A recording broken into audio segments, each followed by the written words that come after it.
Today, I want to share with you 5 simple principles that you can adopt in the new year to be able to have peace. The first is that the first principle for peace is you have to let go of your painful past. No matter what it is time to move on. So this new year, it is time to move on. Tell somebody it is time to move on. Now, we have to move on. This is what God is telling you this new year. So it is time to leave behind your worries. It is time to leave behind the people that slandered you, the people that persecuted you. And unless you leave the past behind you, you cannot grow. You cannot move on. That is the first principle. Let go of your painful past. As the priest was speaking, he wasn't the one speaking. It was the Holy Spirit that was speaking through him. And he said, leave behind all things that happened in 2025 so that they don't drag you backwards. Hatred, avarice, feeling of being defamed, feeling of character assassination, being lied upon. Everything must end here in this church today. And you will move from here into the realm of the Spirit and face Nigeria and what God sent you to do. I want to assure the priest that I have heard. And because of what you said here,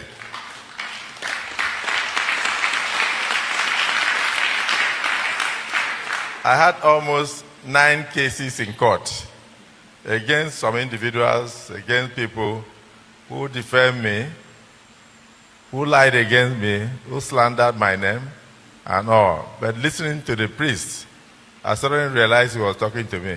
So I hereby direct my solicitors to withdraw all lawsuits against them.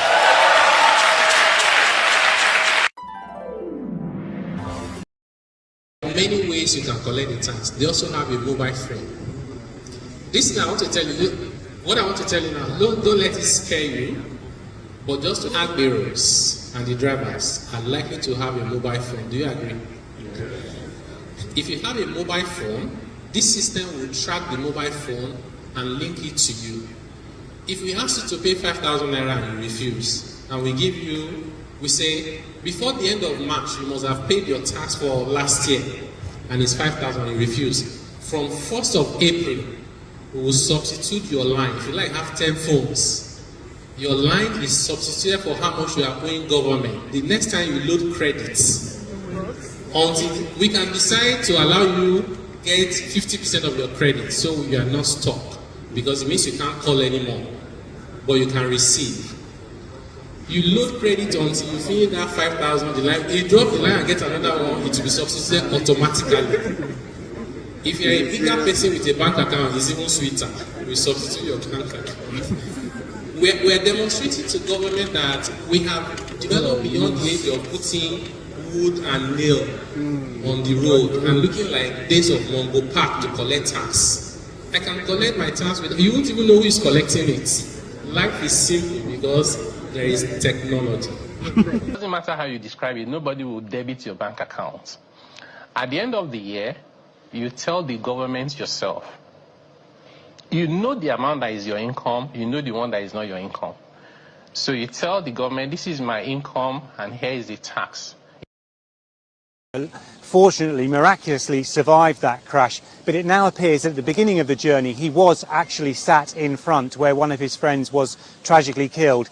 It's appeared that the driver of that car, Mr. Kayode Edeni, who has been charged with manslaughter and reckless driving, had actually asked him to swap seats because he couldn't see the wing mirror on the offside because of the large frame of Anthony Joshua. So he swapped seats and then went and sat behind the driver, which, as we know now, saved his life, because a few hours later that car was involved in a tragic, horrific accident when it ploughed into the back of a stationary truck carrying soya beans on the highway just outside Sagamu. And we know also as well from that hearing that Joshua and his friends had only just arrived in Nigeria to spend the week here. The driver, as I say, has been granted bail and he is expected to be released from that correctional facility at the beginning of next week, and he will next appear in court.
Good experience. You're welcome. It was a very good experience. You're welcome. It was a very good experience. You're welcome. You cannot do it alone. You require the support. You ask. You require the support. You ask the support. You ask the governor.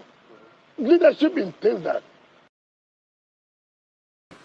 Some of you say you're legal luminary. You know the truth.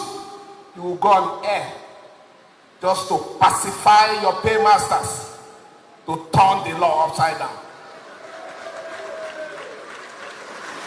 We all know the law. When it comes to issues that has to do with the administration of governance in states, it is the state high court. It doesn't matter whether you go and join INEC police. It is a straightforward. I'm not a lawyer, but I know that one. And you stand and you say you're doing the right thing, God will judge you. Let me say it here so you understand.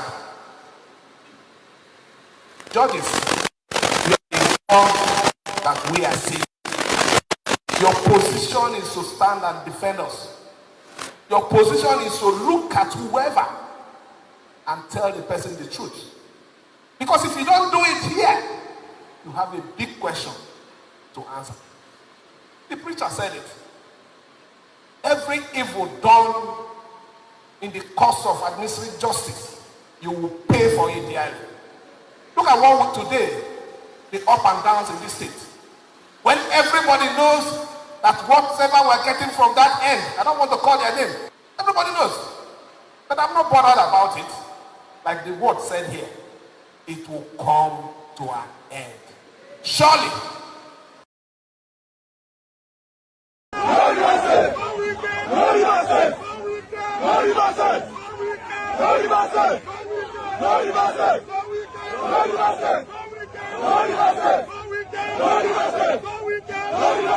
Area right next to our border is safe. We don't have terrorists, we don't have attacks, and we also want to secure our Druze friends. And by the way, I think not only the Druze, but other minorities, especially the Christians, should be protected as well in Syria and throughout the Middle East and in Nigeria. In your efforts, we back completely, because Christian communities are beleaguered around the world, and especially in the Middle East, but in parts of Africa too. And we stand for the same thing.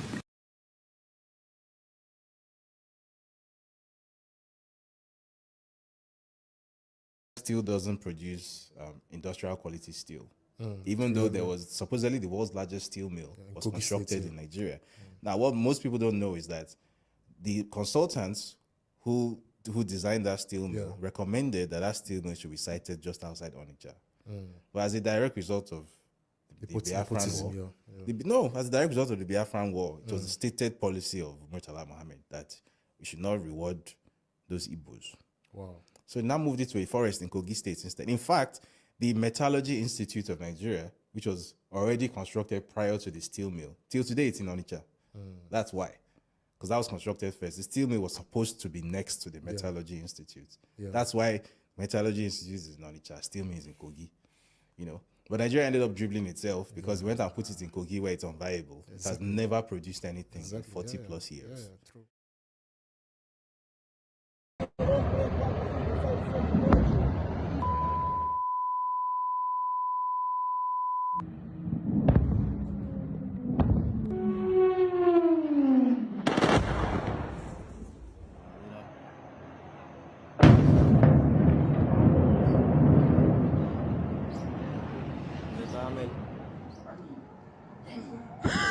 Amor. Ay, no. Mira eso. Mira ya, mira lo quemado.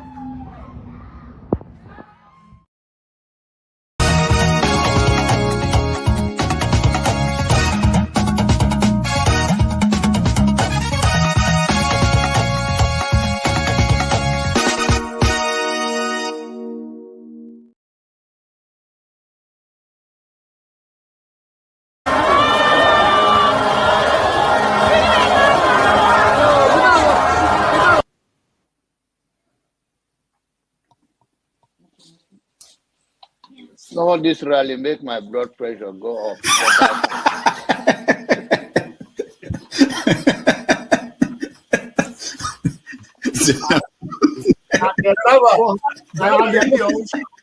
And the people who are asking a platform for him, who are supporting him.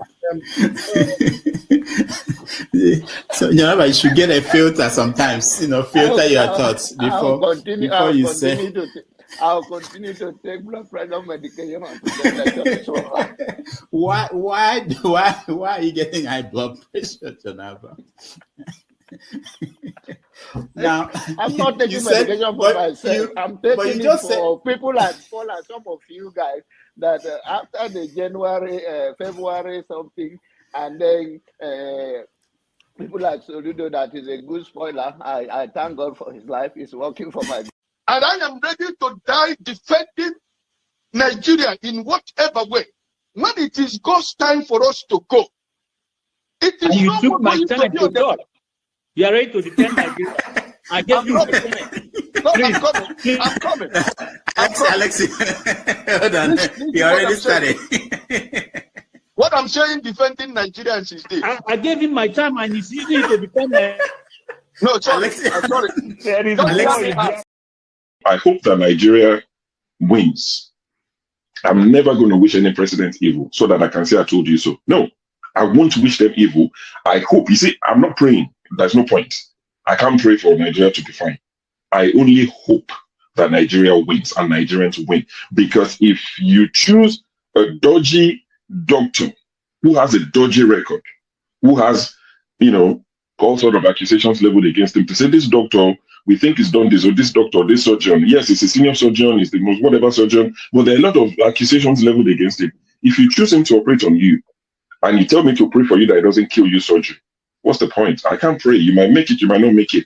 My prayer won't change anything. So I hope Nigeria and Nigerians win during Tinubu's 4 years. Thank you. Thank you. Uncle, right? I have the right to address you the way I like. You don't know what she already did to me. So learn to control your emotion, right? That is the only thing I'm going to tell you. But if you don't want to control your emotion and you insult me here, I'm going to insult you 100%. Okay. You understand? You cannot insult me on a normal ground. Fiscally, you can't insult me, right? I will treat you like a child. If you insult me physically, I will handle you like a child. I don't care your age. You understand? You are powerful over the camera, so you can say whatever you want to say, but you can't dare say it to me physically. You understand? I'm handling like a kid. Can we arrange the meeting ground? Can we arrange the meeting ground? So learn to control your emotion. I'm there with people bigger than you. Okay, I'm there with you people bigger than you. Who are you? You're a rat. Please don't take him out. I also have a right to respond because you mentioned my name. There's no need to take him out. All you have to do is to meet them or something. And you're taking too long to admonish them. Comment. What did you say? Comment. I know, but he mentioned my name, so I'm asking to respond to him. When he gets your time, then you make a... No. He mentioned my name. If you want to make it rowdy, I will take you out. Take me out, you son of a bitch. Take me out. You think you're a big boy because you're moderating. Take him out, please. Hello, come on, don't use such word now. Don't forget, that state is now oil producing state. So they now have derivation, if you are not aware. So if you want to speak for anybody, please do not defend a character like Yabelo. Please do not. Okay, let me respond to him. One second. Do not defend a character like Yabelo. Do not. All right, thank you, Mohammed. The people of that state. Can I respond to him? No. Then go to hell. Rudolph, go to hell. All right.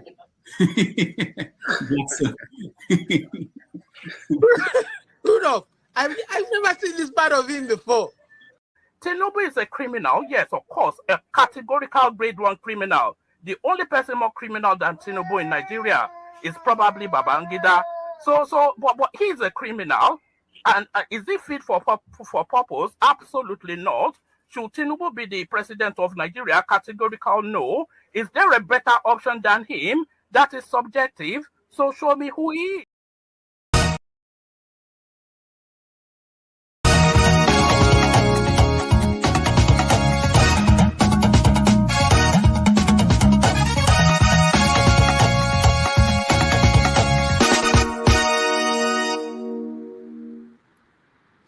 Hello and welcome to the show. Happy New Year to everybody. This is our first show for 2026. Today is January 3rd. I welcome all of you. My name is Rudolph Okonkwo. Thank you for joining us.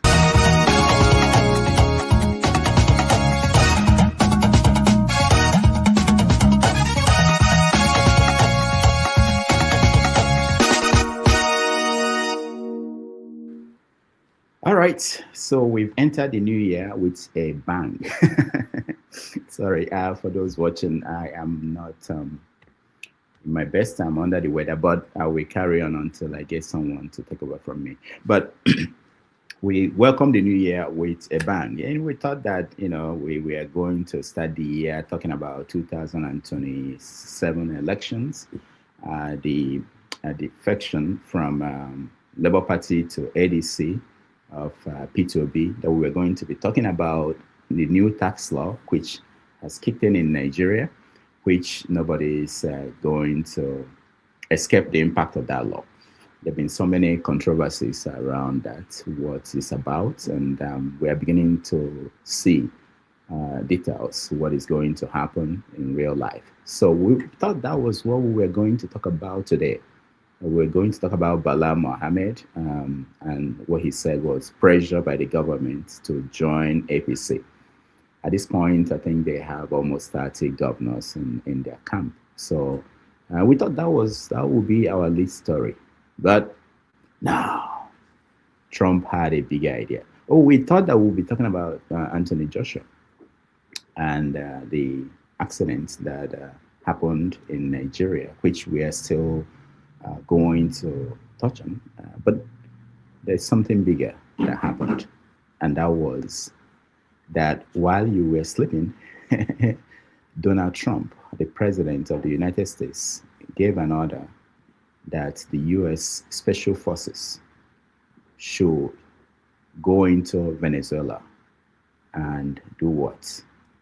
Attack and capture the president and his wife.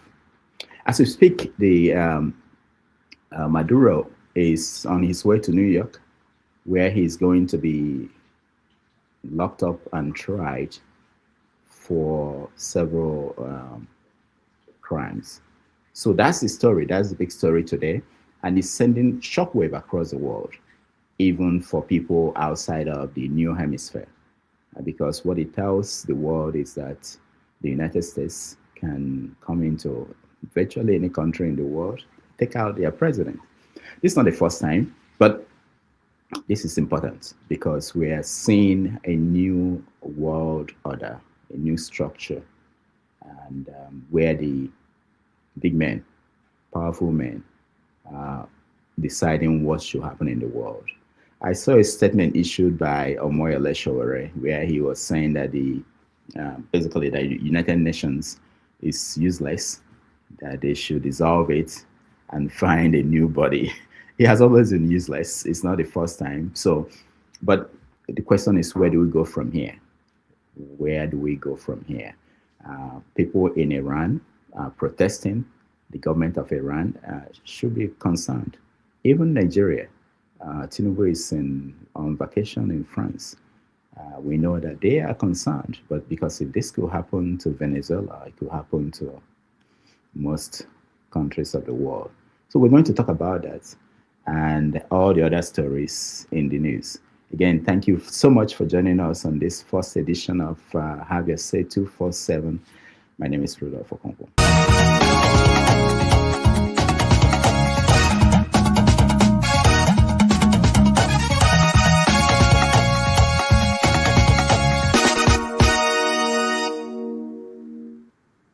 All right, I know a lot of people are excited about these stories, and there are people in the studio. I'll bring you in. If you want to join us, please turn on your camera. We will let you in and be part of this conversation. All right, Mr. James, thank you so much for being here. Happy New Year to you. Well, I wish I'm a happy man. Yeah, we say that the way we say good morning, you know. But it's not totally bad. I don't think so. I'm sure there are some good things happening. So let's start with, let me just go around and ask people, what story did I not mention that is important? They want to mention it. Go ahead, Mr. James. I think you mentioned a lot of things happened. Maybe there will be no time. We would have discussed what is happening to the Oba's Palace in Benin. But I don't think we have that. Yeah. I saw Dr. Obaseki that was taken to the palace. And, okay, that's important. If it's bigger than that. All right, let's go to Tony. Tony, welcome to the show. Please, I'll be with you later. Okay. All right. Thank you, James. Tony, welcome to the show. Thank you. Happy New Year. I think I'll probably change your title to Prof. This year there'll be no more damages. There'll be more of engineering. I don't know about that. I don't know about that. Things are heating up already. Yes. Nobody could have. Nobody expected this to be the way we are starting the new year. Yeah, that was an audacious attempt by Trump. But it's a warning to the world that the man, just like the Secretary of State said, that these guys aren't joking. Just listening to General Chairman of Joint Chief of Staff, listen to everything that he said. I was blown away. That's how a general should speak, and that's how it tells you that this is a really great country, and there's something that I think our military and our country that pride itself to be giant of Africa should learn. But that said, I think you covered quite a lot of areas. But I think that what is more topical today will be this ongoing thing in Venezuela. Just like you said, we had thought it would be maybe Anthony Joshua, some other developments that has happened in the country. But now, Obi's ADC declaration and so on. But I think that this is, for me, quite a mouthful not expected. While we're sleeping, America was out there doing some stuff in Venezuela. And Nigeria has every reason to be worried. Our leadership has everything to be worried. I hear after the first strike in Sokoto, from the grapevine that some guys have gone into hiding. So with this now, I think it complicates the issue for them. So I don't know what they'll be doing now, because if you look at Venezuela, it's almost the same issues that you have in Venezuela, according to the Americans, that you have here, whether it's election, manipulation, whether it's dictatorship, whether it's drug issues, quite a lot of similarities that you can talk about.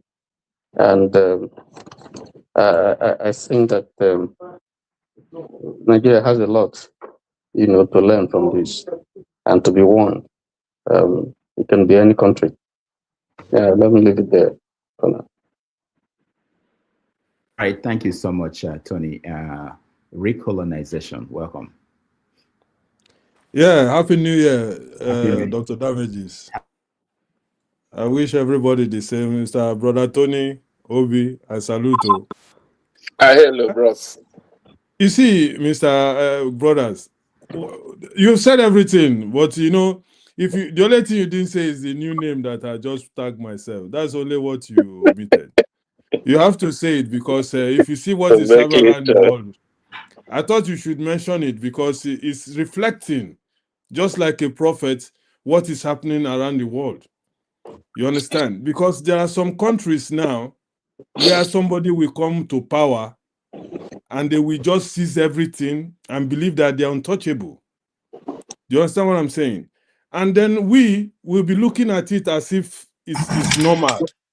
Everybody will say the people are in power, there's nothing you can do. They will tell us go to election, for example. Everybody will say, okay, let us go to election. When you go to election, in our own eyes like this, they go just do their magic and everybody go shut up.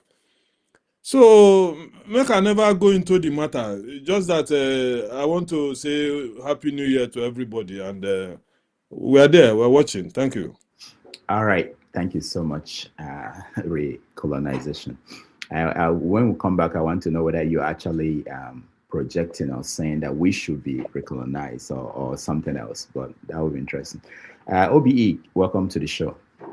Yeah, Dr. Rudolph, Happy New Year, everybody. Oga Tony, I always following you up with Precious. There's been a nice one over there. Recolonization. Oga Ovie, the Ososo man. Hello. Happy New Year, sir.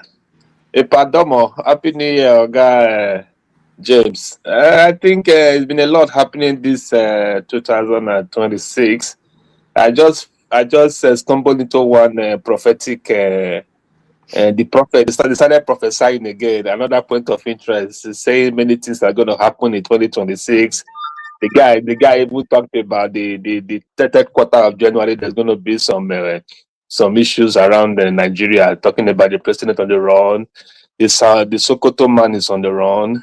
So many things are just happening back there. I said, this prophet, is it God that has spoken again that there will be a disease that is more than COVID this year too? He said a lot of stuff, I said, you keep doing this thing every year and make people get confused. The other one was saying that there's going to be a storm that will bring about the Noah Ark. And we're building an ark. Stuff about Africa. It's just so sad, I also follow up with the Edo drama. Former governors versus palace versus one idiot in London making a sort of statement versus the governor that is not talking. All other issues are just there. Obi defection, that one has been another big news. ADC seems to be a different narrative now, and everybody. No, I told. Was it not? KJ, I told in one of your episodes that I am envisaging that an Atiku will actually leave the battle for Obi. I think I put that narrative earlier But I don't know whether that is going to work out or what is going to happen. But that seems to be another perspective of the political setting in Nigeria is beginning to change a little bit. And there's a prophecy that also said that there's a younger man that's going to come up with a new party and it's going to be like takeover. A younger person that is not known. That was just what the guy was saying. It was just a lot. Maybe it's obvious. Are you sure it's not forefathers? Then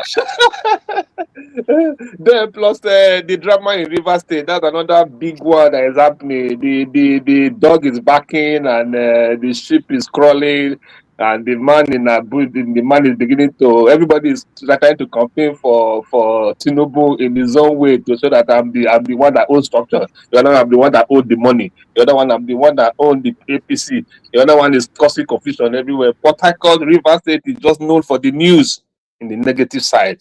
It's a shame. A way to begin the year. The fight is not even over. So what has the president done with all those suspension and everything? And what are they not talking about? Everybody is just mute now. The funniest thing is that the so-called strongman in the River State is actually falling out with the big powers in the northern part, and also are trying to now use the governor to fight him. It's going to be a very big drama at the end of the day. That is what I followed for the week. Thank you. Thank you, OBE. Let's hear from China Must Go, Obi. Obi, this is 2026, so you change your ways. Yeah, stop hating, okay? You hate on me for trying to hustle my way into government. You are hating on the pastors too. That's their hustle. If they don't talk that, what did they go talk? Eh? Everybody get a hustle. You just want to spoil our hustle for us. Why? Yeah? This is why when Trump they go 360 degrees. So if you say next week now, I go to enter this show for my village. I don't know. Eh? So that new party where they go. So maybe now that's how I go to start out. When Trump don't bundle my house, go back to my village. I'll take him up. And Dr. Dameja, I'll take offense for your introduction by saying that nobody see all this coming. We don't know what I mean. I take offense. You and Dr. Emmanuel, you guys antagonize me. The first time we discussed about Trump when he was guest sworn in, I say in order for you to understand this administration, you have to understand the 5th president of the United States of America and the 25th president. That's James Monroe, which Trump declared is Monroe's Doctrine Point 2. And during the tax period, which is a McKinley, una say, oh, nah, today Dr. Monroe is out to the talk story. He said America today like story. Right? I'm glad everything is playing out. And the more we go ahead, everybody use that phrase, James Monroe, Doro Doctrine. Yes. And I said it's not going to get better. It's not going to get better. America is now this what is happening now that we set on motion for almost 40 years. So it just get to the climax. At the end of the day, somebody is come out supreme. Just that's why they respond to David Oden in this thing where they play was trying to talk about the location of the Ajakuta Steel Company. That's why I know they work, but that's none. You have to still go back to in the 60s. What happened in the 60s that is still happening today was the fight between the America, the capitalism, and the Soviet Union. Who built the STEMI for us? Don't be Soviet Union. Don't be West build that now. So when they won that Cold War, they had to decide what they want, and that's where those things start working. And that's exactly what we are still experiencing today. So nothing will happen out of the blue. And I said it here, if you don't understand World War I, you have no clue what is going on. You just jump from one airline to another. So everything is connected. So, hey, welcome to the time. And again, I think Dr. Ramiji, you agree with me. We often say it here. We should be happy. we are real privilege of a generation to be seeing what is happening. This is where they happen. So, they happen. If you go back to the issue of the last maybe 300 years, maybe not like 4 or 5 times, it don't happen before. So, instead of us to be biased and all that, just sit down and internalize, just take everything in. Because you might be privileged to be 80, 40, 100, be 150 as they are pushing it. Then you have to tell this story as a witness, not as a third party anymore. So that's what I would just have to say. So it's just the beginning. Thank you so much, Ovie. Let's go to Comrade Omoroye. Welcome. Happy New Year.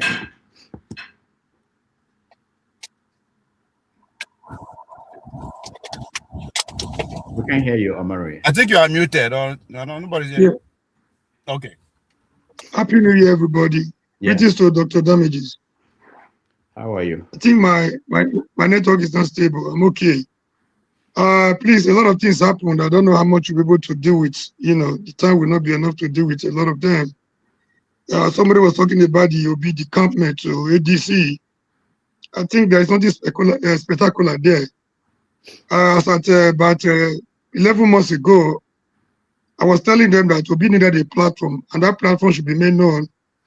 A lot of his supporters, instead of giving you solution, they give you excuses. You are telling you that he was holding his platform to his chest.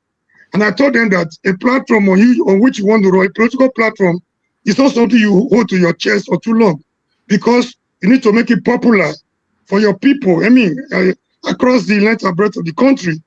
If going back to the same ADC, that's already known as a Atiku political family, is what we have been waiting for the past 1 year. I don't see anything strange in that declaration. And me, I was taken aback. I hope he has been able to resolve some of the issues, because if what was known of ADC when it was formed, and the former secretariat of Atiku was converted to their headquarters, I'm not seeing anything strange. I think Obi is a very sharp man, you know, a wealthy man, you know, business-wise, he's a successful man. But in terms of political strategy, Obi with the people around him, I think he needs more of strategists around him than mere politicians. You know, arrest it there. Except Atiku has made up his mind not to run. If Atiku runs with Obi, and Obi is not prepared for primaries, I wonder why he's in ADC. Why not just come out plainly to tell them he has accepted, so that everybody will be happy? You know, I know he's afraid that he's going to lose the militant wing of the obedient, which may not be willing to subscribe to that VP position. And something happened, something spectacular happened in Edo State. Edo State, we have no governor in Edo State. Edo State is back to the days of darkness, barbarism, and otherwise, an obsession set of nature where life has turned short, brutish, and where life has become nasty, brutish, and short. If we meet freely on the street of Benin City, a young man that graduated before he turned 18, Don Pedro Basaki, was abducted in a broad daylight. He was almost killed in his own native land of Edo. So we don't have a government in Edo, no democracy in Edo. We are back to the dark days of I don't know what barbarism in Edo State. We cannot talk, we cannot free, and nobody is in charge. We don't have a governor. In fact, we are back to the days of absolute anarchy in Edo State. Thank you. I rest my case. I'm surprised we have about three Edo people on board. Nobody could mention it. It was a barbaric, development. Nobody could believe. I did. Oh, I didn't hear you. We are late. I didn't hear you, so we have to discuss it. We have to discuss it. Nobody deserves to be treated the way Don Pedro was treated in Edo State. That gentleman graduated before he was lecturer in Uniben at the age of 21. Nobody canvasses the nature, our culture, our tradition. Nobody has much respect for our culture and tradition than Don Pedro. He was maltreated, he was dehumanized, he was almost killed in Edo State. Nobody, in fact, he was in a football field. Nobody could challenge the Arsenal. Nobody could challenge the We are here talking about Edo is shining. Now, Via is here telling us every day there's no better place than Edo. I don't know the Edo you're talking about. You must be talking of another Edo State. I rest my case. I actually just to my We were talking about highlights, not discussion. All right. Thank you, comrade.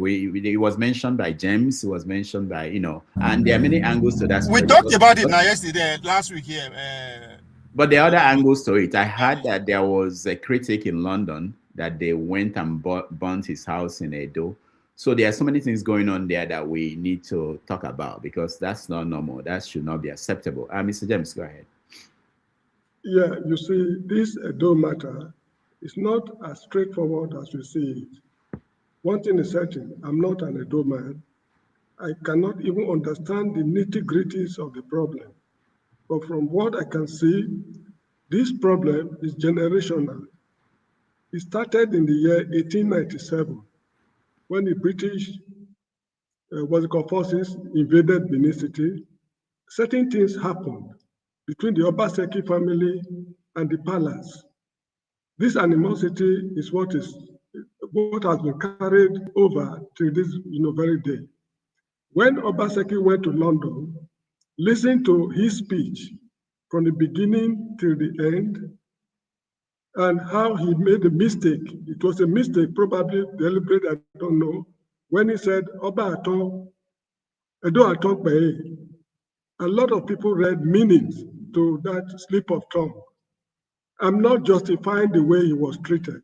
We are in a democratic society. Whosoever partook in maltreating that guy the way they treated him should be arraigned before a magistrate or a judge, and they should be taught a lesson of their lives. Togri cannot govern a state. One thing I do not know is that, I think it's only the Benin. It's good that I think three of us here, myself, Comrade, and Mr. Obi, I do not know if you will be kind enough to grant us just about 5 or 10 minutes for us to brainstorm to get to the root of the matter. Will you be kind enough? All right, he's not currently, okay, he's back. But let's decide on what we're doing, okay? What I want us to do, let's see if it will happen. Let's suspend talking about Venezuela and what happened, and touch on 2 stories in Nigeria. We can start with the Edo story, all the ramifications, because there are many angles to that. Yeah, and because we need to take this matter. We need to take this matter very serious, because from the look of things, another Boko Haram is in the what's it called? Is in the board in Nigeria. Yeah. That's in Benin City. Yeah. The case not taken. What we have Edo is worse than Boko Haram in the north. Of course. And it's been on for a long time. All right, so we start with that, and then we touch on P2B's move to ADC and what it means. Some people are proposing that we may see P2B running with former Sokoto State Governor Tambuwa as vice. There are so many angles to that people have not thought about, but they are now being discussed openly. So we can talk about that, and then we go to Venezuela. So we don't spend all it, because it's a story that just give us about 5 to 10 minutes. The 3 of us can brainstorm. Anybody can chip in a word or 2. Yeah. So let's talk about. Let Mr. Obi set the ball rolling, please. Okay. Okay. Thank you, Bon James. Well, for the public information, I was the president of Edo State Union in Uniben. So I work closely with the palace.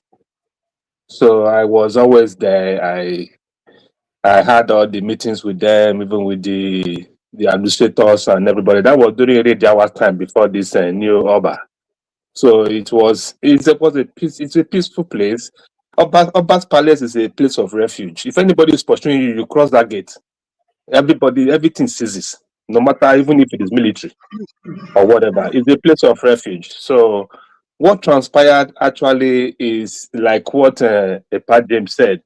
It's actually generational in nature, but very political in the face of the happenings today. It is just about the narrative of the Obaseki government, because he actually, when he was in government, he denied the Agbero ideology of Edo that was known for Edo politics. He actually castrated them, and because of his Obaseki was a businessman. He was the owner of Afri Invest in Lagos. I worked with him in the same building in Fonsho Towers in Ikoyi, so I know him personally.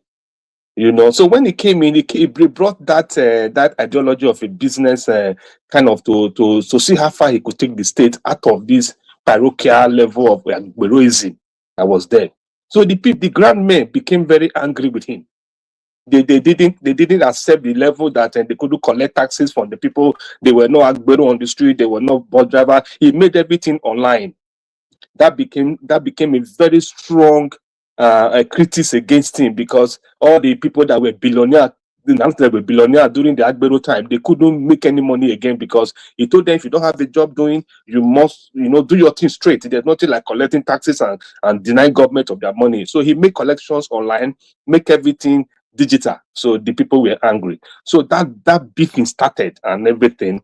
So coupled with the politics that happened with the transfer of saying that the next governor should come from another side of Edo, because Edo South has ruled, then the Edo North was Oshomole. Now let Edo the Central also take part of the governor. That was how the Aswen narrative started.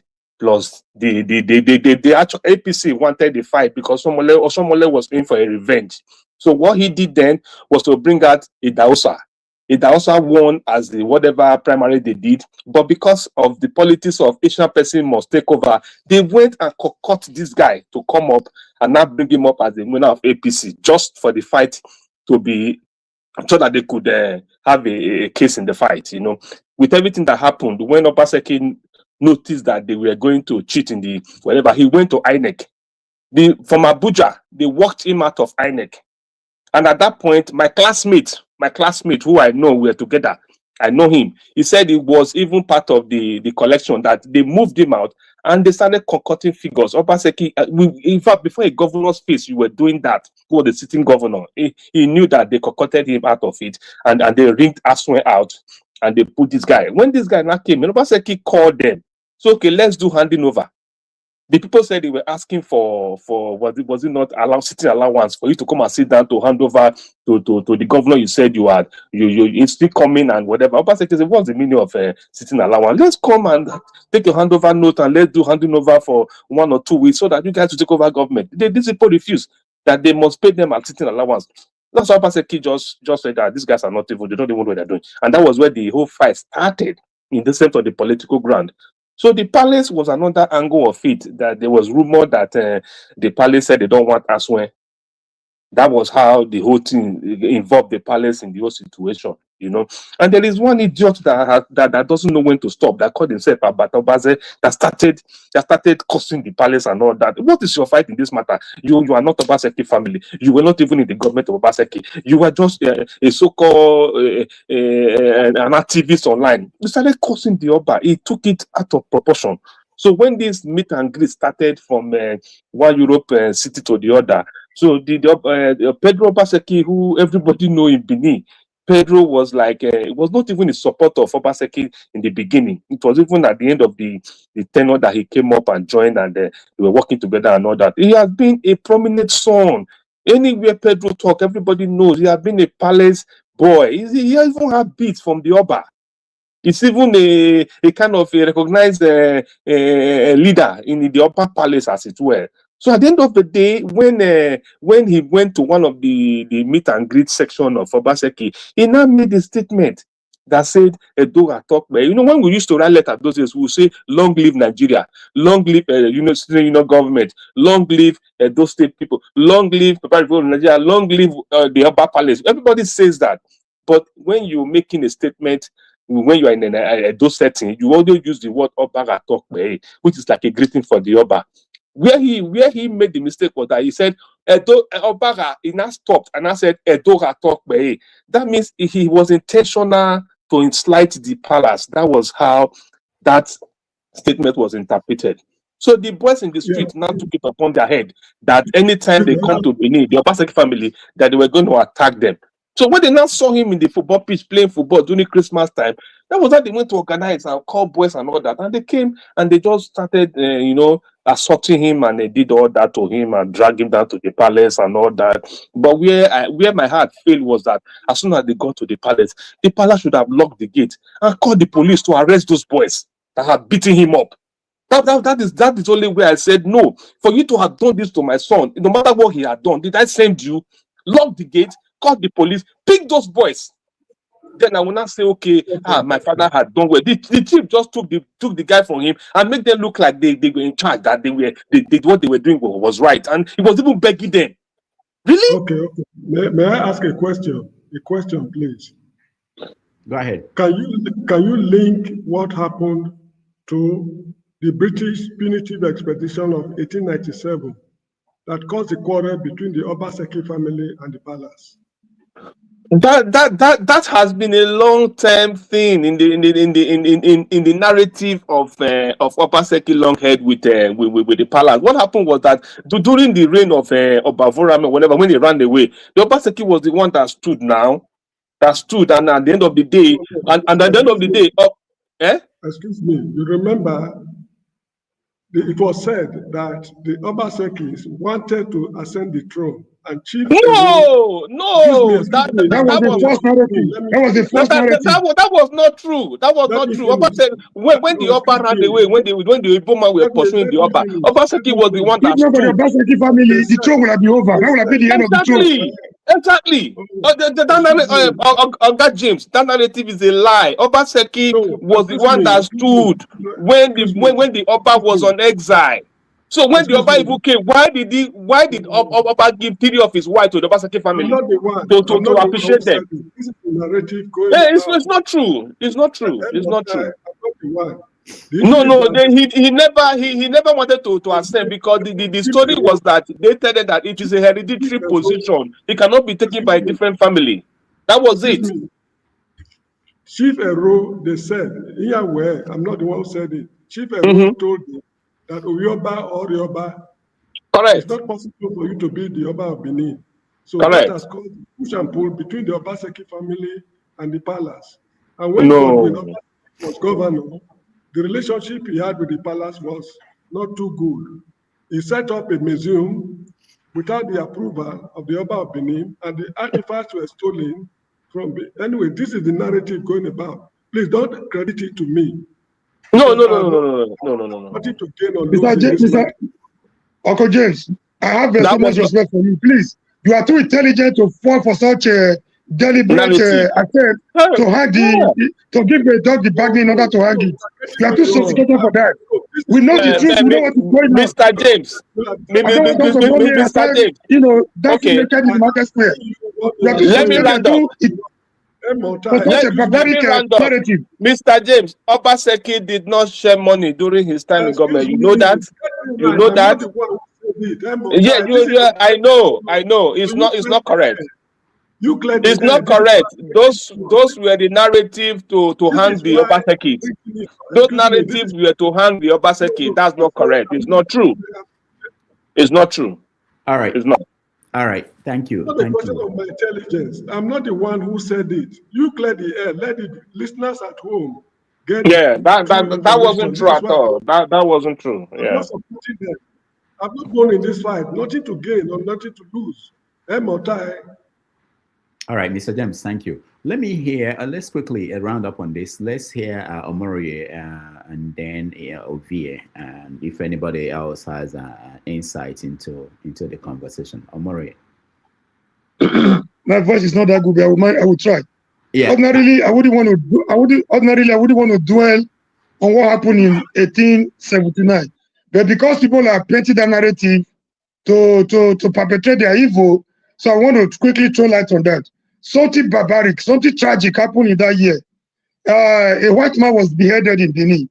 So when they came for invasion, there was a serious invasion. There was kind of a vengeance mission. They were out to destroy and they were out to, in fact, to end the Benin Empire. So the same Obaseki was well educated and very influential in the palace, a high chief and a wealthy businessman. So when others ran away, he was able to stand. So Ovarami was abducted to Calabar. To cut the long story short, when this dust raised by such a tragedy settled, if he had wanted to stay against the tradition, he would have been able to succeed because of his influence.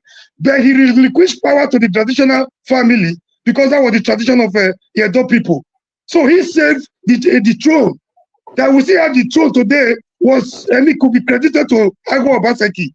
That is not the reason why they're doing what they're doing. They're taking politics too far. They're playing politics of bitterness, politics of acrimony. Every foundation led by Obaseki. I'm not a spokesman for Obaseki. I don't subscribe to any politician. I don't belong to any political party as of today. Every foundation of Obaseki laid, they want to rubbish they brought Obamolo as a willing tool in their hand. He has been hijacked both by the religious tradition and political institution in Edo State. All the political vampires is a tool in their hand. They didn't bring it for the sake of governance in Edo. They brought him because they know he's subservient and gullible to subscribe to every of their decision. They're using him as a tool in their hand for their selfish interest and personal aggrandizement against the Edo people. This is exactly what is going on. The governor has no say. We don't have a democracy in Edo. Like I said in my introduction, we are back to the Obesian state of nature, where life is nasty, brutish, and short, and it's very, very terrible. It's regrettable, and we cannot continue the way we are going. Thank you, Dr. Damages. Let's nobody paint another narrative for you because they want to achieve their selfish agenda. Thank you. I rest my case. All right. Thank you, comrade. Let's hear from you here. Peter Zinn wrote a book about the ending of globalization. He said the beginning of the world is the end of the end of the world is the beginning. So the traditional institution, for me, I think if you look to the future, this is the end of the beginning. So I don't think at first they took power from them and give it to the politicians. So I think what you are seeing is the final, demolition of the institution called tradition. In England, you see if you look at the England, what is happening to the royal families, the same thing. So all over the world, so the world that is changing, the royal institution is not an exception. So that's what I see playing out in Edo State. Because if you pay attention, what happened to Pedro actually even open more what the palace is trying to either cover or keep as a secret, which means you have to respect the palace. You don't have to talk to the palace anyhow. But what happened, he opened that conversation up. Everywhere you pay attention, everybody's actually insulting the institution. So it's becoming powerless. But to bring the governor into the equation is what history, power, and politics is all about. It's just that, what is playing out is that the earlier we understand that every public officer has a godfather, one way or the other. The difference is that you don't know the people. That's why you will go with them. Those that you know who are responsible for their godfatherism, you become hungry. For the very first time in my own lifetime, the palace is using as is a cabal now. If you, as my brother will say, Omori, that they are using him. So if this is the palace that is using the governor, I'm for it, right? Because the power they took from him is just exercising it through a tool. Those that we don't know, the likes of Obasanjo and co, their godfather are foreigners, are people who we cannot relate to. And that's my own anger with him and the film. So this one, I know his godfathers, right? It's people I can relate to, even if they don't have my interest at heart. I don't expect that. I did not work for it. I don't expect that. So I'm a realist. I understand how the world works and how and waiting they happen. He is a tool. Yes, he's a tool in the hands of people that I fuck with. Excuse my Yoruba, please. So my name now, in case you don't know, it means king. Even if you cannot relate with it, naturally I always align with the palace. Even if you don't go exist again tomorrow. So if now we use the man, they do what they do, I'm for it. And I will keep saying it. The place where I come from, that is a small village are being engulfed in traditional war. We carried gun against ourselves. When I was a kid, 120 years ago, this man suffered. And for that reason, I am for him. So yes, it's being used by people, and I'm one of those people. So it's unfortunate, you know, the godfathers. Deal with us for the meantime. This is our time. You all had your time for 24 years. One that get patience. The goal is to go 50 years with illiteracy at the top of the end of the affair. And we are far ahead the way the things are going. All right, thank you, Obie. Yeah, you said you were a kid 100 and something years ago, but anyway, let's leave that. Yeah, I was. The idea of Obie was conceived in 1822. All right. I know that Ms. Paul, Happy New Year to you. You look like you know a little bit about this thing. Let's round it up by taking two, if you know more than what is said now. For instance, I want to know who is this Tony Kabaka and why is he important in Benin City, you know. Paul, I will let you weigh in, and then one other person, and then we move on to another issue. Okay, Dr. Happy New Year. To start from, Tony Kabaka is what we call NC Oluomo. So I think that part is settled. It's like the NC Oluomo. So that part could be settled easily. Doctor, first of all, this thing called empire, this thing called palace is fading. Even when you look last year, I'm talking 2025, when the palace also put up their budget, the people in the United Kingdom protest heavily, even in England. They protest heavily that what kind of budget is that? The king is not doing anything for them. You understand? So even in England, they are losing their power. Talk less of Nigeria. And the two empire that is standing strong a little bit, I would say the Sultan of Sokoto and the Bini Empire. You understand? The Oba of Bini. And this Oba should be very, very, very careful, because with politics and every other thing, I don't want him to make them put that throne down, because that throne is well respected. And there's a whole lot of politics going on around that throne between the Bini Empire and also out to the Oduduwa. That fight is on one side. So he should be very, very careful. I could remember many years ago, he was doing some things and people run to the former king. And the former Oba said that the Oba said, no, don't worry. I was like him yesterday and everything. But since he attained the throne, he is very, very matured. So he should be very, very careful with politics, because he might enjoy it in this government, like you said, Godfather. And if the next government didn't favor him, they might bring him down. We can see what is going on in Kano, where the governor, they keep flipping the emir. So they should be very, very careful. The Obaseki thing, I think, also add to the artifact, to the name calling, and everything. Obaseki was not having good relationship at the 11th hour of his government. He was not having good relationship with the Oba. And he felt he has power. He did disrespect openly, but behind the scene, he disrespected the throne. And because of the the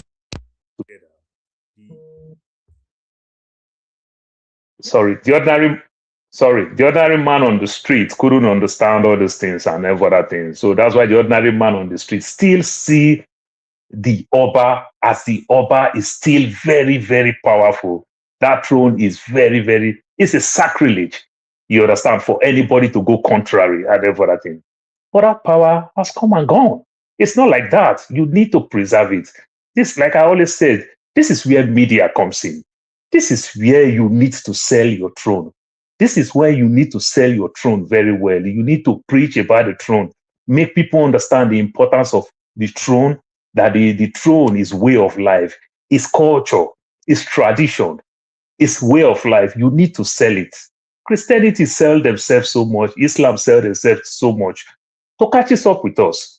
And we should be careful, because the way it's going on with Benin, that's the same thing that's also going on in places like Meduguri, if we can know.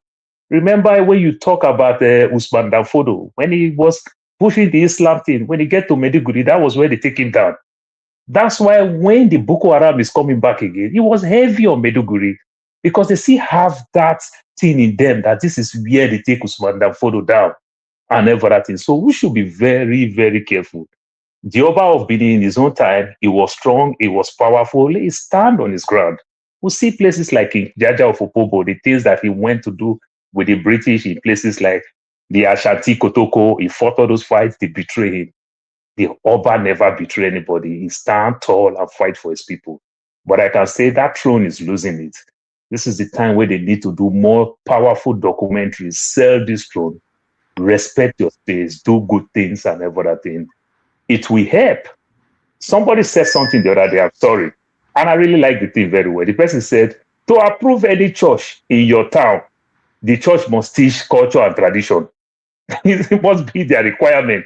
Was it Ovie that said it? I don't know who said it the other day. And I think I really like it. Because culture and tradition now, it looks like it's barbaric in where we come from.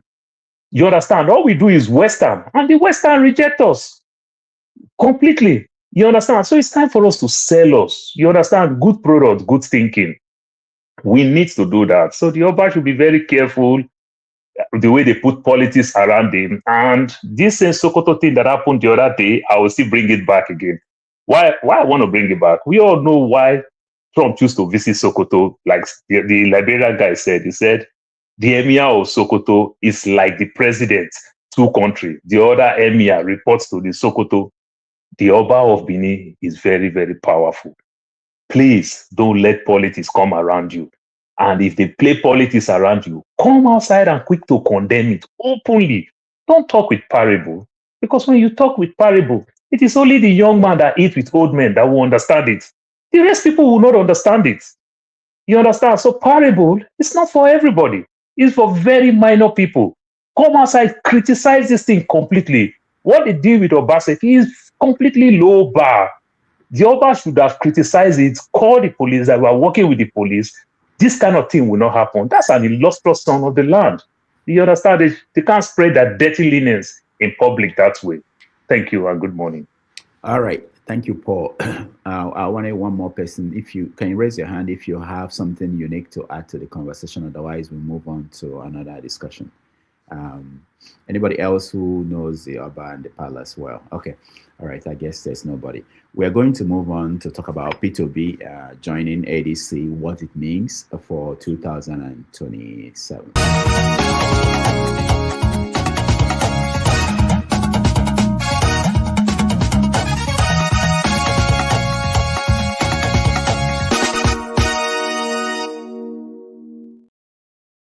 All right, so that happened. Most people expected it, most people did not.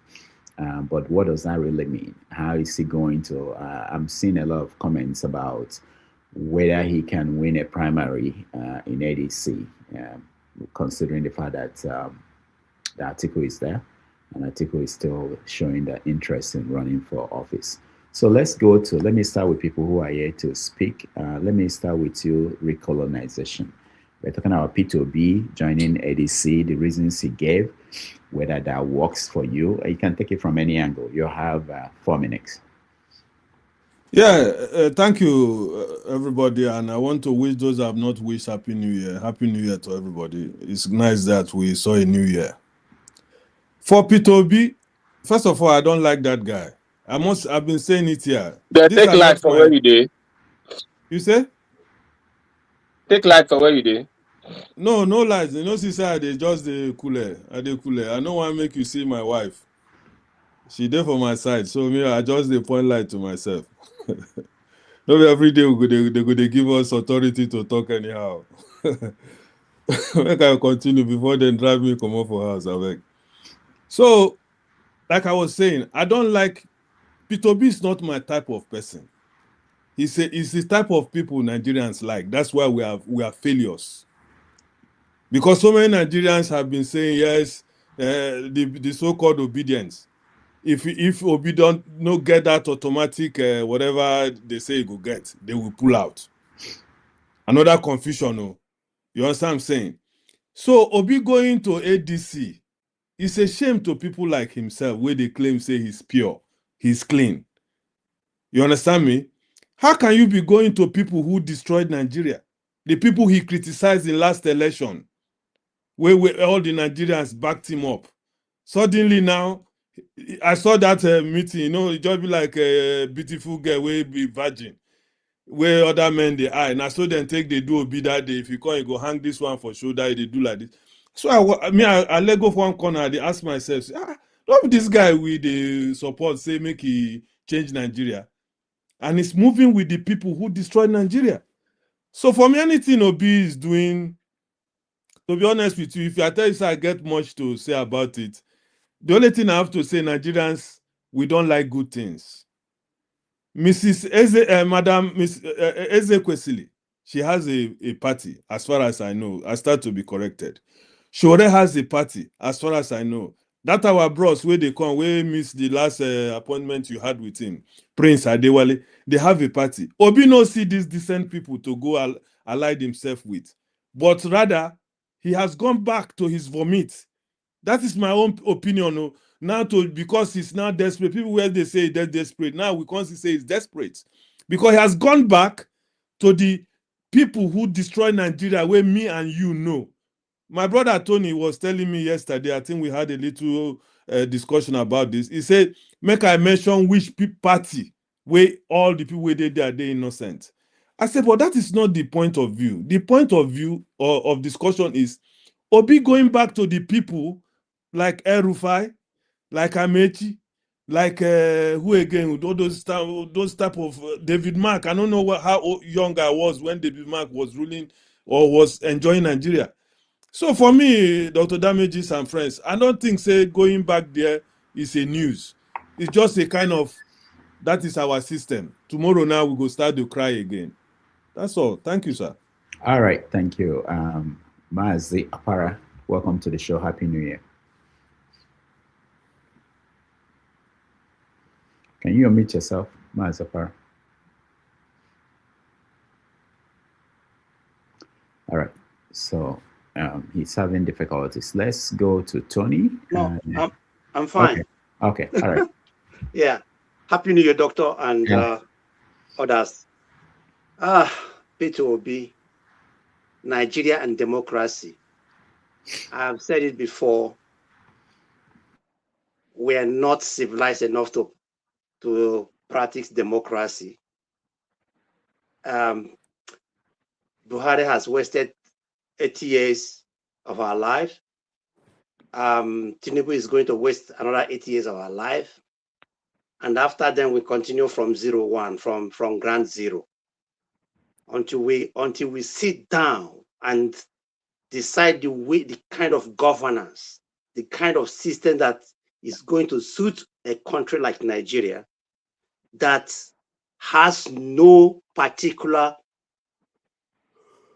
ethnic group that is the majority, I mean, clear majority. It is not going to work. It is not going, it's going to waste our time. This system is not for a country like Nigeria that nobody knows exactly how many are Igbos, how many are Yorubas, how many are Hausas, how many are Ijos. Even collectively, nobody knows exactly how many Nigerians are we. For example, I was looking at, they said that Lagos is 20 million, right? Kano is 20 million, right? That's 40 million. Then where are these 200 million people coming from? So the issue that P2B is wasting our time, all of them are wasting our time. Let there be a stop, and let us discuss how we are going to, rule this country. Make it okay. For example, finally, there are 6 geopolitical zones, right? Why not these people sit down and say, okay, let there be 6 political presidents, make it in a way, and they will have one president that is just kind of, ordinary president. Because P2OB going to ADC is not going to get, they are not going to give him that candidacy. Market or P2OB is not going to get presidential candidate of ADC. Thank you. Thank you, Mazapar. I was wondering when you were speaking if you know someone called Tony Nadi. He has. I know Tony Nadi very well. From NLC. Yeah. Nina, sorry. All right. He has that kind of position about what should be done and the constitution being the problem. All right, Tony, P2OB and ADC. Did that change anything? Yes. Greetings, everybody. I think for me, I think it's something that presents as a likely formidable challenge to the ruling party. I say that because, first of all, you see, if you look at the platform and what people have been saying, there's a lot of speculation. There's a reason why Obi stayed this long to be able to decide formally to take up ADC. Sorry, doctor, put me backstage, I beg. All right. Yeah, thank you. All right. Membership. Because if you look at every other person that has been moving and all the parties, it does appear from what we see that there is a concerted effort by the ruling party to ensure that they checkmate the movements of anybody who is likely to pose a threat to their aspiration come 2027. And one of those people is Obi. So all the movements that have been going on did not carry as much weight as what Obi was going to do. And so they had APC had made advances to Obi. They had, dangled a lot of carrot to him to see if he could join APC. Obi declined. And so did all the other parties. But there were so many approaches to make sure that if we don't get him, then we must make sure that whichever party he joins, we're going to make sure that not only would he fail to get the presidential ticket, but also would truncate, if possible, his political ambition and make nonsense of his person and his personality. And we saw that running current all through up till this time. So Obi kept, his joker, so that people were speculating. Some people left him, some people had abuses for him, and so on and so forth. But he had consistently said that he would be in the ballot. He consistently said that he would be in the ballot. I think in joining ADC, Obi would have, in declaring for ADC, Obi would have made some consultations, and it would have been clear, looking at all the options available to him. His ADA was not registered, which was one strategy. They didn't register. Labour Party, we know the problem that had engulfed Labour Party and all the attempt that was made to reconcile them. PDP was also angling for him, and we see the problem with the PDP. So the only option, reasonable option, a formidable party, was ADC. Now the issue as to whether, and if you see the personalities that were there in the East, when that thing held, and it was hush-hush thing, because if they had known, they probably would have sent police people. In fact, they tried, the Enugu state governor tried to make sure that that convention did not hold. But youths came out, young people came out, and made sure that all the equipment that was brought for one phantom construction to be able to truncate the gathering, was removed.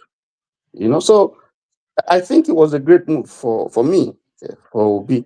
Whether it's going to pick up the presidential ticket or not is left to speculation. We're yet to see. We can only speculate. But I think that's a great move. And I know that APC is shivering right now because that added quite a lot to the how formidable that party has been. We just see in just a fair swap, we see 7 members of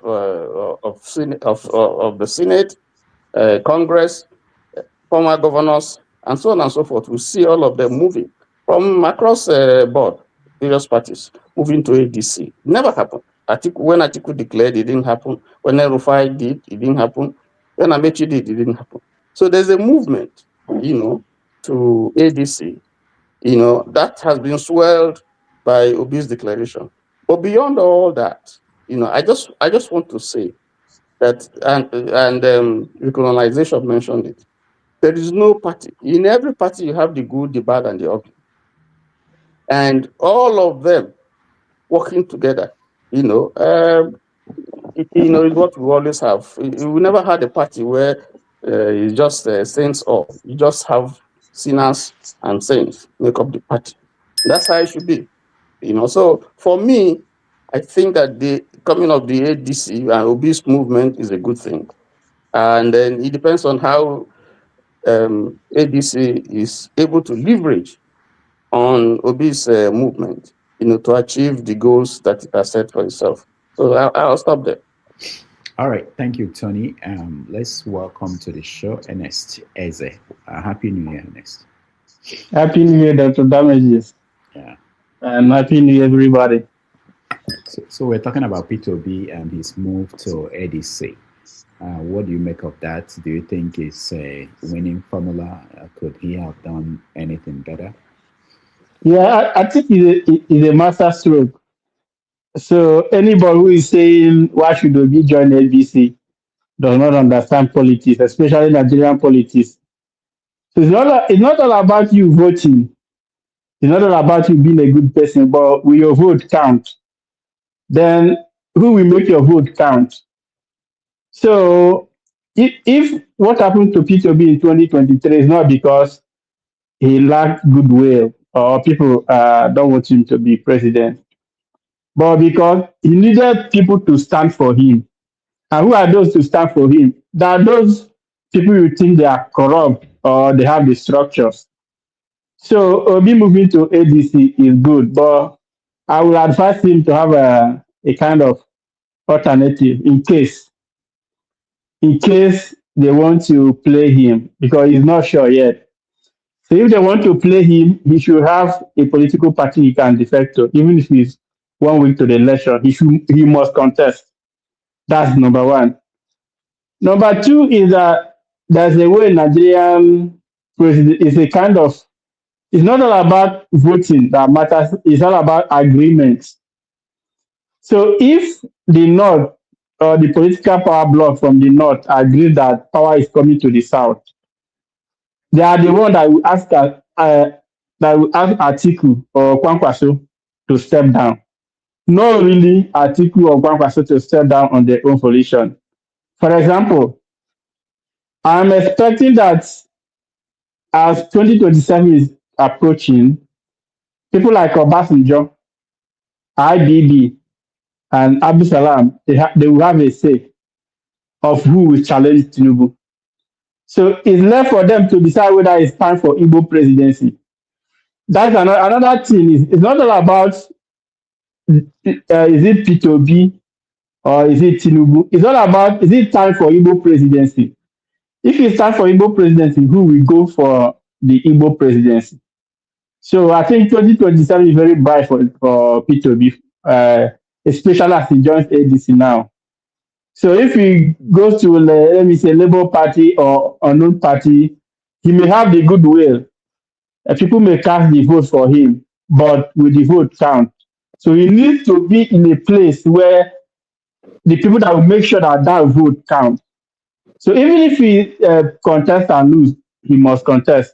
He should have alternative. If ADC, if they're not serious, he should make out just pick any political party, even if he's an unknown party, just P2B contest, you must contest. So that's my own take. All right. Thank you so much. OBE, you're next. Yeah, thank you, Dr. Damages. The funny part of this Peter of this story is, to me, is him leaving Labour Party.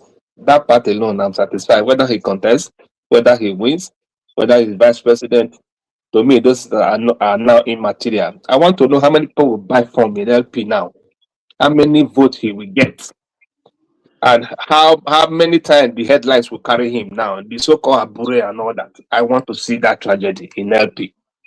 That part of it will sweep me, and sweep my belly well, because of the way those guys behave, the way they deport, the way they decamp, the way they were misbehaving in the House of Rep. How many of them now will go and buy form in LP and now stand out and win? I want to see those people in this election that is coming, so that they will now understand that it was not about the party, it was about the personality. And I noticed that everybody seems to know what Obi was. That makes backstage me. Exactly, because that part goes with me. That Abure with Mama P that almost slapped her at the airport. Made them see all those drama. Let me see how many headlines will carry him afterwards from now on, going forward. Let me see how it's going to trend. Let's look at the level of Peter Obi. Everybody seems to know what Peter Obi was supposed to do, but people forget that this guy was 2-time governor of the state.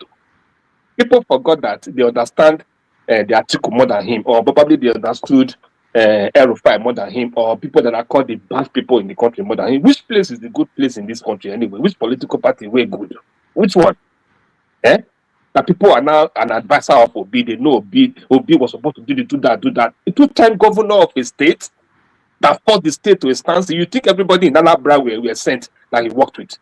Or you guys forgot that he was impeached twice and he came back because of what he stood for? So he suddenly doesn't know what to do. He's suddenly so daft. He's suddenly not playing politics very well. He's suddenly so weak. People just put narrative. I just laugh at them. A slow moving tiger. You think he doesn't know how to leap and fly?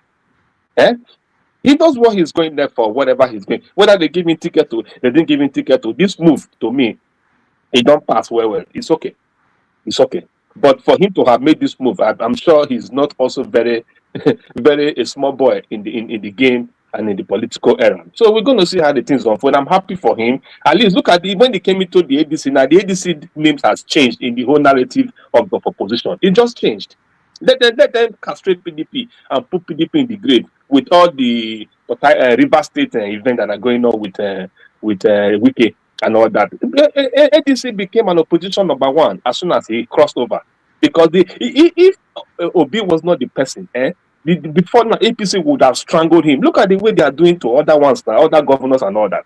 They would have strangulated him by now if they have anything against him. That one alone is enough for me to vote for him, no matter how weak he is.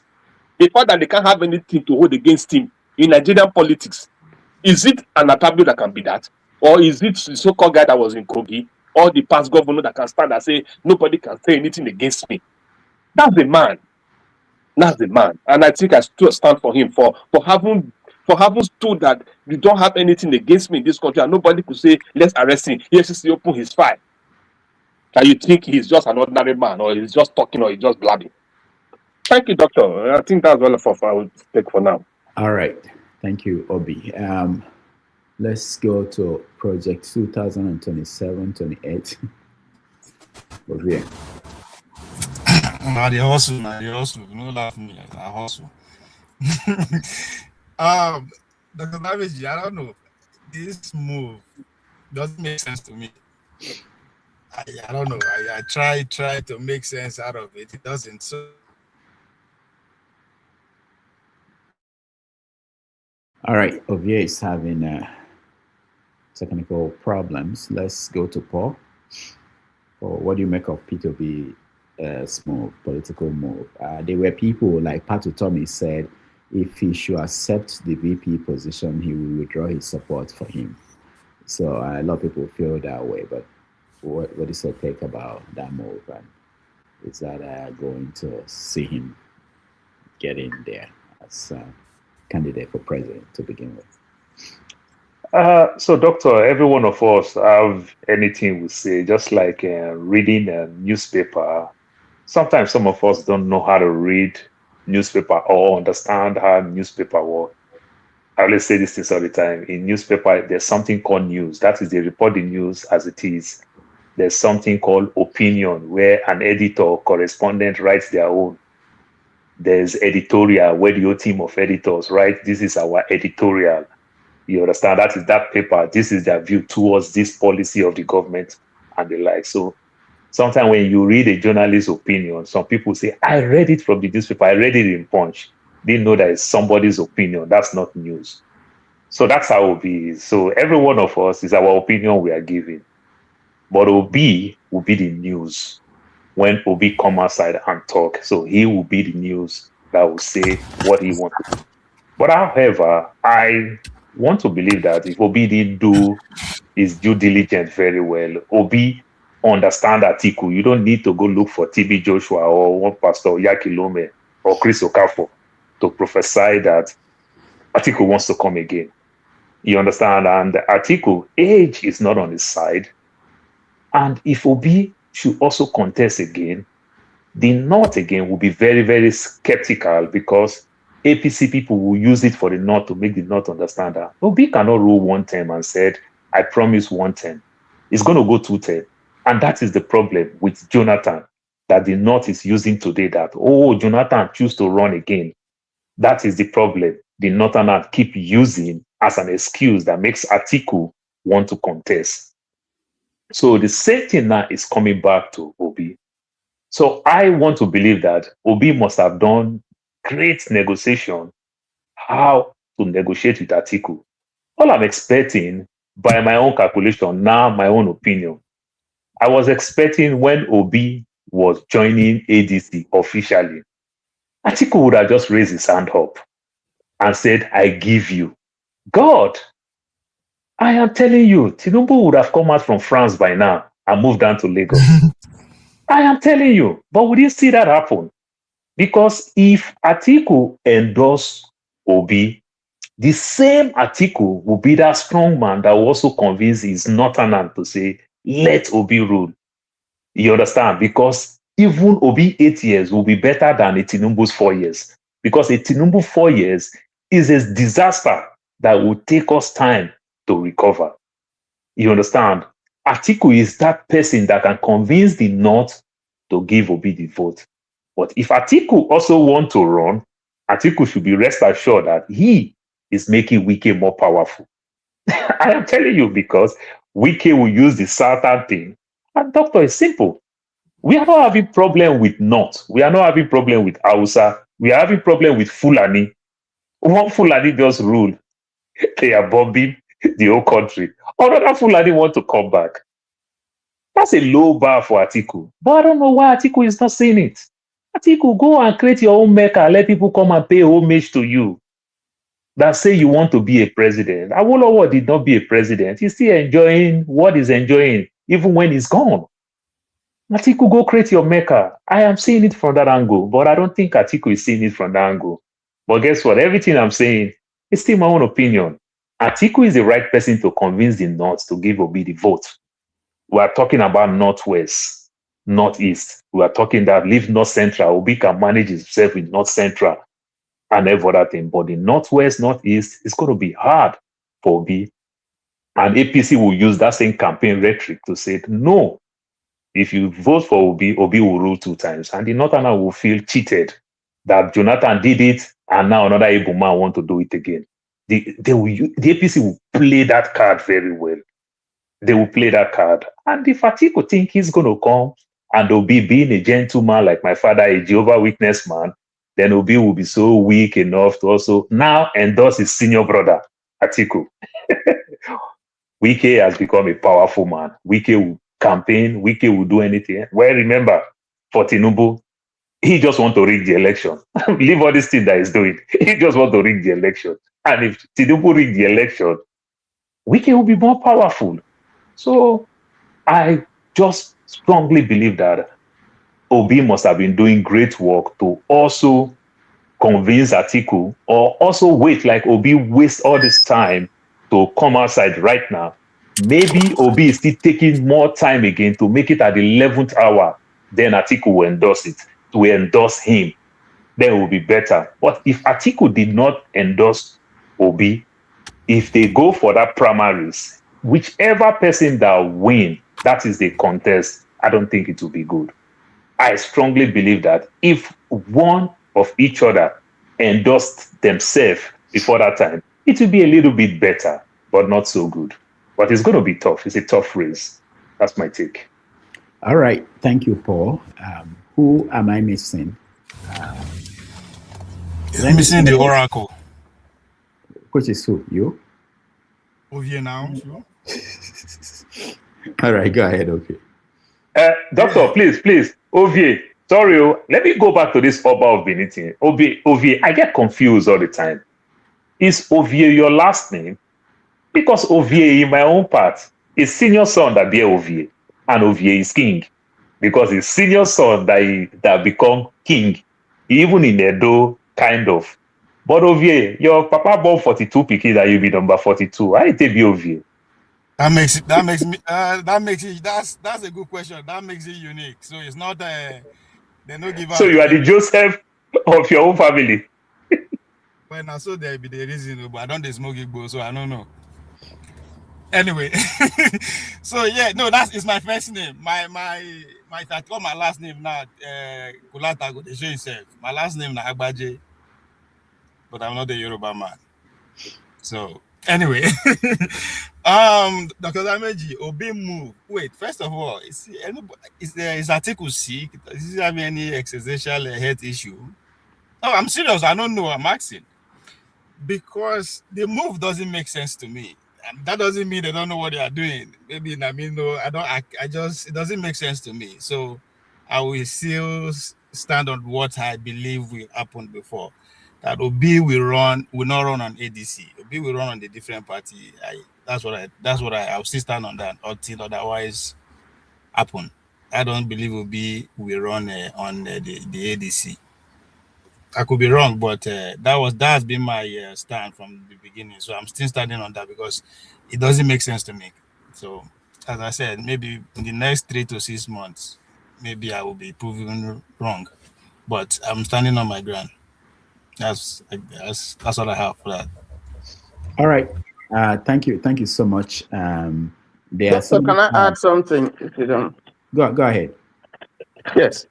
Just on this same issue of Obi, I just before Obi's movement to ADC, ADC had only one member in the House of Representatives, Federal House of Representatives. That is the Rep Abejide from Kogi, and only one member in the State House of Assembly, and that's again from Kogi. That's just all that ADC had.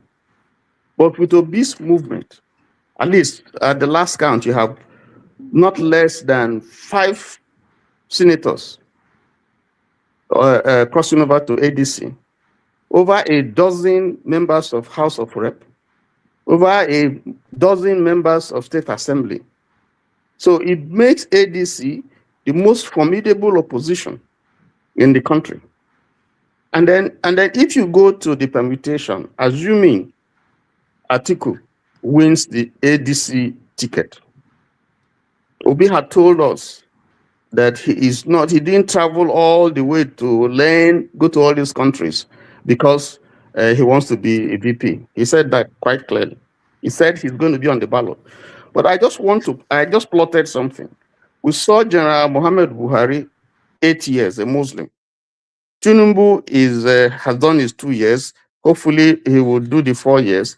That makes 12 years. If he does 8 years, that will be 16 years of a Muslim ruling Nigeria, and then he shifts over to the north. He probably will have another Muslim who will run for another 8 years.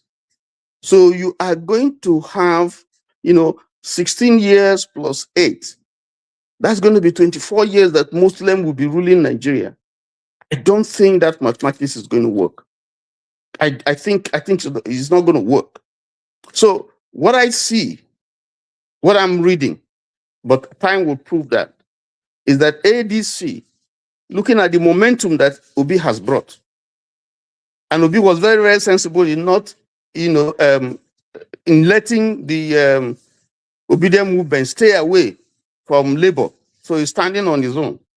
Now, I'm sure that whatever calculation the ADC is making as to who is going to be his presidential candidate, they're going to look at this formidable block that Obi has brought into ADC. And they're going to look at who is more likely to win, going by this sentiment that I've just said. Atiku is a spent force in the north. Atiku's following has gone down, drastically. So I think that we can't speculate here, staying here and just speculating that Obi is going to be vice president, Obi is going to lose or whatever. For the man to make that decision, I think he knows what the reason why he has done that. Let me stop there. Thank you so much. So, Paul, on your question, stay curious. I will call you one day for the coronation. Just they stack money. Right? Because Dr. Damage is stay curious too, All right. So what we're going to do, we're going to take a break. When we come back, we go to the main story in the news today, which is what's going on in Venezuela. There are so many angles to that. This is not the first time that the United States went into another country in the new hemisphere, take their president, and bring them here and try them. So it's something that should be. But Dr. Dameji, I know we'll talk about it. These are what they did in Nnamdi Kanu. What's the difference? Anyway, so we are going to take a break. When we come back, we are going to look at that in all its ramifications. So stand by. Thank you.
Okay, thank you very much. This is Big Duff. We appreciate you being here. Late last night and early today, at my direction, the United States Armed Forces conducted an extraordinary military operation in the capital of Venezuela. Overwhelming American military power, air, land, and sea, was used to launch a spectacular assault. And it was an assault like people have not seen since World War II. It was a force against a heavily fortified military fortress in the heart of Caracas to bring outlaw dictator Nicolas Maduro to justice. This was one of the most stunning, effective, and powerful displays of American military might and competence in American history. And if you think about it, we've done some other good ones, like the attack on Soleimani, the attack on al-Baghdadi, and the obliteration and decimation of the Iran nuclear sites just recently in an operation known as Midnight Hammer, all perfectly executed and done. No nation in the world could achieve what America achieved yesterday, or frankly, in just a short period of time. All Venezuelan military capacities were rendered powerless as the men and women of our military, working with U.S. law enforcement, successfully captured Maduro in the dead of night. It was dark. The lights of Caracas were largely turned off due to a certain expertise that we have. It was dark and it was deadly. But captured along with his wife, Celia Flores, both of whom now face American justice. Maduro and Flores have been indicted in the Southern District of New York, Jay Clayton, for their campaign of deadly narco-terrorism against the United States and its citizens. I want to thank the men and women of our military who achieved such an extraordinary success overnight with breathtaking speed, power, precision, and competence. You rarely see anything like it. You've seen some raids in this country that didn't go so well. They were an embarrassment. If you look back to Afghanistan, or if you look back to the Jimmy Carter days, they were different days. We're a respected country again, like maybe like never before.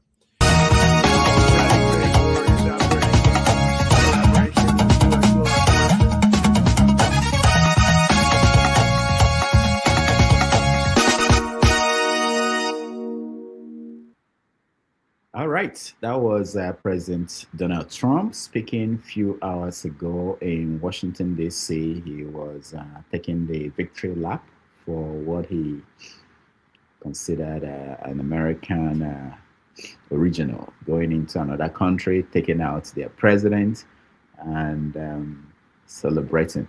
All right, thank you so much for joining us. Thank you, everybody, those on the comment section, those who are watching at home. Please, can you share, like this broadcast, so that we can get it to other people to also see. Welcome to the show, KJ. Thank you so much for being here. Yeah, I wasn't feeling well today, and I was desperate to get someone to sub for me. KJ is here now, so I will hear a few people weighing on this, and then I'll take a break. KJ. Okay, thank you so much. I don't know how my phone defaulted to silent, so I couldn't see your call as early as that. But as soon as I saw it, I responded. Yeah, I've followed the discussion so far, and I thank you for bringing it up. Thank you for every one person who has contributed, whether you are for or against. But as a human being, and as a Nigerian, I think I feel a bit. I mean, I don't want to hide my emotion here. I feel a bit proud to be. If I was in America, I would have said, my nation is so powerful, can go into any region, put off their light, and capture their president like a small chicken and bring him back to, our country, and passing through our justice system. So my note of warning is to Bala Tinubu. This system that just been used is still behind the back door. When you go to the village, they finish sweeping the morning, they put the broom behind the back door. So this broom is behind the back door. It is time for him to act up, or these people even took extensive planning. Our own is just we just land on Aso Rock there, and they just walk down and carry him and put back in the aeroplane and fly off. So I would say that the world is. I want to look at it, from geopolitics. The world is totally changing. Rules are being rewritten, and nations are being reformed. It's only a clever individual who is a president of a country right now that can quickly, with no more delay, restructure where you are not doing well. And then, of course, align with people who you think can help you. I know there's a nation on earth that don't even have a standing army, and nobody has ever attacked them since they've been a nation. So we should also look and model our country to a place where we used to be before. We are non-aligned. We're not aligning with anybody. We were just on our own saying what is good, what is bad is bad. It's time for Nigeria to rethink our international relation or international policy. Since we're no longer making Africa as a centerpiece, since Africa have become big boys now, and they're even telling us to get away, who are you, Nigeria? So we should now realign for our own people. We should now realign our policies to be what we want to achieve in our local vicinity, our own country. We should not wait until the Venezuela's policy or strategy is applied to us before we know that we need to change some of the things that we are doing that is not acceptable in the international in the international community. Some of our practices are so bad, that should not be accepted in the international community, and we ourselves should not accept it. I know that the Nigerian people have suffered so much, so much bashing that we no longer even behave as human beings. That's why the president says to you or to us that if you like it, you don't like it, we must implement the tax law. And whether you have been, whether you have been paid or not, you must pay tax. And people are going around and promoting that. So do you tax the people you don't give that have no jobs? So these are some of the things we should look at as a nation if we really want to build our country. Now, the situation we see around the nations of the earth, that nobody who doesn't have a military power that can be spared. The only people who can say they are safe and sound is people like Russia, China, and who else? I think that's the only, because even Britain and France are not safe. The only thing that they have nuclear weapons, but they are not safe because these 2-3 giants can decide to do whatever they want to do anytime. So, having said that, I want to say, I don't know, because they say in politics there's no morality, but I think that if really what he's been accused of is true, then I think he probably didn't take a right decision. Long time ago, I said on this platform, if I were him, I would quickly go into discussion before it gets bad, because these are people who no longer respect any law, international law, no matter. And you can't blame them, because people like Nigeria also broke international law, and they are proud to say, well, this, we have done this. What can you do about it? We don't even respect international law. So nobody even expects, if this kind of thing happen in Nigeria, for us to say there's a law, international law that should be observed, because we have constantly broken international law. Thank you so much. All right, KJ, thank you so much. Recolonization. I had you on the show that happened before talking about Maduro and how he doesn't have the support of his people. And if Ovie mentioned something about this, not Project 2025, but this strategic plan that the US issued last year, even the people in Europe are worried. European countries like Britain, France, they are worried because the direction the US is going now, nobody is safe. It's not even about whether they like you in your country or not. It's not about whether the policy is such that democracy is the way it should be. One of the things that Marco Rubio issued to ambassadors all over the world is that if citizens of your country are suffering because of immigration, so what I mean is that if you're an American and people are getting jobs, like people who come from other countries, that is human right violation. They are changing the rules. They are saying that they are going to support opposition leaders even in Europe, that the traditional European allies are worried about the direction America is going. So it's not really just about 80% or 75% of people supporting you as a leader. It's about the country of the United States going in a different direction. So I want you to weigh in. I know you've been talking about this all morning. Weigh in on what you think about what is happening. It's a national security strategy. Yes. Yeah. Thank you. Go ahead. Document. That's what it's called. Yeah. Thank you for another opportunity. Doctor, you see. Is it or to to regularization? Yeah. Nami? Is it yeah. me Oh, it's for you. Yeah. It's for you. Okay. Doctor, when you say something, I made a joke that you can now see the new name that I'm bearing there. There's a reason for that. It's not that I want Africa to be colonized or something like that. We know it's not going to be possible. But the problem is that, like KJ was adding there, that so many countries should be careful. You may look at here in Sweden. Sweden used to be the most, if you like, carry any problem, come here, say that they find you, they go give you refugee status.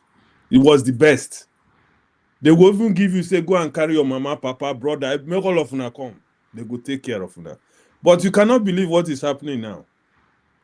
They don't even, if you make refugee now, make you talk better thing. If not, the next day they go take you out of the country, which is alarming to so many people.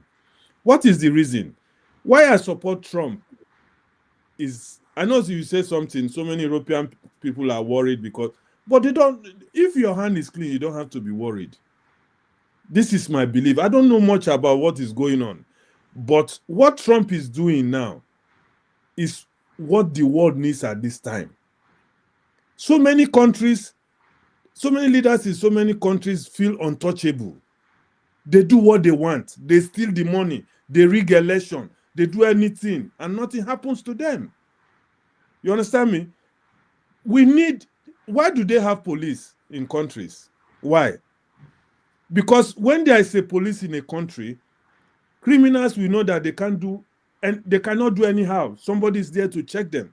But of lately, if you look at the world politics, everybody is relaxed. Nobody cares about people anymore. Anybody can do anything he like for a country, prison anybody, kill anybody, imprison Nnamdi Kanu, make sure say Samuel Ekpa is taken away. Nobody go fit talk. That is why I'm telling you, and anybody will feel different, that what Trump is doing right now in the world, if you are a lover of peace and justice, because Peter Tosh sang a song, he said equal rights. Without equal rights, there can never be peace. And most of this America where you live, Europe, they are fed up of refugees. There are many refugees where they don't fit even join the system. You understand me? So what Trump is doing is that you cannot be destroying your country. People are flooding out. I know how many, I was reading the other day how many Venezuelans have migrated to America. And you cannot tell me that America is taking care of all of them. Where one man sits there and stand upon the unity of the country and nobody is talking. So for me, I don't know whether I get near to waiting you ask me, No, but no, yeah, you're right. Yeah. my policy and the reason why I'd always call Donald J. Trump, make I call him full name, capital letter, GOAT, G-O-A-T, greatest of all time, is because he decided to take it up to himself to police the world. And they hear say the Sokoto Emir they hide now. Whether not true, now somehow I hear him from one of these our big men we know everything for Nigeria. He was confirming that the Emir of Sokoto is in hiding. Why? Thank you, sir. Right. Thank you so much. Okay, if you give me 1 minute, I'll just wait a bit. Here is what I think. The issue we didn't see. You see, that's why it's good to work with the intelligentsia in Nigeria, whether they are your government or not. We saw this sign coming long time ago. Nobody can say you didn't see it. We saw that there is a recolonization and reorganization of the world affairs. We saw it.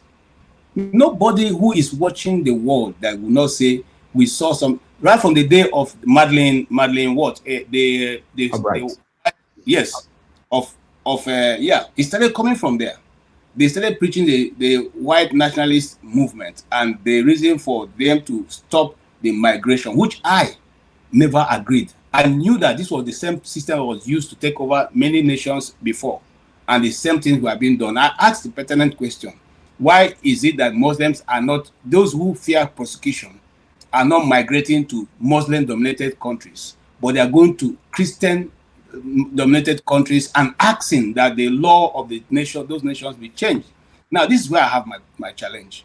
You leave Saudi Arabia, Kuwait, Oman, all those other places that are so beautifully built, they have all their money, they are practicing the same thing you are practicing. You didn't migrate to those places. Then you go to Britain, you go to America, you go to France, you want to go and force them to now adapt Sharia. And because, you see, what goes around comes around. What was the real reason why Africa was taken hold of long time ago? Because our forefathers were very kind. They saw these people as suffering. They welcomed them with full hands. They gave them land. They say, you know what? Live, let me live. Let everything be okay. And they took advantage of that. And they said to turn us on our head. Took the strongest of our men, the most intelligentsias, and took them to become slaves, took them back to their places. Now, what goes around comes around. These guys have also used the same system to go into these nations, and now everywhere is everywhere is running loose. Unfortunately, we didn't build, we didn't restock, we didn't take account, and we are going to pay heavy price for it, whether we like it or we don't. Thank you. All right, thank you, KJ. Mr. James. I know you don't pay attention to America, but I know that today you did. You paid attention. No, my point, KJ has spoken well, but he was talking about intelligence in Nigeria, trying to foresee what is happening now. Where are the intelligence? The likes of Kennedy, Njoku, Jacob Festus, Ajayi, Walter Fonagoro. Where are they in modern Nigeria? Rudolph Okonkwo. Very good. You get the point? So many wishy-washy professors we call intelligentsia who cannot, anyway, please let's leave that aside. This invasion of, what's it called, Venezuela, can you hear me, please? We can hear you. Good. This invasion of Venezuela is nothing new. In history, for example, Oborame of Benin in 1897, the Benin Empire was invaded and it was taken into exile in Calabar. Prempe of Ashanti Empire in 1896 was taken to Seychelles Island. And so many Africans in history. And in modern times, in 1980, the Soviets invaded Afghanistan. Nothing happened. And not only that, the USA under Ronald Reagan on October 25th, 1983, invaded Grenada during the reign of Bishop Maurice. December 20th, 1989, Panama was invaded, and Manuel Noriega was abducted. And I don't know what happened to him. Anyway, the point is that what is happening now is just a repeat of history. By nature, man do not learn anything from history. So at times I wonder why we even study history at school, because Despite all that has happened in the history of man, we are not learning anything. And the world is being reorganized, just like before. And this is what is responsible for all this wahala going on here and there. So to me, it's nothing new. More will still happen. Even when they bombed Nigeria on Christmas Day, and I thought Trump was just boasting, not doing that. He had, I mean, he was dead serious. And who knows, where is Bala Tinubu today? I tell you, I really don't know where he is. We are assuming he's in France. Maybe he's held up somewhere. We do not know. So that is how it is. And let us brace up for very tough times ahead because of our inability to get ourselves properly organized. Thank you very much all indeed. I have to sign out because it's nearing bedtime in the Gambia. All right. Thank you, Mr. James. We appreciate you. Bob Chisco, welcome to the show. Hello, can you hear me? Yes. Happy New Year, my people. You know, when the US sneezes, the rest of the world catches cold. I would wholeheartedly say that now, so many presidents of the world are keenly watching what is happening in Venezuela. Over the years, ever since this man took over from Hugo Chavez, you know, his master, with their repressive governance over the people of Venezuela, it has been, you dare not talk anyhow. Believe me, average Venezuela today, if you conduct a poll, you could be getting up to 80% who will say they are happy over what just happened. Could you imagine? That just came like a thunderbolt. Nobody was expecting that. All we've been seeing over the time was this boat was bombed over the sea. We never knew it was coming to be like this today. You know, to an average Venezuelan, this is a New Year gift from Trump to them. Just like some people in Nigeria say that Trump gave Nigerians a New Year, a Christmas gift too, over what he did in Sokoto. Believe me, so many leaders of the world will be watching because America, being the policeman of the world, have said it. Just yesterday, Trump won Iran. He won Iranian leader. Stop killing protesters. People who are not happy with their governance, they have the right to protest, to tell you, this thing you are doing is telling on us. And what will you do? You turn back to be killing innocent protesters. And Trump warned them, should you continue to kill innocent protesters, we are going to come after you. Now the man was just making noise, you know. So what just happened to Maduro? They never saw it coming. Can you imagine? Nothing. Nobody said there was a move in the military to go tell the president, this is what is about coming. Please take a leave. Nobody. Could such a thing happen in Nigeria? That the military are about going to Dambua or whatever to go and attack the terrorists. The next thing is the terrorists lays ambush against the military. Why? Some military men who are most will go to alert the terrorists that the military are coming. But you never hears of such in the American forces. In fact, man, thumbs up Trump, thumbs up American soldiers. Nobody messes with them. That's why they have continued to remain #1 in the whole world. You see, I'm so much happy. And this is a lesson to those African leaders who have continued to mess with the people. You get into office, you put the people under the box. Look at what we're experiencing today in Nigeria. Would we call that democracy? Every governor, once they come for you, the next thing you do, you switch to APC. You switch to APC. Look at Peter Mba. I was born and brought and raised in Enugu.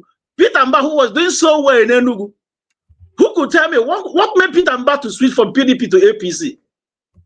I don't know. He's going for second term.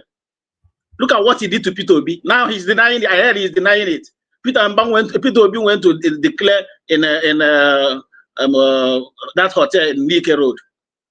The next thing, they sent people to go and block the road with a caterpillar, started digging up the road. The work you never did before. All of a sudden, it started digging up the road. Look at the whole traffic stretching from Likero to Norwas. If you know about MNA very well, the whole road was completely blocked just to frustrate people who are coming for the inauguration. I think the what we call democracy in Africa, especially in our country, Nigeria, I think what is happening in Venezuela is going to be a big lesson for some of them, so that if they want to learn, they learn. If they don't want to learn, 2027 is going to be an eye opener. And if Tinubu does not learn lesson, I think Trump will come for him and kidnap him over the night. Thank you. All right, thank you so much. Let me hear from, I'll come to you guys, Paul and Obi and other people, or Mazopar, I see you. Let me hear from Bumi first. I wanted to know, because there are so many angles to this story. It's not just about Venezuela, it's also about what it means for countries like Nigeria. Some people have mentioned Tinubu, and essentially, if Trump decides to go after any country at this point. Sorry, hello, you didn't want to eat Iba. You didn't want to eat Iba. No. Really? This is wonderful. CNN will be proud of us. Bumi, my brother, carry your Eba, go eat now. Bumi, go ahead. What is your take on what's going on? Good evening, everyone. Happy New Year's to everyone. I hope you're all enjoying the year so far. I actually wanted to go last because I wanted to talk about the last topic, but okay. I'm just gonna quickly say one or two things about this topic. I think I haven't done my research more about the whole Venezuela issue. However, I think the thing I will just try to point out to us is who is gonna check the person checking other countries? In this case, who is going to check America? Because fine, let's say what America is doing is for the benefit of other countries. You know, let's say we don't like Venezuela.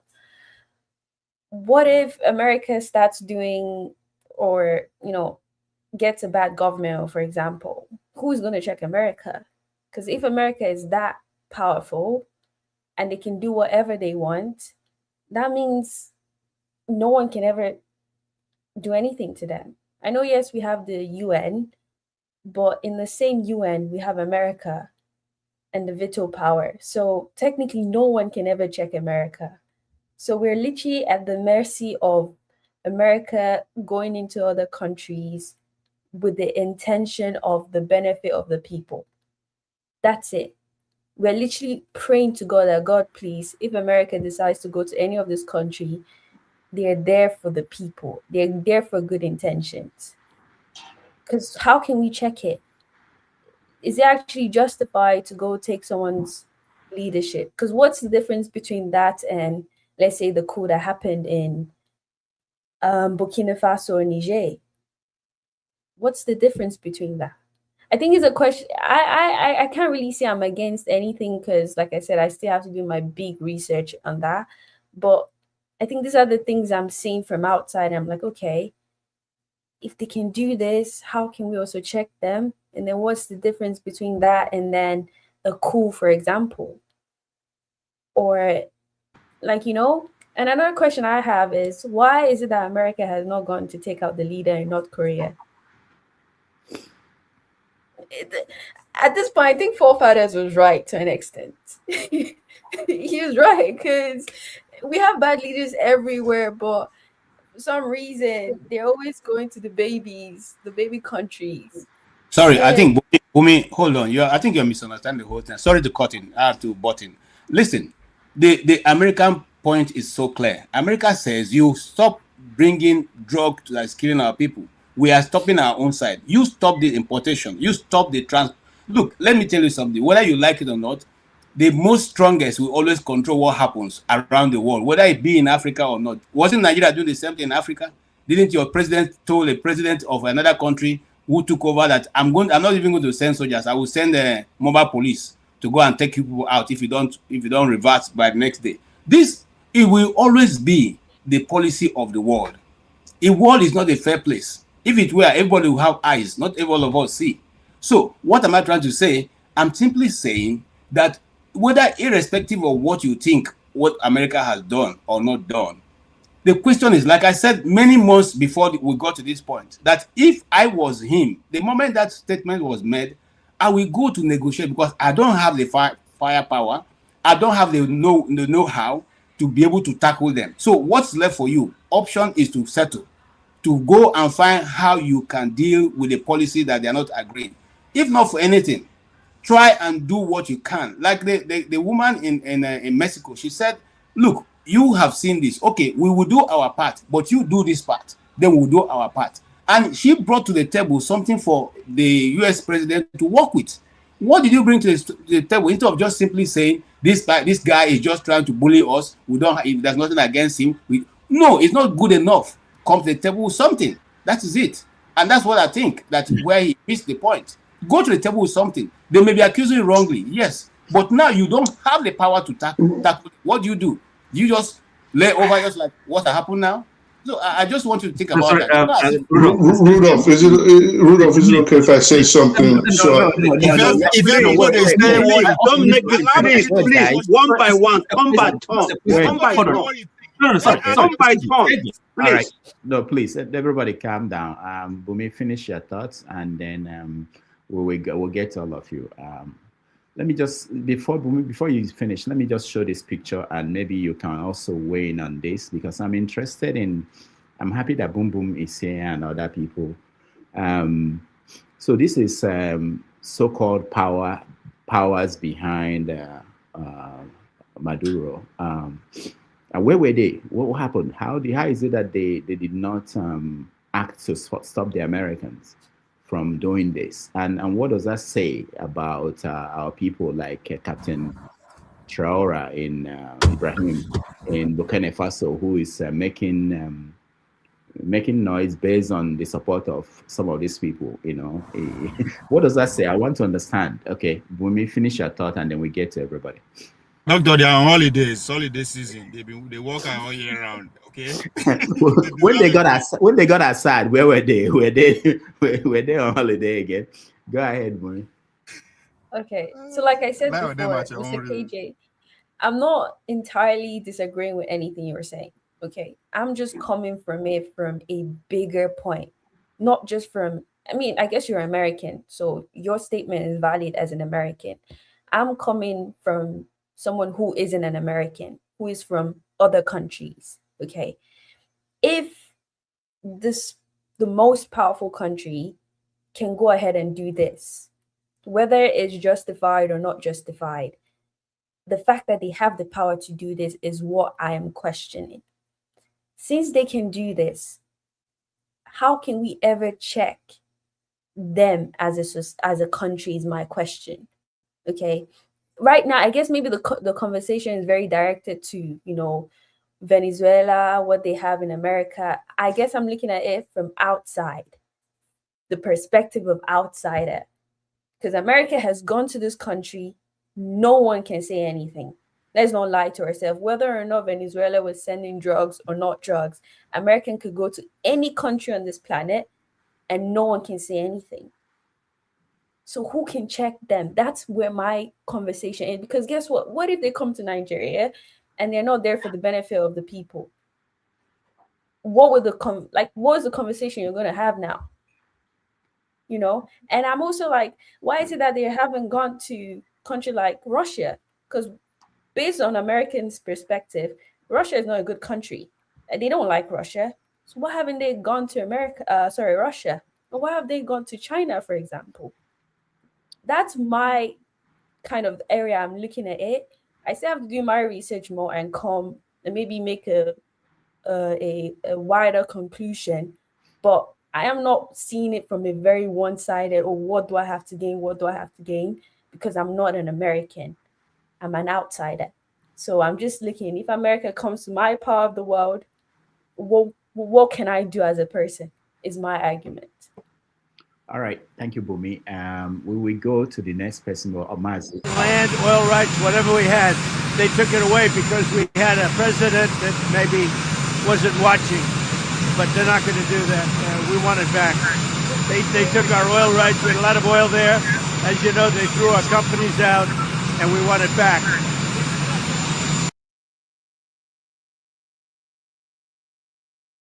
That video is being played a lot these days about people who are looking for possible motive for going to Venezuela. That is more than the fact that the president is being accused of being involved in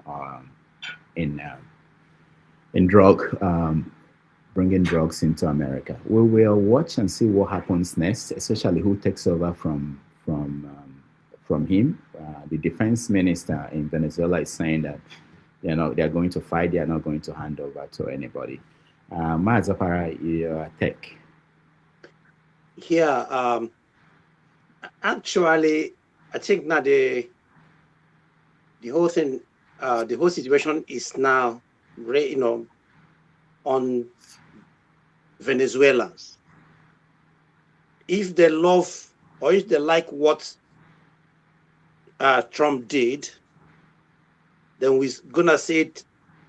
In days coming. If they do not like it, we're going to say it in the days coming. All we're discussing here is this and that. The whole thing is, are Venezuelans in support of removal of Maduro or not? That's the most important thing. Because if you tell Iranians today to choose between removing of the mullahs and allowing them to stay, I don't know. Probably many will say let them go. The issue is here. Good governance is very, very important. Good governance. I believe that if Venezuela has been ruled by good people, I think Trump wouldn't have any impetus to invade Venezuela. Doctor, you mentioned about Europeans. We live in European country. They are not so brutal. They are not so corrupt. There is corruption anyway, but they're not so corrupt. They're not so despotic like third world countries, like Africa, like some countries in southern hemisphere. They are not like that. That's why you see black people, we are running away from our countries, even on donkeys, on boats, because our rulers are evil. The same thing to Asian countries like Pakistan, like Yemen, all those places. The same thing in Venezuela, other places. You see them running away from their beautiful countries because of people like Maduro or former Chavez, right? The main issue here is good governance. Give your people good governance, protect your people's, rights, and then nobody will invade you. Nobody will invade you. We're having such problem here in somewhere here in what you call it, Romania and Bulgaria, before they were allowed to clean up their system, and today they are part of EU. Nobody is going to invade them because they are part of EU. Because they have already those corrupt people. Those corrupt people have been, taken away from the system. Romania, even they killed their own Ceausescu and the wife, because they were so corrupt. They murdered them. They caught them and killed them hanged them in the public. That is what we are lacking in Africa. If you are good, government or good president, nobody's going to, invade you and kidnap you. If you are not, people like country like America will come and deal with you. I don't care whether it's Venezuela, whether it's Nigeria, whether it's. Please give your people good governance. That is it. Thank you. All right, thank you, Mazi Opara. I totally lost track of where I am in terms of who came in, who spoke and who didn't. Obia, go ahead. All right, Doctor. I guess more notes. Make I act like you now, intellectual. Since James mentioned they no put my name, I am vexing. Yeah, there are 6 main reasons why crime where Venezuela commit. I'll mention how I like those 6 reasons, and I think Nigeria as all they commit 5 of those crime. But first of all, let me make, I don't always at the talk I'm Oh, we are no verse. So, bros, I want go walk. I go to enjoy now for background. All Thank right. you, sir. Thank you. Thank you. Now, and they always talk every chance I get. This is not about Trump. This is about America as an empire, as an idea, as an experiment, as a nation, the next level for them. So everything that is happening, they are well prepared. So it's not about Trump. Trump will come and go. The next person will continue or he will upscale them. That's what is going to happen, at least for the next 10 years or 15 years as they are projecting. And Dr. Dami, thank you. Made mention of it, the national security strategy. If you live in Europe, you could forget Nigeria now. I know they talk as a Europe, you don't finish as a unit. And a third world nation route, now they will take one by one if they are not careful. I've been saying this. So if I be you, you live in European nation, make that national security strategy your Bible, at least for the next 10 years. They read them every day. Because the doctor talk about another thing again, definition of term that is changing. In the politics that we play today, they see refugees, immigration along one line. And the definition, they see the definition, they classify them along civilizational line. So the idea is that this one now illegal, this one now it is suffer, this one is not contributing. It's off the window. If you are not a Christian nation, if you are not a capitalist nation, if you are not a Sunni coming from the Chinese civilization, if you are not a Muslim, at this point you go define where you did, because what you think is playing out in America, Europe only go worst. And they talk about every day, but people know we don't go worse. This, even the immigration issue, civil war, it's coming. At least the next 10 to 15 years, everybody should watch out. In terms of Venezuela, Trump don't make announcement this morning. They're taking over the country. They're going to be put boots on the ground. They're going to work with some of their interests there and build their infrastructure back. Thank God, doctor played that clip about their own oil, whatever Trump they claim. So they are going to put boots on the ground. Mark Yoruba and the rest will work with some of their guys. So they are fully in charge. Now, the 6th crime where they commit, that Nigeria say they commit 5 of them. One of them now ideological opposition. That be the first crime where you go commit against United States when you take the socialist route. So they are accusing Maduro as a gang, as a leader of the gang that is spreading socialism within Venezuela, Cuba, and Nicaragua. So those are the next countries in line to be toppled. So that is unacceptable to the American idea. Anything outside capitalism, you win for it, especially we say you be their neighbor. They can't take that. KJ talk about drugs, cocaine, and other thing. It was that, in fact, that's how they frame the campaign. History will say that Venezuela were at the forefront of trafficking drugs to come to America. That's how they will write the history. So that's why they actually carry out the invasion based on that. Sorry, again, I'm pointing that out because they from our ones as what Christian genocide. The oil, I mean, this is arguably one of the most, as one of the largest oil reserve in the world. So when they say they want to take over their property with it, they don't know what they are doing. Then immigration, they're accusing them of actually allowing 8 million from other neighboring countries to come to their land. They accuse them. Then gold sanctuary, which you mentioned, because they have good reserve of gold. That is what they are using to actually evade, able to boycott the sanction. All the sanction when they actually put on them, they were able to do that, run the country based on the gold they have. So, and that is not acceptable. Then foreign allies, right, which is where China come from. China, they patronize it, they buy the area and all that. Iran, then Hezbollah. These are 2 people, the 3 group of people they see as a threat to the Western civilization. And Maduro is in bed with all these 3. So if you look at all these things, now only that maybe, I don't know where will be capitalist nation or be socialist nations. I think that's the only thing I don't understand. We are not committed, but every other one, because we are accused Tinubu saying a drug guy, saying they push drug. So if they come back in the name of drug, we should not be surprised. Oh yeah, we get them. Immigration, all of us will fool America. And that is due to the fact that the country is not working. Everybody they talk, and yes, that's another reason too. I don't know, nobody will get good. But our foreign ally, If you are in bed with the China or the Russia at your own peril, these people cannot, they no feel even face just one side of America. I'm not talking about the whole country. That's a conversation for another day. All right, thank you, Ovia. Let's limit it to 4 minutes so that we can get to everybody in the time we have. I want to skip some people who came. I see you, Oti. I'll come to you, Paul, and to Tony. But let's hear from Righteous Man. Maybe the news is here to get to Nigeria. Let's know. Righteous Man, are you aware of what happened in Venezuela?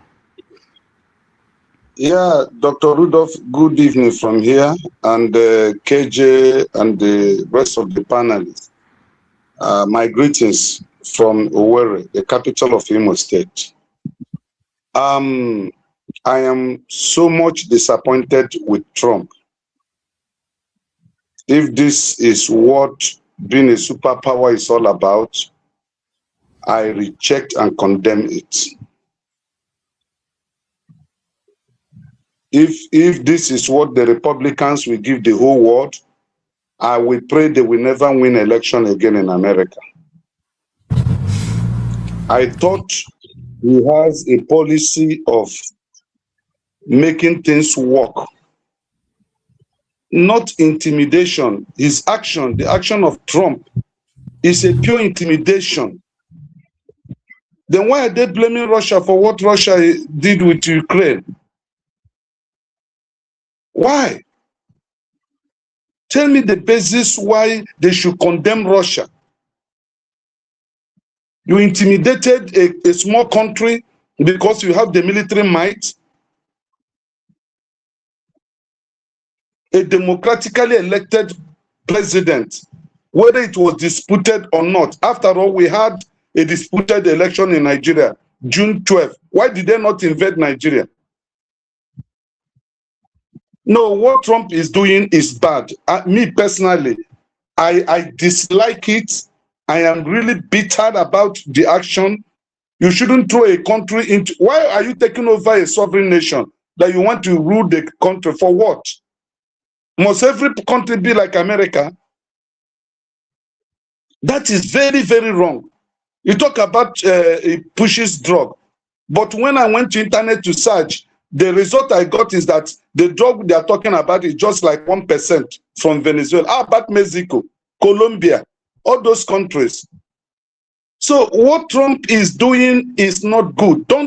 A sovereign nation, you should not invade it. You should not capture a sitting president and his wife, make them, they become I mean, in fact, it's so disgusting. Honestly, so disgusting. If this is what the policy of Trump is all about, please, Americans, in the next election, they should vote him out. Vote the Republicans out. Vote anyone that aids to this invention. It's not correct. This is a modern world. That you're a superpower militarily does not give you rights to take over another existing country in the name of democracy. What kind of democracy are they practicing? When it favors them, they allow it. What is happening in Nigeria? Is it okay? Why is the European Union and America not have intervened since 1993? Because it favors them. Their company are working here, drilling our oil, taking all our resources, and they call us third world country. That should be condemned. It is not ideal. So China should invade another country too, right? And if China does it now, it is still the same United States that we call UN, and they threaten war. No empire lasts forever. That's what history says. No empire lasts forever. After all, there was a time Britain was controlling almost half of the world. Today, where is Britain? One day, the same America, another superpower will arise. But what they are doing right now, the invasion of Venezuela, I am not in support of it. Trump used to be my candidate. He used to be my guy. But this action, I reject and I condemn it. It's not acceptable. Thank you. All right. Thank you, Righteous Man. It's not acceptable to him. Let me see. Let's go back to the people online. Mazapara, did you speak? I don't think so. Oh, you did? Okay. So, Oti, let me get Oti in. Oti, go ahead. All right. Okay. Evening, everyone. Rudolph, you're giving everybody 4 minutes. I don't need 4 minutes, 2 minutes or 1.5. Really, for me, the pity is, I mean, most of the panelists that have spoken on this, and really, the disappointment, I can't hide it, because the way they discuss this subject matter, with levity, is, I think most of us just talk all night and on all sorts of subject matters. Really, do we have the understanding? I mean, the basics. That is really very. I don't know. Okay, now Mr. Bobelo here, referring us to national security, whatever strategy. What use is that? What we're talking about is this kind of no lack of regard for international standard and norms. So any country, because you, in other words, you approve rule of force, power. Okay, I mean, if you have power, you have right. That is what there's no critical critical mind, critical understanding of what is going on. Is it something you approve? Is that the way to conduct international affairs? We live in the West, so we approve of it. You live in America, and probably I don't know. You see yourself in America. West. We live in the West, so we approve of it. I don't know why you are accusing me of it.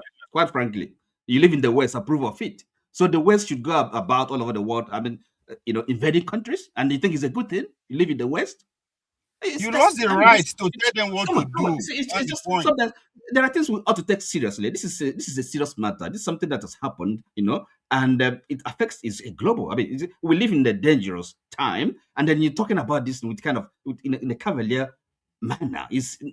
Are you ever serious? Come on, it's just it's so regrettable. And I don't know. Really. I am your problem now. And you're still laughing. Don't get it. So why you take me? Don't take me serious at your own risk. Don't do that. Then you shouldn't be wasting our time coming here to talk. If you have I did not invite you now. I didn't invite you. Am I the one that invite you? I came just the way you came. Why are you harassing me? Just have your say and go. Have your say and go. Okay. Look, because the justification, whatever it is, we ought to have standards. Not only in international affairs, also domestically, as well. You don't just do things because you have the power. We should have rules. Okay, we can't live in the world without rules. It's as simple as that. So Maduro. I mean, it doesn't. I'm not asking the question how well he's governed Venezuelans. So how about Nigeria? So we might as well welcome any foreign power to come and invade Nigeria because we don't like our president. What kind of? Not you did. Sorry, Dr. Mamitu. You did. You were celebrating. Can you keep quiet? No, I'm not. No. Last week, let's call ourselves out. When they strike the that's something different. That's something different. You can't even. So let me tell you the difference. If you don't understand the difference, I will tell you. There's a category difference here. Okay. Now, if a strike, that's what you're referring to, is. Okay, if you are referring to the strike, okay, but at least now Nigerian government, we have a government. It's not a strike against our government. It's not a strike against a legitimate government of Nigeria. Terrorism, okay. So there's no way you can compare that with invading a country. It shows, I mean, the lack of understanding. You can't even. We come here, we should learn and take things seriously. People are listening to us. Do you think I don't know? I'm sorry. Okay, that's fine. That's just my view. Thank you so much. I see you, Paul. Tony, I don't know if you weighed in, but let me bring to Nigeria's last brain cell, and then I'll come back to people who've been around for a while now. Go ahead. How you doing, Rudolph? I wanted to start off on the way I really wanted to start off was bordering on. Probably it was going to be disrespect in the generalization I wanted to use for Nigerians. But I guess after listening to Bauchi, Righteous Man, and Bumi, I have to say I'm really proud that there are still people, and even to an extent of Babolo, which I kind of understand where him, looking from a neutral aspect, I understand where himself and Ati are coming from. And I just have to say, yeah, I'm actually proud of those three, the aforementioned, because there are still people, at least amongst our people, that will adhere to the rule of law, at least internationally. For me, it's astonishing when I hear people supporting this kind of egregious attitude where a president that is currently facing probably the sickest accusation of pedophilia the world has ever seen is currently now trying to paint and whitewash himself as this defender of democracy, even if it means bombing sovereign nations or taking out presidents of these nations. We are living in very dangerous times. For me, it's exciting being a student of history that, okay, this might be something I will speak to my grandkids and great-grandkids about, God willing. But I think we have to be very worried. Why I decided to come on, and as I was fixing everything I heard Boomy talking about, it was, if we make America become the overall police of the world, who polices the police? And this is quoting her. And this was the main reason I came on. Now, if when we come on here, we have to make sure that we are fact-based. Like Oti said, people are listening. People are learning, and I hope we're all intending to learn from each other, because this is usually why I come on. Righteous Man said it. The drugs that Venezuela is being accused of, based on the CIA reports, at least in the last 15 years, Venezuela accounts for less than 3% of the cocaine importation into the United States. Most of their exports go to Europe and other parts of the world. Now you have a president now that is bombing ships, is bombing boats, taking oil tankers, complaining that Venezuela kicked out their multinational corporations. For whatever reason, Venezuela, as a sovereign nation, decided to do this. Alti says something very pertinent. It is imperative that people look to history and read. This is not a playbook we haven't seen America use before. If we have to speak about this hemisphere, America used the same playbook against Manuel Noriega. I think Mr. James already alluded to that. And it was the same cry and pointing fingers at Noriega, accusing him of being a drug importer, and they brought him to the United States, which he eventually got extradited to France, then died after serving his sentence. But then they won't tell you about Iran-Contra, which was also part of what they accused him of, which was America actually was backing the rebels in Nicaragua selling drugs for arms. Who knows what they are doing behind the scenes with regards to Venezuela? So for those of you that are happy at America going to snatch a foreign president, I think you should be very worried. Rudolph, just last week, because like Oti also said, people are not seeing the bigger picture. I think this is the problem. The world is reshaping itself, and the elite and the powers that be are trying to put the pieces together however they deem fit. And I think the main thing they are going over, or they are going for, is more surveillance of the populace. Just last week here, Shlomo Kramer, if anybody knows about Shlomo Kramer, well, feel free. If you don't, feel free to Google him. was all over the airwaves telling America we have to get rid of the First Amendment. Peter Thiel has alluded to this. Elon Musk and the rest of them, even though he portrays himself as a bastion of free speech, have come out and they said they have to start curtailing the speech of ordinary individuals.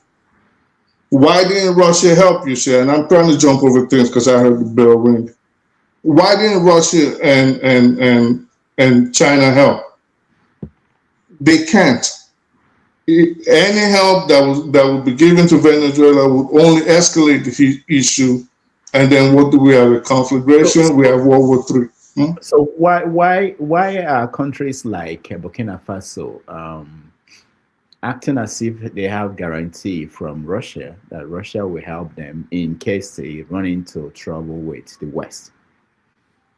Well, what I think is, I think it'll be a different scenario if such was to happen. Meaning, they're probably banking on having native and tribal people back then, fighters in Africa. Yes. So one of the arguments we had on here was, would Venezuela put on a resistance or put up a resistance if America were to invade? And it was an argument that went on for days, different shows. And my premise was always that Venezuela would not fight back.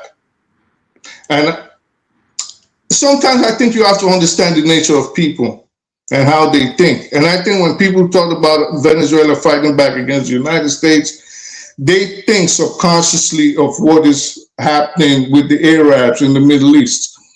And these ones are a different beast. And I say beast, not derogatorily.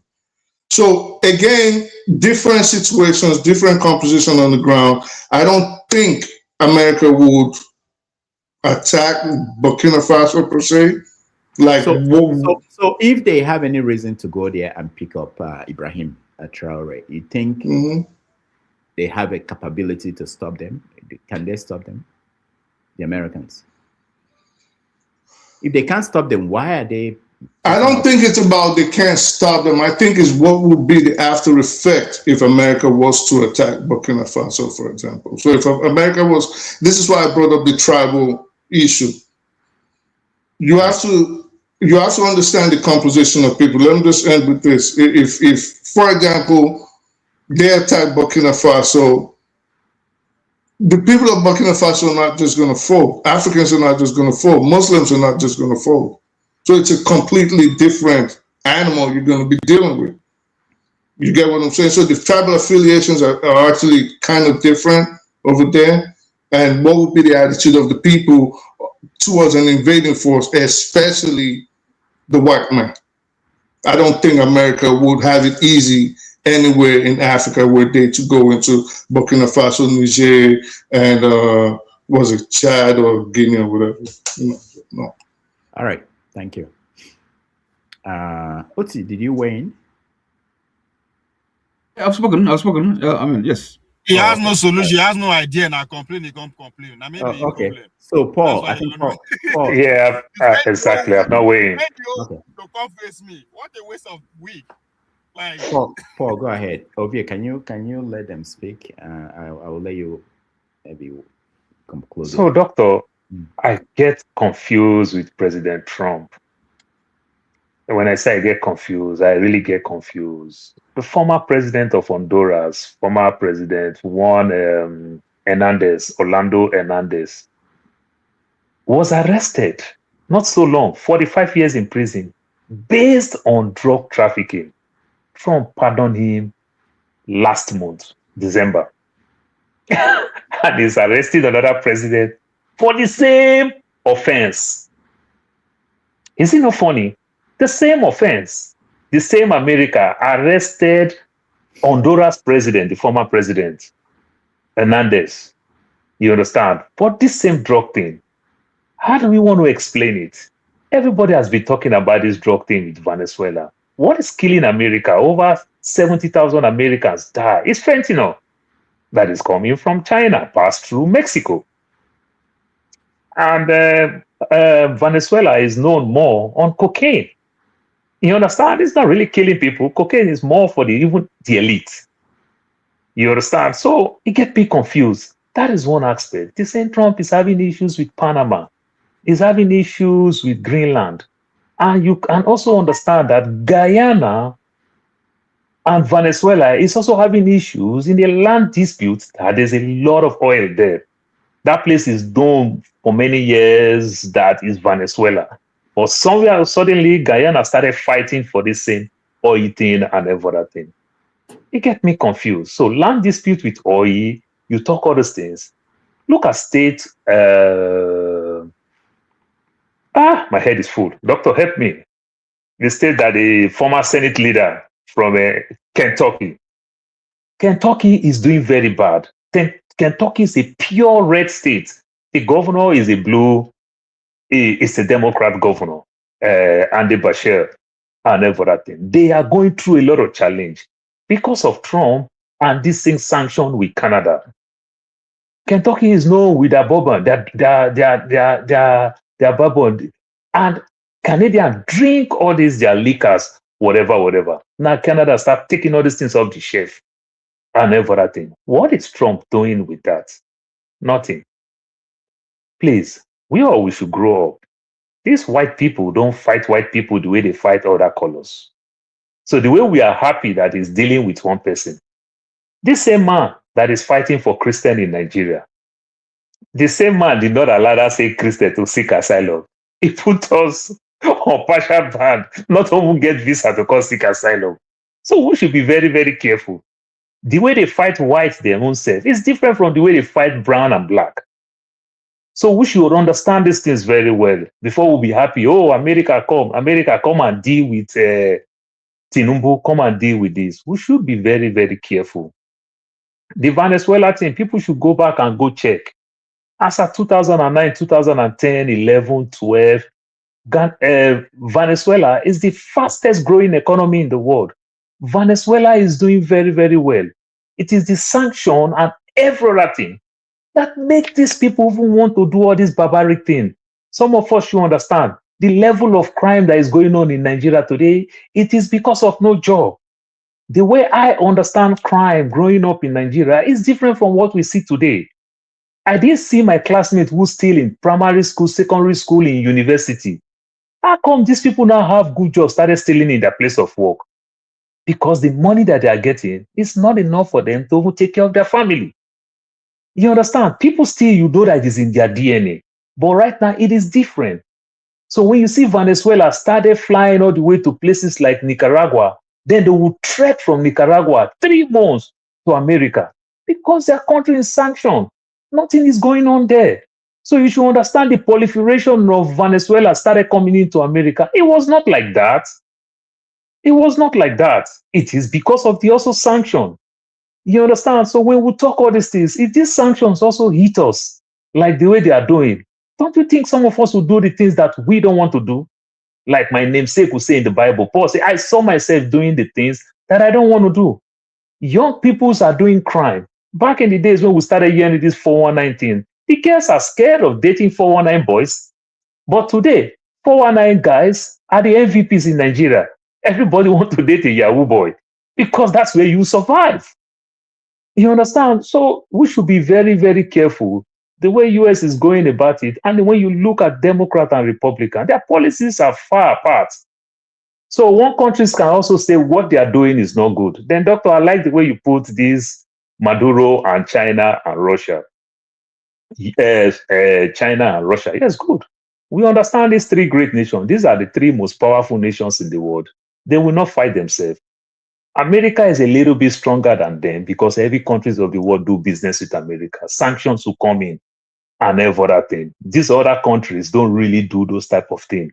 So that's why people are scared. America used their economic strength to punish nations of the world. And so these are the things. And how many days you can do with the Chinese and with the Russians compared to the way you can do this with other nations of the world. Because when America threatens other nations not to do business with you, that's when your economy crumbled. These are the things they even did with us. They did with very many countries in the world. So that's why many nations of the world are scared. But I don't think I support what Trump is doing. And he campaigned not to go to war. He campaigned against all those things. Trump campaign stand on America first. This is not American first. When you are fighting for the oil deals, when America started doing these things, this is where all our debt started coming after Clinton left. And the oil company going to make more money, but America going to be in debt. We are spending billions of dollars fighting all this war. Even though if we win the war, if we achieve anything, the oil company going to make money, but the average American still going to suffer for it. America is in $38 trillion debt because of all this war. They're spending all their money. Where is America first? Where is the poor people started getting all the benefit? Doctor, 2 months ago, this same Trump stand up and say student loan, they can't even give people who study engineering, nursing. He said they are not professional job. That they can't get up to $20,000 for student loan. Nursing is not professional job by Trump's own word. Mechanical engineering is not professional job by Trump's own word. America is suffering. So even though we, the Americans, live in America, we are suffering from this. Then the people outside who think America is the sense that they can find, that they will come help your nation. I don't think so. They are not coming to help anybody. You understand? They are not coming to. These guys are just drunk with power and everything. So we should be very careful the way we support all this rhetoric and everything, because some other people will pick it from us, and it's not helping the world. No, I disagree with what they are doing in Venezuela. They can find a better way to do it, but using this method and everything, it's not going to help Venezuela. Guess what you see within some months to come now? Then you see Guyana will start springing up again. Another land dispute, another problem. America is taking over that channel and everything. And if you achieve it, if God gives Trump more energy, he will face place like Panama. He's still revisiting the Greenland issue. He said it about 3 weeks ago. We are not in peace. You understand? He's threatening Europe because of the social media, the Facebook, the type of sanctions that they want to put around the social media in Europe. He's threatening them. No, I don't think it makes the world a better place. And I don't think this is what the average Americans want. No, the average Americans don't want this. It's just these power-drunk leaders that is doing all this barbaric thing, all this shenanigans. This is not an American policy. I will say it anytime, any day. That's my take. All right, thank you. Thank you. KJ, I will actually let you take over. And you can, one of the things I would like you to do is to do, what is it called again? Okay, if you allow me to make my comment, because when I take over, I can't make a comment again. Okay, you make your comment. I will let you make your comment. Okay, but yeah, go ahead. All right. You see, what you see happening right now is the fact that they played have become the player. And I like some of us. There is a British woman who used to be in the parliament who discusses this at a very high level. And I want some of us to go look at that interview. What I've been trying to do is to search for her, because she dissected the issue very openly, Bra Paul. She said what has happened is that what the plan they had, the only thing that happened is that a bigger person or somebody who is more of a bully has taken over the plan they had and is playing it against them. That's what Trump is doing. They had this plan all coming, but somebody just pounced on it. I will look for her. In fact, before this finish, I will hold a meeting on that and I'll play what she said, so all of us can be able to come to understand where this man is coming from. These were things they put in the pipeline. They were trying to secretly bring in, and somebody who had just outsmarted them to take it over and turn it around and playing all of them, and that's why they're all going crazy. However, some of us on this channel said when Nnamdi Kanu was kidnapped from Kenya and brought to Nigeria, that Nigeria should have the international rules should not, shouldn't stop Nigeria from carrying out what they want to do. Boom Boom Ray was one of those who said so. He said that, look, if Nigerian courts are not bound to obey international law. That's what he said. So if they are not bound now, why are we crying? You see, let's learn to be on one side. if you want us to accept international law, the ECOWAS court ruled that Nnamdi Kanu should be released and pay compensation. Nigeria didn't accept it. The Nigerian court ruled. Nigeria didn't accept it. The Kenyan court KJ, I'm ruled. sorry, but you cannot use negative issue as a precedent. Hold That on. will not help Allow any me one to of us. talk. God, please allow him to finish his talk. Hold on. Please. You see, these are international laws that have been breached by the Nigerian country. And you Nigerians said it is not, the Nigerian country is not bound by those laws. But we now say somebody else have done the same thing. We say, oh, that person is the evil person. No. We are on the same page. Because once you turn one evil, you overlook one, you don't know how far it's going to go. Now, hold on. I'm still talking about Nigeria, so that we all get it correctly. Your president sat in Abuja and sent planes to go and overtake, the people doing coup in Benin Republic, and took over the country and reinstated the person they are trying to take out of the country, even though the people of the country wanted that man gone. And we said it was right. Something was going to go wrong. In fact, he shouldn't have contacted anybody. He should have done that. That was right. What is different now from what Trump has done? Nothing. So let us be factual. Let us examine what we are backing, because tomorrow it can just be us. When the thing was going on in Libya, majority of the Nigerian journalists said this is going to backfire. Jonathan, guard our sovereign, our northern borders. People told him, no, don't worry. The small arms not coming to Nigeria. Nothing will happen. And he took those advice. Today, those some people got whatever they got and moved into Nigeria to come up carry out the operation. So what are we saying here? What am I trying to say in essence, Paul? Not I'm blaming you. I'm simply saying that, you see, when one person decides to not obey the law, every other thing comes like a rushing, flood, and it's going to be, nobody knows where it's going to stop. As for international politics and America being the watchdog, now today in secondary school we wrote essays on that. America being a watchdog of the world. Who is watching the watchdog? Who is it today? It's not only a Republican, it's not only Trump that have done that. Almost every other American president have done the same thing. So what is new?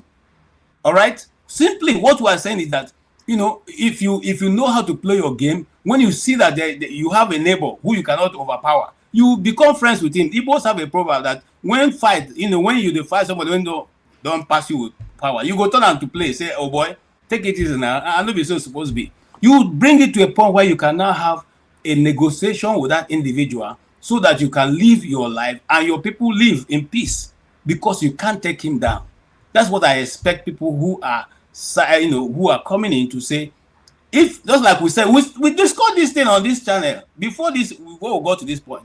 We said if at least I said that if I was him, I would quickly run and begin to make a peace.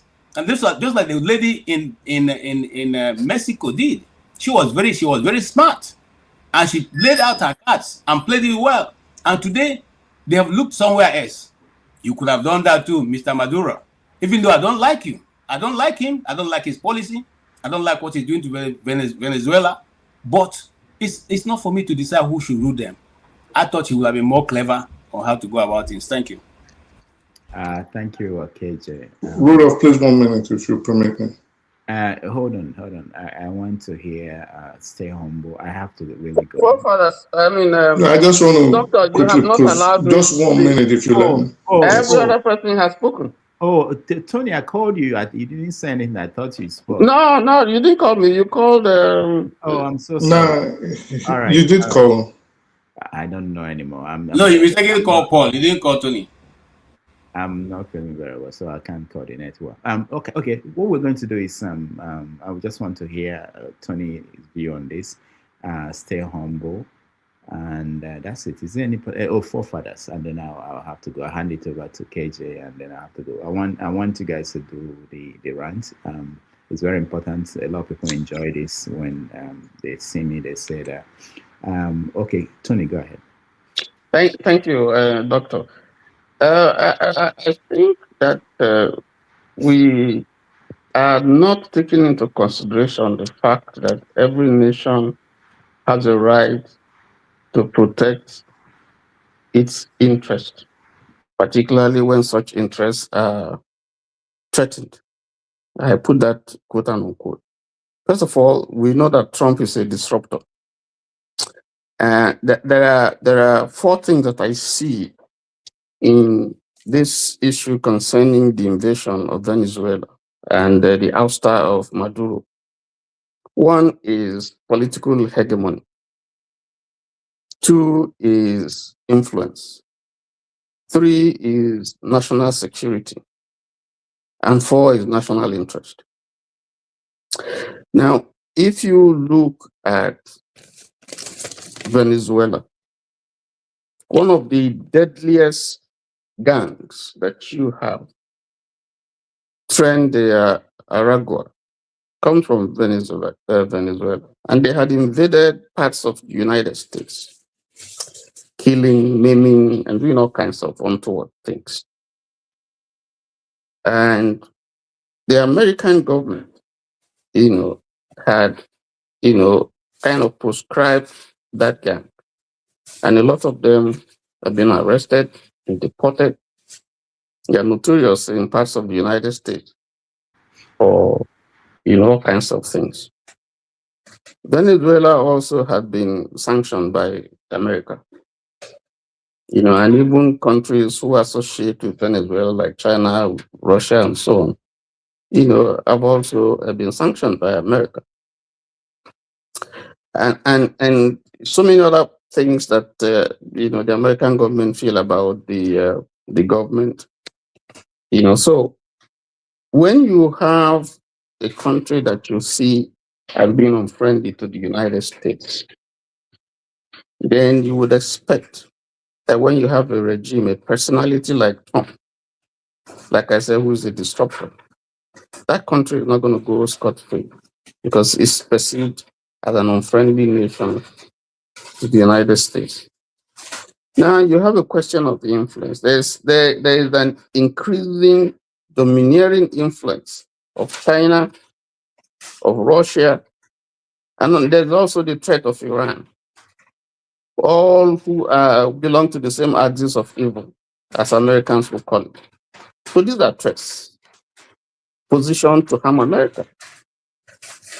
There's also, a question of national interest, economic interest, which Trump spoke about, which has to do with oil. That American companies are fast losing, contracts and all the like from business in Venezuela and being taken by a competitor, that is China. So these are some of the underlying issues. And the fact that America would not, as a country, stay where its influence in that area is winning, because Venezuela has been fingered as one country that is being used to influence all the other neighboring countries in Latin America. There are issues of drugs, there are issues of narcotics, and so on and so forth. So if you look at the totality of what we have here, when a country feels that its interest is threatened, it's going to say perhaps to hell with international conventions and so on and so forth. And Nigeria wanted to do it against Niger. Nigeria has done it in Gambia. Nigeria has gone bullying small countries, bully Gambia, bully Ivory Coast, go to Benin, as people have said, even though it's at the invitation of the president, but we know that it's not the president, the outside president, who did that. It was France, that was, behind all this, because they also want to protect their interests. So the point I'm trying to make is, in the history of every nation, when you find that your national interest is being threatened, Russia did it against Ukraine. So when you find that your national interest or your security is being threatened, then usually people will say to hell with international convention, particularly when you have the might. And you go and, and do whatever you want to do. And then you can go back to the UN or whatever and settle, whatever it is. So my point is, if you are not an American and you don't feel, you can say some of the things you are saying, but if you are an American and you see that you have an enemy or a perceived enemy, and you see that, all through that country is pursuing an interest that is inimical to yours as a nation, as a sovereign nation, Usually, this is international politics. You crush that country, and you overrun it. So it's not new. It's not novel. It's something that's been happening, and Trump is not the first person doing that. We've had George Bush do it. We have had history accounts of all these things in the past, and not just America. So I think that in trying to analyze this thing, it depends on what point of view, where you are coming from.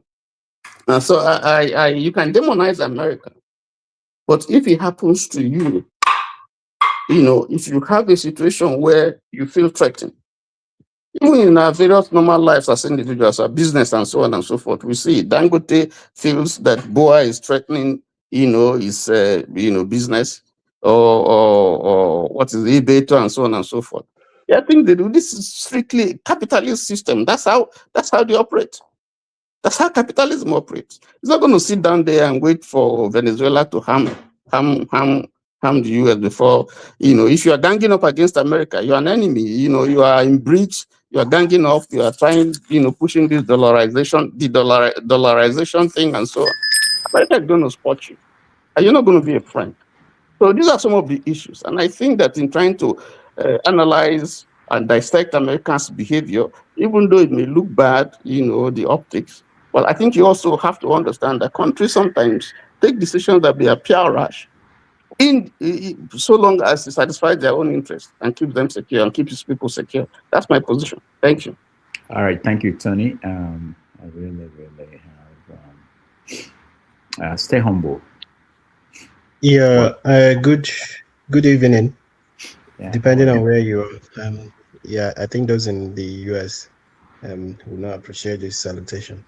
So I wasn't intent on coming on, but sometimes some people will just force me to come up when I listen to some things, and I feel very grieved in my spirit, and I want to just come up to challenge some of them. Before I go ahead, one thing that I just want to mention, when Tony was speaking, he mentioned that Nigeria bullied a number of countries. He mentioned Gambia. The 2016 intervention in Gambia wasn't a bullying, because in Gambia, Yahya Jammeh, who wanted to become a live president, he was even president when I was in primary school, that we were learning all those current affairs and stuff. And when I graduated in 2015, he was still the president of the Gambia. And then the parties in Gambia, the opposition parties in Gambia, they came together and formed a coalition. And Barrow became the leader of the coalition. He contested the election and defeated Yahya Jammeh. He scored 220,000 votes, while Jammeh scored 200,000 votes. Jammeh congratulated him initially, but later his sycophants wouldn't want him to leave power, so he held on to power. So the West African neighbors had to intervene. So that was not a bullying affair. Jammeh had to leave because he wasn't legitimate. Okay, so back to Maduro, because I've had some arguments and reasonings regarding all these things. So there are so many people listening to us, and when they listen to us for these 2, 3, 4, 5 hours that we stay here, they're trying to get the point. Who is Maduro? Maduro, is not the legitimate president of Venezuela. So we need to establish that Maduro's stay was not legitimate. He lost out. He was not the legitimate president of Venezuela. And more than 7 million people even fled Venezuela because of his persecution and high-handedness. So he wasn't legitimate. He was staying on borrowed time. So for those saying that, they breached the sovereignty of Venezuela, I don't know where you're getting that from. I don't know the connection also between what happened in Venezuela and Burkina Faso. I don't know why some people are mentioning that Trump will go to Burkina Faso. Trump, he doesn't have any business in Burkina Faso. I don't think there's any conflict between the United States and Burkina Faso. So we should try to stick to the issues. Yeah. And then somebody mentioned that Trump was fighting for Christians in Nigeria and then denied the same Christians visa. Look, we should make these conversations, even if not intellectual, but sensible. So there is no connection between the Christian genocide, between Trump protecting Christians in Nigeria and denial of visa for Nigerians. Look, if you are a country that wants to be organized, if you're decent, you want people coming to your country to be verified. If you have a certain Issa Pantami, who was still known to be, a Boko Haram sympathizer, being the Minister for Communication and dealing with the data of Nigeria, you wouldn't want people who are not properly verified to come into your country because, while you might have 90% of immigrants, genuine, 5 to 10% of so-called terrorists, etc., may sneak in through the same route. So he wants us to address certain issues in our data system, which will be beneficial to Nigeria and also to the United States before the the visa denial this thing will be lifted. Okay, I just wanted to mention those few things really. All right, thank you. Doctor, Thank you want to point out the I like the way you put it that they vet the white South Africans to come, but they can't get their information right to know that they are not killing white South Africans. Like he said, they are killing hundreds and thousands of white South Africans. They can get that information wrong, but they can know how to vet the real white South Africans to fast track their citizenship in America. But they can't even pity the Nigerians Christians that are dying. Oh, no. The former Minister of Communication is corrupt. He doesn't need to I like that. us. I like that We style. just need to get our acts right because 90% How of come people America didn't get their information right that they are not killing white South Africans before they are bringing South Africans in? have stayed in Nigeria. Doctor, I want you to point out the correlation between visa ban and Christian genocide for him. Forefathers, you're next. Greetings, Dr. Damages. Thank you for having me. And greetings all the panelists, the chat, and the viewers. It's good to see you here, Bumi, and all these rough people all around. But it's all right. Regarding this thing, basically it's a mini invasion, isn't it? Taking Maduro. I don't know what Maduro was thinking, sitting around and waiting for people to come and take him. Maybe he doesn't care. He just feels like, and America has got a case on his hands now because you have to prove that he's a drug baron. And how is it that somebody that has one of the largest oil reserve in the world, you accuse him of being a drug baron? That would be interesting to see whether the American justice system is still going to crack under the weight of that one. Except, of course, there's no justice. That said, you see, we know this has been the case. Actually, I knew anyway. Most people think that the world is ruled by order. It's always been ruled by power. And it's always been like that. And this is why your countries are not doing well. And all this stuff we are seeing now is why I supported Trump to come into office. So he can start revealing all these things to you all. He doesn't hide it. People like Clinton, they will pretend as if they are not doing it. But Biden, was he not in office when the Haitian president was murdered? And the people that came and murdered him, they came in through the pretense of being DLA, that's drug law enforcement of this thing of the US. Can you imagine? You want to come to a president's house to come and arrest somebody because you are DEA, not DLA. yeah, you're right. I thought DLA wasn't right. Yeah, so they want to come and arrest him for this thing, drug offenses, a president, and they let them in, and not one guard got injured, and he was murdered brutally. Till today, Haiti has not recovered from that tragedy. This is what America does. It's always been like that. You leave yourself vulnerable, you suffer. As a matter of fact, Maduro was telling them, come, let's talk peace. You know, he was singing, he was playing the song of, what was it? John Legend. John Legend. Yeah. Imagine all the people, come on, let's come and do peace. And this is what you get. Keep playing that game and thinking that your enemy is going to fall and die. They won't. The only people that understood this are the Asians, and they don't play. You saw what North Korea did. Is anybody bothering North Korea now? I think of North Korea say, come for me, please. We need some of all this smoke. No, we don't need it.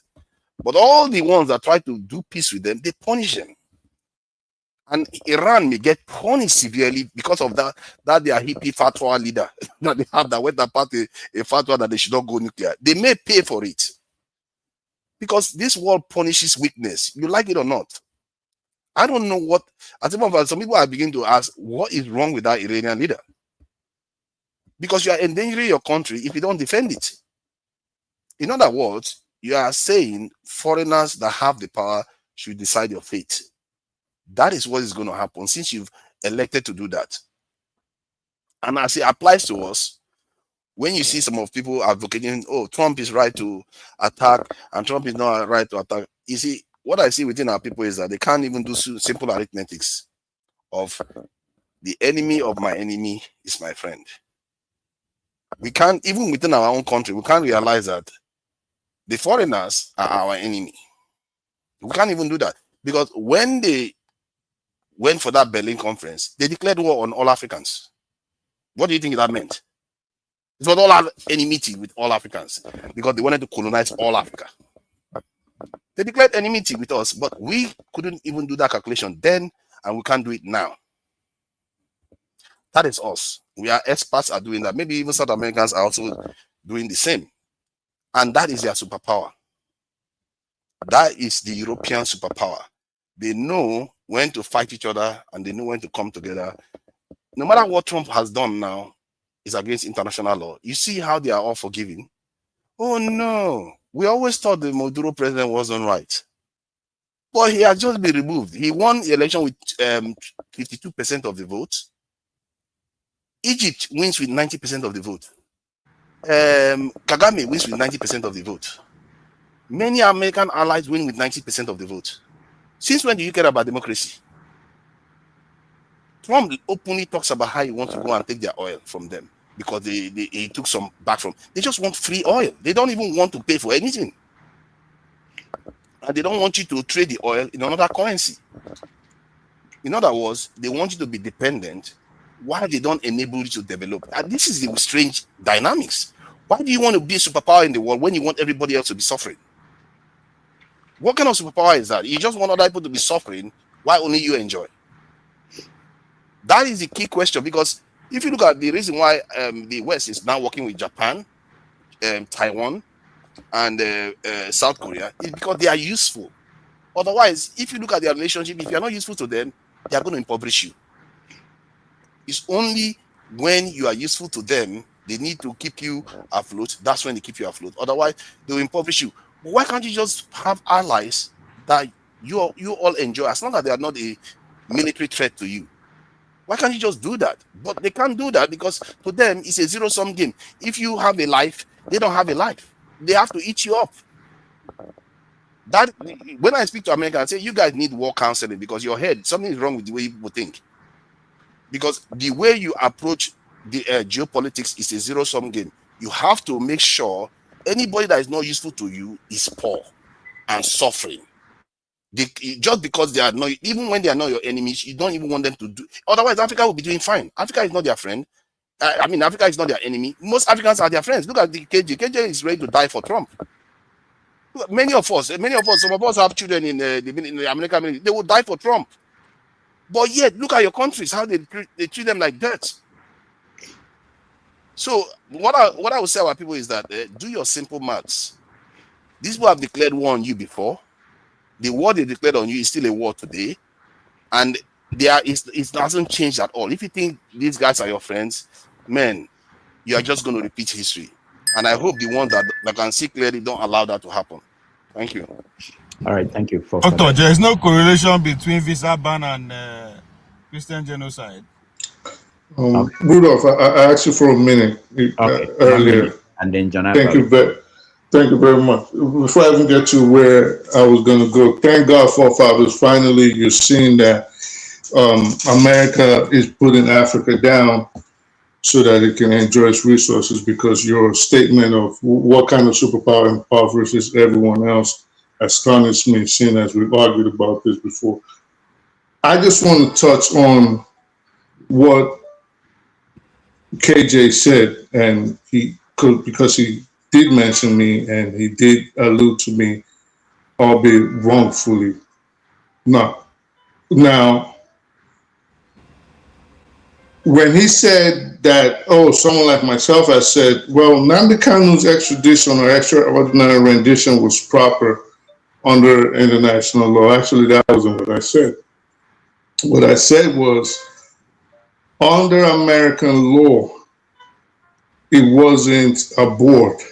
And I've given cases, I've mentioned U.S. versus Toscanino, U.S. versus Waters. Now, that said, Maduro still has the option, when he's charged in the Southern District of New York, to challenge his capture and the way he was brought before the courts. As opposed to Nnamdi Kanu, Maduro was not a fugitive. I'll make due to say that whenever he's put before a district judge or a magistrate or a district judge, the position of the court will still be the same. The way you were brought before the court does not matter. Now, maybe he might be able to challenge the fact and say, well, I wasn't a fugitive. Then maybe the United States might say, well, you were an unindicted fugitive. We already had a complaint against you, or we had an unsealed indictment against you. We don't know. But I would wager a bet to say, if Maduro was presented before the court today in New York, and he challenges the way he was brought before the court for his arraignment, I think he would fail if we were to go based on precedents. And this is also the position of the courts in Nigeria. So bringing up ECOWAS and nobody cares about ECOWAS. It has no bearing on Nigerian law, but that was just, again, what I wanted to bring to the audience. All right, thank you. To Nigeria's last brain cell. And I'm sorry, and Maduro actually supports the poor people of his country more than the rich. And many Nigerians that like to say that, oh, you want Showore to support the poor, you are now, because you are supporting Trump now, you are basically supporting somebody that is against Showore, basically. That's what you are supporting. Okay, right now, sorry. Rudolph, just for the purpose of history and when people look back on the social media, forefather, you keep saying this concerning me and Trump. I don't know why you get that, but again, I want to disabuse your mind. I come here to analyze what issues as I see them. I've never told you in any way that I support Trump or what he's doing. I've never said that. I analyze the issues. If you like, you've actually said that. Please. I hate that. You don't put words in my mouth. My head is I cannot shave my head in my presence without my permission. I beg you. I've never seen anything Trump did that he didn't support. That's why. If he does the things I think they are right, and I decide to say these things are the way it should be, does that mean that I support him? Does that mean I'm voting for him? Does that mean I would die for him? What is wrong with you? No, the point I'm making is that you support him, and just like many Nigerians support him. Nigerians is the country that support Trump. Why don't you just speak for yourself and just remain at that? Come on, man. You don't need to be how is that apologetic even, to these forefathers. it's not even controversial. Like, you He's a support Trump, big up. period. Forefathers, they support Clearly a Jew. big up. All right, guys. Please, I have to go. Let me just hear Janaba. Janaba, Happy New Year to you, and you'll be the last person that will speak before I leave. Thank you so much for joining us. Happy New Year, Rudy and fellow panelists. You change your glasses often as Trump does. It looks nice on you. I think all the happening around the world is just a distraction from the main thing that is happening. So, and What if is you the main thing? you don't know what is going on in Washington and all that. So I'm not a citizen yet. I don't want them to come and take me. She has to. so, so, so, so when the politicians and the power, the most powerful, whatever they are doing and they are covering, they make sure that it's big enough to cover their bad, whatever they are trying to cover. So I don't think anybody should be naive about that.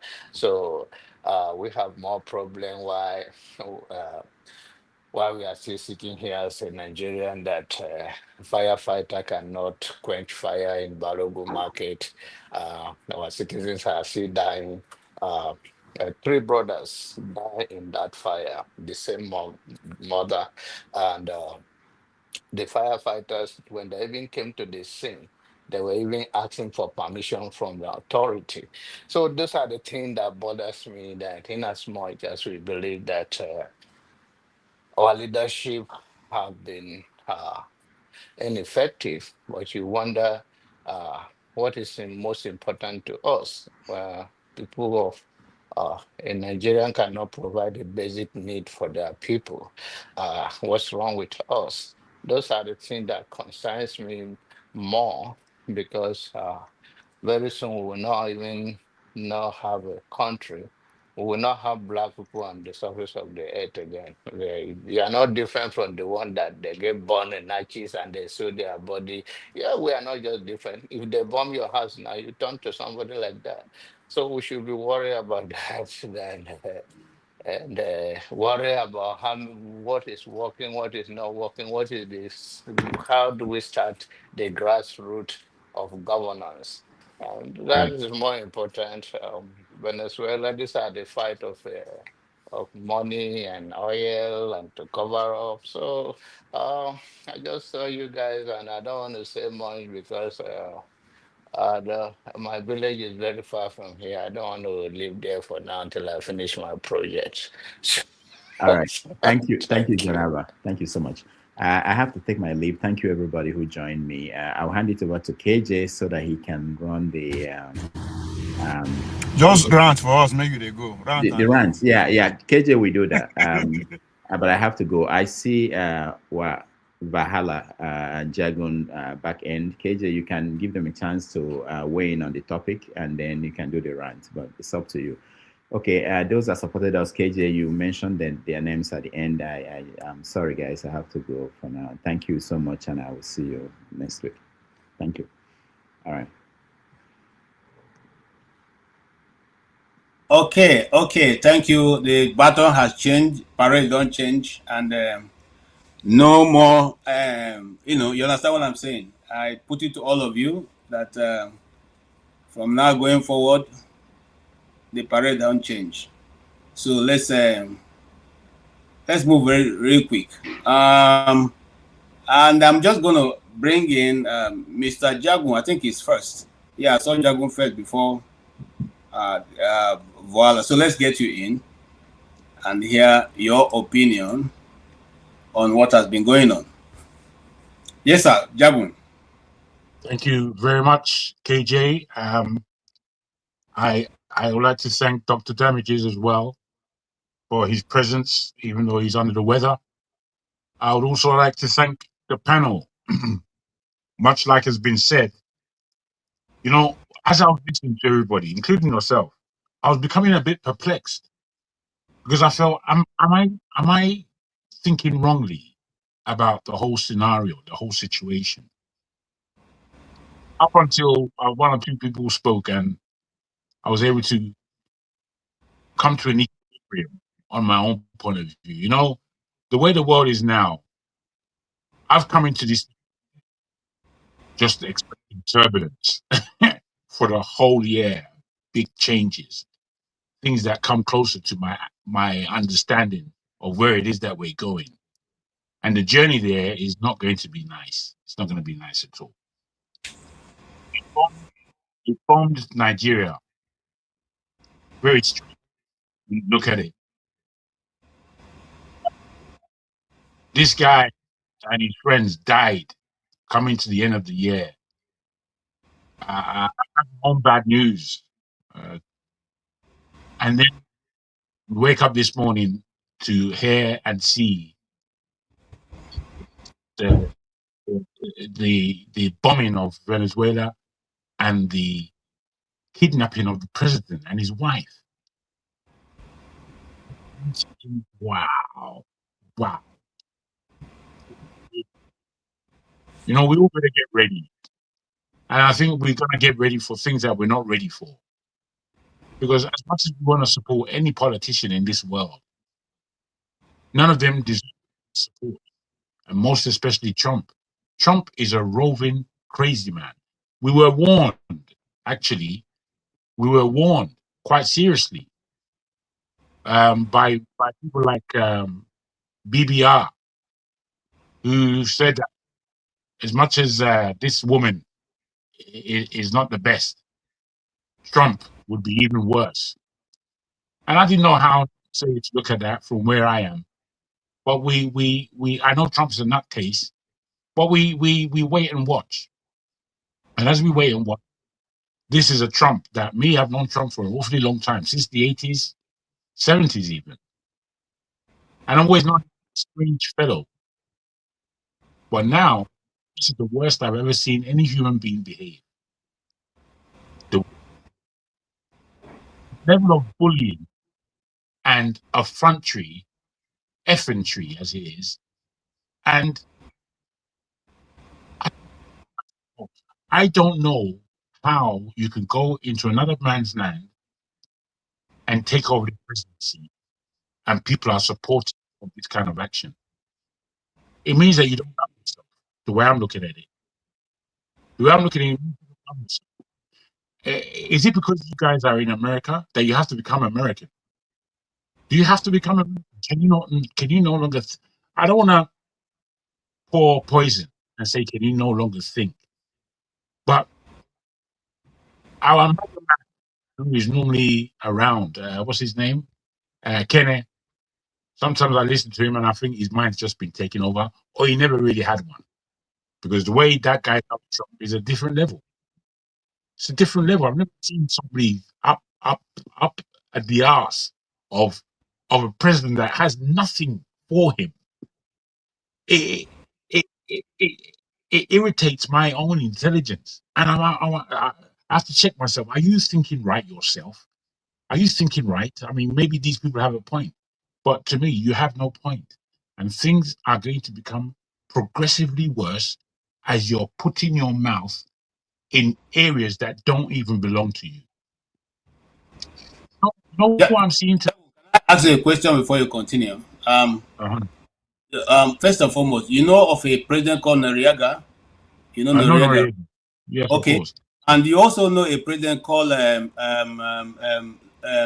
president of Libya. What's his name? The former president of Libya? Gaddafi. Gaddafi. Was it the same thing that happened to Maduro that happened to those two? Would you say? So. Was it Trump that did that? I believe so. So you see, then why? Wait. Let me entertain this spot. You know, as I've said on this channel many times, South America and Africa as a whole are the aim of any country in the world right now because of their still untapped wealth. What is running up and down for at the minute? South America, 6% of the world's lithium. If the gold in South America uncovered is an option. I know we don't like to think that these people are looking for resources, but that's how the world is being run. The oil in South America and the Caribbean right now, bruh, we don't seem to understand that this playbook, as has been said, has happened time and time and time again. Yet we still don't learn. We don't think. We just champion in America. Why? Why? Why are you championing America? If you are a so-called Christian or a Muslim, I suppose, I believe again, it's in your book that these things are going to take place. Yet you are following the devil and you think you're following God. You're a nutcase. You're upside down in all your thinking. You're completely upside down. You have no faith. I have no faith. I'm not comparing myself faith-wise with anybody. I would love to have a lot more faith. But I do read these texts and they do inform me. And they inform me to the point that, not that I predict the future, but I've seen what is written take place. So I have to wonder about these texts and how real they are and who wrote them and how they come about. And then I watch the play of the Western world and I see, man, these people are behaving in the most filthy, disgusting, unfair way in such blatant fashion. Look at Ukraine and Russia. The West was just all against Russia. Not even reading anything to suggest that this may be a two-sided affair. In fact, maybe it's a one-sided affair on the other side. At the same time as that was happening, they were killing out the Palestinians anyhow for 2.5 years. We all watched on television. Watching that on television for me was letting me know that we as people have no power. At this moment, we have no power. Power is being stripped from the common man as we speak. As we speak. Okay, can you? I'll come to a quick end. I don't Okay. understand. I don't understand countries like Nigeria and their leadership and Nigerian people. I think we are. I think we don't really understand the world that we're living in.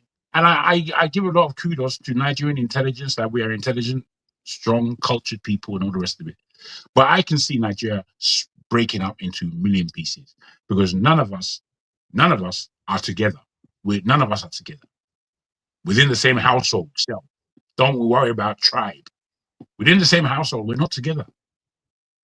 So when we're not together, when we don't form community, when we don't perform our culture to the rest of the world in the way we should, and strike a understanding and balance politically and economically, we're lost. We are lost. The only game we are playing is a game of desperation. And when we see a nation, a sovereign with a legitimate government being overthrown within 24 hours and less, I don't believe that we are thinking people. If we can watch this and allow it to happen and be in support of it. I've been listening for a long time in order to even reconstruct my mind. So I'm saying what I'm saying now because I was a bit perplexed. I can't lie. I was listening to everybody, and you guys were perplexing me the way you were thinking. So, All right. yeah, man. Thank you so much. Let me leave it there. Thank you so much. You see, the issue with how people think, and everybody have their own view. You might agree, but as long as you can listen, it's good. We all exchange ideas. We may not agree. You may not agree with me, but we at the end of the day we are making conversation. I still have Vela behind. I can see you. Please, as soon as I get an opportunity, I'll bring you in. We're going to go into the rant so that you can rant, and that rant is going to be okay. So I give everybody a fair, good time to rant. Let us rant for. You have like 3 minutes each person to do your rant. The guy behind the backstage, I will bring you in and I'll give you 5 minutes because you have to rant, and then I'll add more time for you to do that. So I can also air your view on what you think. Let me start from here. Bring him in. I'll sacrifice my space. Bring him in. Okay. You can bring me back in. I'll be back. Okay. Thank you so All much right. for No that. Good guy, really. Just that we don't agree sometimes, you know. All right. Thank you so much, and you are welcome, bro. Can you just give us your view? I'm sure you'll be listening behind the stage. Can you guys hear me? Yeah, we can hear you very clear. Yes, I want to thank the brother that gave me his space to come on. That's so gentlemanly of you. Thank you very much. Ever since this thing happened, wow, today it's been a long time that I've had so many arguments back to back to back to back. I now clearly believe that there is some kind of virus that is that has infected the brains of our people. Well, let me just say this. I know it's going to be people's mind are made up, and I've seen brainwashing work in real time because I've seen people who woke up and called themselves terrorists and killed their parents, siblings, Boko Haram, essentially. Like, I know what brainwashing can do. And this was just a brainwashing that happened between 2-3 years. Imagine a brainwashing that's the only socialization process, and that's the only movies you watch, just the books you read, the societies you cherish, everything about you is these people that you speak their language, you eat the food, So brainwashing, but my own ranting, my brothers and sisters, I just ask you to slow down your emotions and and maybe just speed up your thinking, because you see this moment, this is a moment for clarity, and it's not a moment for comfort. What we are witnessing in the world today, yeah, it brings a lot of confusion, but the reality is that it is revelation. Me and Ovie sat down a day before yesterday. Ovie, you remember? So it kept coming back to me, like, can you imagine? Yeah, Just like that was 3 days ago. Yeah. So when a sitting president can be seized and removed in the open, not in secrecy, not in shame, but with justification and applause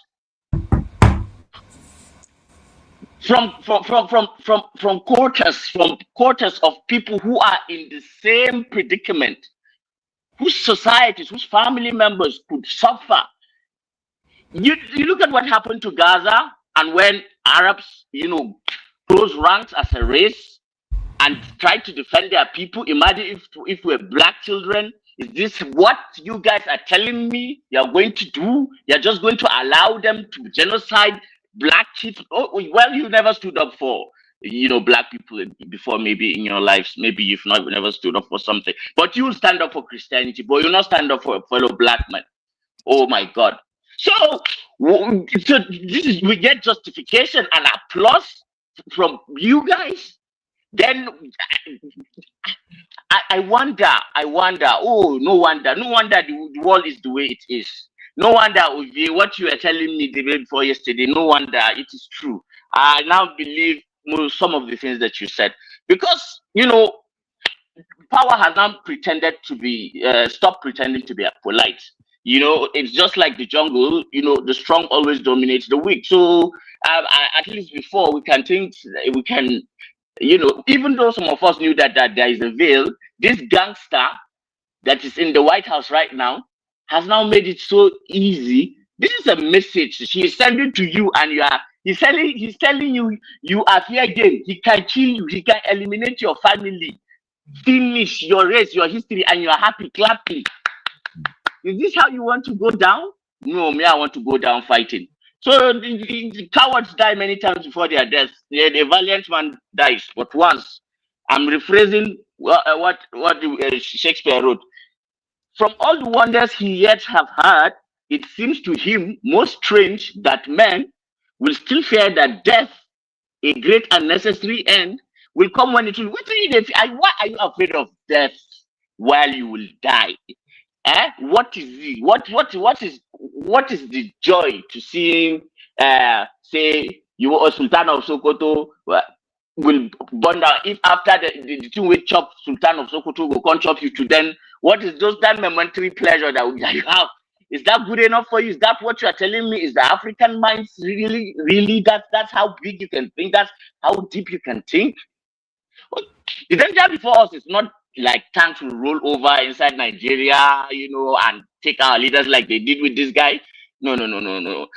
The danger is our minds. This way you guys have been talking, that's the danger.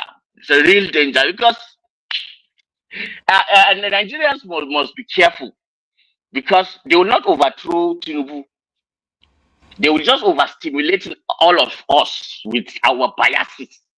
That's what they need to do. They'll push religion against religion, tribe against tribe. They will provoke outrage until outrage becomes habit. They will whisper until shouting replaces thinking.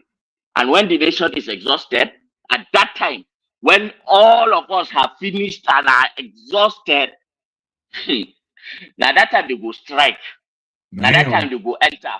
See DRC, when I know they take lesson, when I know they see, when I know they share. Don't you guys watch and analyze, what is happening in the world?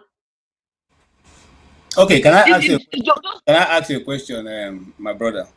Now that the world, hold on. Now that Nigeria is not there yet, what stops your leaders from looking at those fault lines that you have called out now and begin to make a way to sort it out? Why are they denying that it doesn't exist in the first place? Which is the reason why they will give opportunity for other people to come in. Why are your leaders right now not looking at those fault lines and treating it now before somebody uses it as an advantage to come in? KJ, you don't understand. If you're asking this question now, that means you don't understand. There's a place for theater in power. You see, acting is if you don't know when somebody is acting and when he is meaning. Even when Trump was delivering his messages today, there was, veiled threats, sending to you guys. If you had the mind to decipher, you would have listened, you would have understood. There's a place for theater. So even your presidents too, those that understand power, they are playing in that cat and mouse. You are not answering my question. My question is simply this. I'm just too deep. No. Deal with it. Remove for any foreign list. Deal with the Nigerian situation.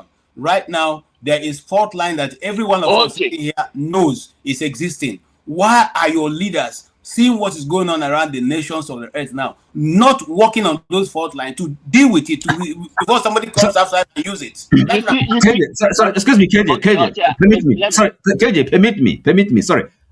Your question, I don't see the relevance, quite frankly. By the way, you see, you're asking the wrong person the question, right? He's not a Nigerian leader, and what's the drift? What he's talking about? The question you're asking him has no relevance, quite frankly. So, I mean, is he Nigerian leader? No.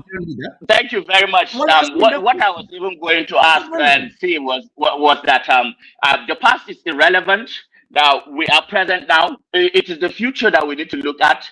And when it comes to about survival, I don't know the way you guys think, but even nature, there is a book that Richard Dawkins wrote that it is called in evolutionary biology, the selfish gene. That is, it's a selfish gene, that succeeds. So if you are not selfish, your gene will not succeed. And the way I'm seeing these moves that I am seeing, that is extinction level mind brainwashing that we guys are moving on now. Because the first sentence, okay, let me just finish because you derailed me. So I think our problems, I said it earlier, I said it when we were talking with earlier, that I think we have fifth columnists. Our fifth columnists in Nigeria, they are not foreigners, they are Nigerians. Educated, influential, loud, men and women who echo external interest, using logical pain as cover, people who dress division in language of justice and sabotage the language of reform. They do not see themselves as agents, but the outcomes of their agendas. The outcome of their agendas, you see it. Because what the outcome of what they are doing is, it serves the interests of somebody that is willing to weaken Nigeria. Now that is the way you know who your fifth columnist is, who is doing something that will serve the interest of your enemy. Okay, thank you. Let us talk about the United Nations and how useless that place is. You have already spoken for more than 5 minutes I gave you, and let's just. All right. You interrupted me anyway. Anyway, thank you for letting me talk. I'm ready to try to survive. Thank you so much. And the question I asked is the same question I'm going to ask you, Tony, while you wave into your ranting. The question I asked is simply this. If we are looking at what is going on now. Let me go out. Bring back the guy that was here before me. All right, thank you. If we're looking at what is going on now, and we see those fault lines that people are using to invade other countries, they are there in our politics. We know it. We know the injustice going on in our system. We know what is going on in the north, in the south, in the east. Why is the system, those in charge, not now treating that before they give opportunity to the outsider to say, look, we are coming into your country because so and so is happening? That's what I'm asking, and I don't know why that is irrelevant to Mr. Oti. But however, it's a quick answer. It's irrelevant. Okay. Quick answer. The relevance is this, okay? Now, first of all, it's a quick answer. It's not a relevant question. Now, because see, look, you see, Oti, I didn't answer you. Let the Tony. It's not that it's not relevant. It's a quick answer, if I may. No. Leave Tony to answer, please. When he gets to your time, you can add. It's a normal question. All of us will answer. Take your own shot when he gets to you, and then after that, you rant. Please, so go ahead, Tony. That's a very valid question. Because the world is not fair to anyone, and that's why you have the UN and all these organizations, and conventions and so on to ensure that there's some fairness. But you never have anything that you call fairness because it's relative, depending on which camp you belong to. In international diplomacy, there's something that you call match politique. And what it just simply means is that countries are looking for things that will please their own interests, whether in the short run or in the long run. And a lot of the times, there's no morality in it. So they look at what their interest is. And they're a little bit close to the Machiavellian, policy, So, but to go straight to your question, if you know that you are pursuing certain policies or your alignments are such that will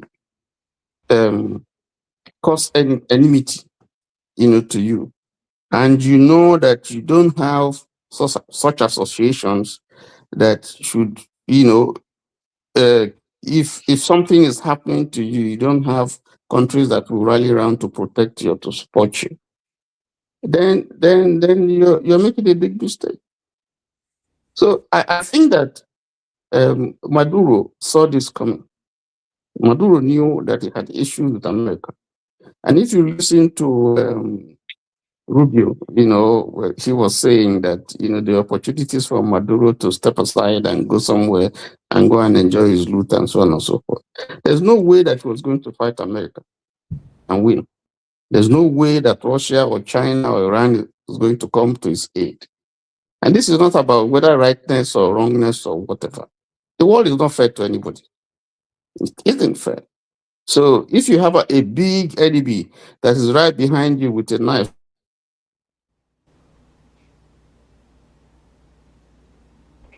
fight. And when you fight, you either win or you lose. This is not about morality, because there's no morality in politics, international politics. There's no. So that's not justifying. That's not saying whether what Trump did is right or whether it's wrong. But this is the reality of international politics. That's why nations decide to be non-aligned. They don't want this person in trouble. They don't want anybody. They don't want any of such alignment. That's why nations come together, so they can strengthen their positions, in international community through alliances and all that, and pacts and all that. This is what is happening. And so I don't know. It depends on what camp you're looking at. Some people are demonizing Trump. Some people are, if you're looking strictly at morality, yes, you would say what Trump did is wrong because it means you can just bully, but that's the character of Trump. Even within America, he bullies people, he does anything. I mean, we have seen a situation where he was in a meeting with some European leaders and he was pushing people away and so on and so forth, pushing leaders out. And because, I mean, that's not right. But that's the optics. So if you know that you are dealing with quote unquote, I'm not saying he's a madman, but a person whose character is like that, there's a way you deal with him. That's diplomacy. So for me, Maduro failed in his diplomacy, and this is what he's getting. That's my position, and I think Nigeria has a lot to learn from this. That if you are playing this politics that you are playing, you just don't want to be get yourself in a situation where, this kind of a thing will happen to you. Thank you so much. Thank you. I think I totally agree with your stance here. We almost have to find a way to divert action from somebody who cannot beat in a straight combat. It's strategy. It's strategy. So yes, stay humble. You have 3 minutes. Yeah. So do you want me to answer the same? Your rant, yes. Sorry, KJ, you can take me to the backstage if there's anybody who wants to come in, so they can come in. There are plenty behind the backstage. Sorry, stay humble. Yeah, so take me to the backstage. Let people come in. Yeah. Thank you. Go ahead, stay humble. Okay. Yes. I think that the antagonism towards Trump by so many people, especially some people from Nigeria, I would say northern part of Nigeria, and some people who are part of the Lagos Ibadan media and their sympathizers, both the ones here and outside. I think, their main concern is that they still want to protect the contraption, the so-called Nigerian project, and they are worried that a Trump intervention, they know that Christians are being massacred in large number. Some Muslims are also being killed, especially in the Northwest, but we know that there is a targeted killing of Christians over the last 2 decades, especially. They know these things, and sometimes they are pained by it. But that overwhelming hatred for a system whereby different, some nationalities in Nigeria, would seek self-determination and start the process of nation building, separately, makes them to oppose rapidly, rapidly, I would say, because if you've, ever seen someone who is suffering from rabies, you would know what I mean by rapidly. They rapidly oppose Trump. They whatever it is that Trump is doing, they don't like it, especially the intervention in Nigeria. So I think that's where the guy that spoke before, Tony Voila, is coming from. So he probably might have people who are affected by the terrorism in the north, but because he is afraid that the intervention may, it directly or indirectly, result in some people having their separate nations, so he doesn't want it. Let the killing continue, provided Trump doesn't come in. But it is there, we should not be hypocritical about it. And Venezuela, for example, this Maduro guy who, who is not the legitimate president and who is wrecking the lives of many Venezuelans. Majority of the people of Venezuela, they are rejoicing. They are happy. They are delighted that Maduro has been removed. Why there are people here who are lamenting? Who are you defending then? You're defending Maduro, the narco guy. So, we can see a lot of hypocrisy here, and it really worries me. Okay. That thank you so much. We don't have integrity. Thank you. All right. I hope you don't mind if I take you backstage so that I can bring in. Yeah, you can, please. Thank you so much. Stay humble. Your position is much more worrying, I must say. No. Don't say that. You can say that. I think that's valid. Oh, come on, Gross. Abba, that's his opinion. Whether you like it or not. We're against that opinion. Yeah, he always opposes my opinion. Okay. It's a worrying opinion all the same. It's my opinion. Okay. Yes. So. All right. When it gets your turn, you talk about it. Please. You can't speak about integrity, and there is something rather obtuse about a big nation trumping another nation. You can't. That's integrity. Okay. Yes. Who is the next? Sorry, the system didn't confuse everything. Is it John Abba or Paul? Paul, are you the next? Give the people that haven't spoken now. I guess so. No, it should be actually. You're going this way. Going. It should be. Okay. All right. Go ahead, Mazo. No, it should be forefathers. Oh, sorry. No, I'm supposed to speak before forefather. I'm supposed to speak before forefather, but it's okay. I'm supposed to speak before forefather. Go now. Is it forefather or Paul?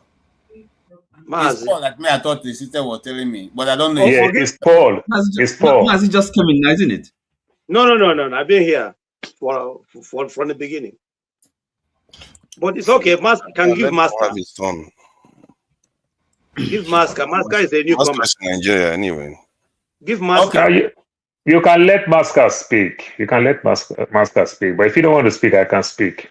Okay, so if Master speaks, then let us also let our brother speak. Then we all can take our rant. All right, Master, please speak and take your rant while you do that, so we don't have to come back to you. The next show we ever ran into it, and the forefather is here, so I guess he's also prepared to go to that next show. So the earlier we finish, the better for him. When you said our brother, are you referring to Mr. Ike?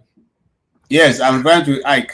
I would rather defer. Let Ike first go. No, go ahead. You are in Nigeria. Let Ike first speak. Let him speak first. I'll speak after him. The culture is taking its course. That's a good thing. Go ahead.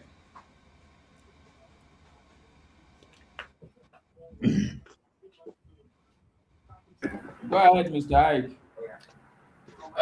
My brother Maska, thank you. God bless you. What gave us all? You would naturally give chase. KJ, sorry, I just signed in. I don't know what. Okay, you don't know what's going on. All right. God. Right now, let me defer to forefather, because when you finish, you all of you want to tell what is going on. No. What I'm trying to say is that are we still touching the topic of Maduro or something else? That's my point. That's what I'm dealing with. The case of Maduro, we're talking about it and we're ranting and closing so that forefather can come up. Okay. There is nothing much to say. I was hearing what Tony was saying, but the thing is that I sent message to Dr. Damages in the morning. I said that he should help me to tell forefathers Jide and Ovie that by now I think they should be in Venezuela, fighting for Maduro. People who come here with their conspiracy theories and talk about international politics. I was expecting that by now Jide and the forefathers and the Ovie and the rest of them are in Venezuela, fighting for Maduro, defending Maduro. Did I talked about Maduro here the last time I was trying to lecture Jide? I am 45 minutes to Venezuela from my island here. We know what is going on. People are celebrating over here because it's that 25 years coming. You know, the only thing is that my only problem today that they left him alive. You know, my hope today that he would have gone, like as many people that has gone in his hand, right? Every time they say, oh, it's because of oil. That's what they're saying in Nigeria. It's because of oil that Trump is coming in. You that is talking about oil, what have you benefited from the oil? The people of Venezuela. And the latest figure of people of Venezuela that are outside Venezuela because of Maduro is 8 million people. Because of this man, today, the figure is 8 million people who left Venezuela. You know, so I think that what happened today is a sign for your government in Nigeria to understand that a time shall come when people will decide to do certain things that will be bigger than anybody. Who is talking about morality? Who is talking about morality in international politics?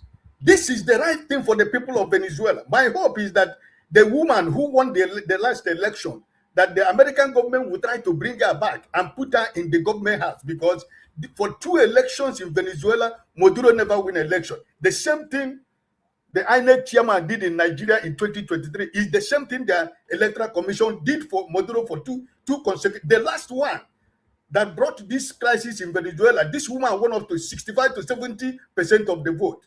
But at the end of the day, they put Maduro as the president of Venezuela. He's been a long, more than 25 years coming. So today is that day that the people of Venezuela should breathe a sign of air. Who is talking about this is the way they overthrow government? If somebody decides that he is the only person that qualified to rule the country, so be it. You know, the people that are talking about America is going to take Venezuela oil. The people that have been taking that oil for all these years, Maduro and his his cabals and the military, and the people that work with Hugo Chavez, they are the people that are running the country. Few people that are running the country like the way few people are running Nigeria. It's the same cabal that are eating that oil. The Russians and the Chinese, what are they going to do? They can't speak nothing, because if they do anything, America will come after them. They cannot. They can only speak big grammar. Oh, America, you don't have right to do that. It has already been done. You can't change nothing. So that's China, and my warning is to Iran. You see, this is just a sign for Iran also, because my hope was last week. My hope was what happened in Venezuela was supposed to take place in Iran, but I didn't know that it was already planned for Venezuela.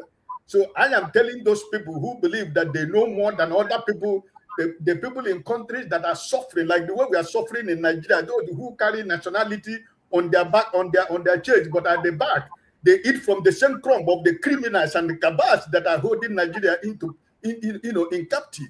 So I believe that what happened today is good for the people of Venezuela. But what I am not saying is that the consequences of it is going to spread. Those people who are thinking that nobody can do anything. I don't like Trump, but in a season and a time like this, Ike, who's going to liberate Americans? Ike, tell us who's going to liberate Americans as well. Why are you like this, Oti? Why are you like Please, this? now. Come on, bro. All right, go ahead. There is always a free and fair election in America. Thank you. All right. Thank you so much, Mr. Ike. You've really spoken very well. Let's move on. Masker. All right. Thank you, Mr. KJ. Good evening, everybody. Good to see you. I actually... Thank you, Masker, for giving me time to speak. No, Allah, Mr. Ike. No, Allah. Even though I may not agree with all that you said, but what can I say? I said... Actually, to be candid and honest with everybody, I am still wrapping my head around what has happened. There's so many angles to it. I won't be able to comment.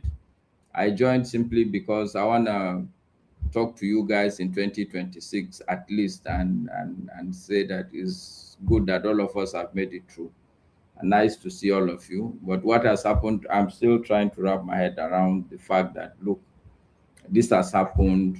Even the reaction for me, I'm still struggling to wrap my head around it, but it's okay. I'm sure in the fullness of time, we would come to a point of understanding.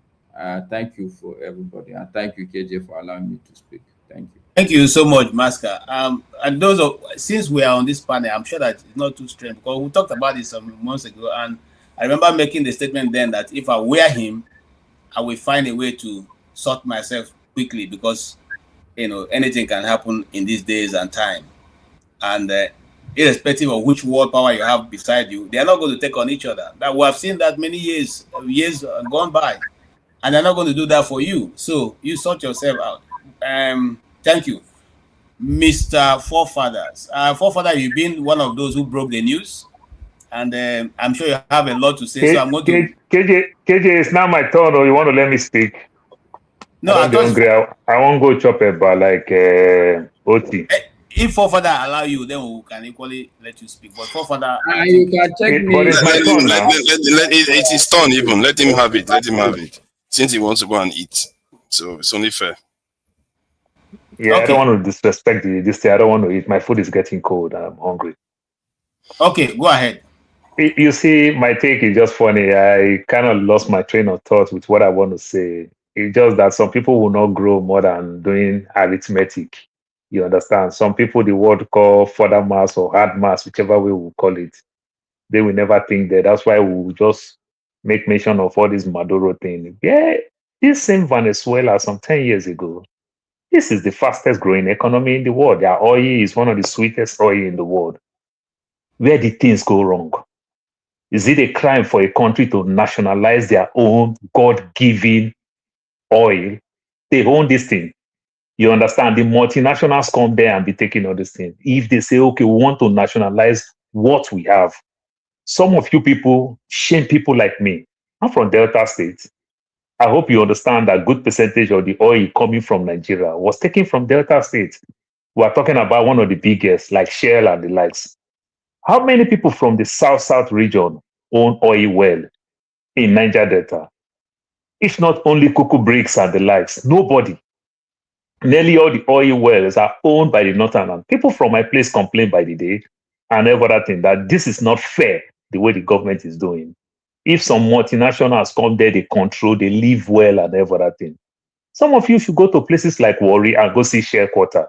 I could remember back in the days when they give the neighboring villages around, they give them transformer, then the next minute when this power goes off, they say, oh, which don't offer.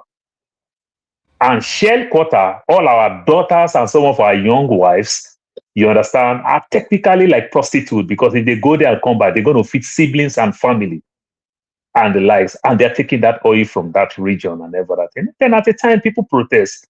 Don't give us transformer. Let us use the same lights so that if Winch want to offer, make Winch off everything and everything. Then guess what? We become radicals. They give us all type of name. Before you know, they started calling peoples all type of name, terrorists, this and that, militant, I mean to say, and the likes because of their fighting. That's exactly what Venezuela did. Their oil was going well. It was the sanction. If these people are doing very well in their country, do you think they will leave their country and go seek asylum? Do you think these people will walk all the way to Nicaragua and trek 3 months, 90 days to America to come seek asylum? Yeah, I went to Georgia State graduation last year. I like graduation. I go every graduation every year. I see the people from Saudi Arabia, how they graduate, they are going back to their country. I see people from Qatar, people from UAE, Saudi Arabia, they'll bring their fast car in plane, aircraft, fly to America. You understand? They'll come ride and everything, put that car back, ship car. Some of us can't even ship our granules to Nigeria and go back to their country. Do you know why? Because their country is doing well. Do you know why very many of us, as we are graduating in school, we are looking for all means not to go back to get a job here? I'm proud I'm a nurse in America, I'm a soldier in America, because our country is not working. If our country is working, good percentage of us will come. The Nigerians who come here in the 60s and in the 70s, these are people who can get admission to university in Nigeria. Second option, people who can go to UK. These are the people that stays in America. Where did it go wrong that very many of us are looking for all type of means to the tune of we started blaming ourselves? Oh, Nigeria, they spoil everything. Oh, in Nigeria, they misbehave. Oh, no one make others come. Where did we go wrong? because our country is not working. If our country is working, I don't think people want to come here and stay with this nasty weather, nasty food, and every other thing. So let us understand these things. So when you blame all this Venezuela, when their country was working, they never left. They were doing well, not until the sanctions come and everything. And they get to understand that the people who are putting them in this pain, let them go there and go take what rightfully belongs to them. Like the way some of my Nigerian people will say all this nasty thing. They'll say, you both us scam us before. So now waiting they collect from us, now we collect back. Very wrong way of saying things and everything. But that's just the same type of mindset. Did Venezuela just had a new government that their government was going wrong, that make things wrong and everything, that they rig election?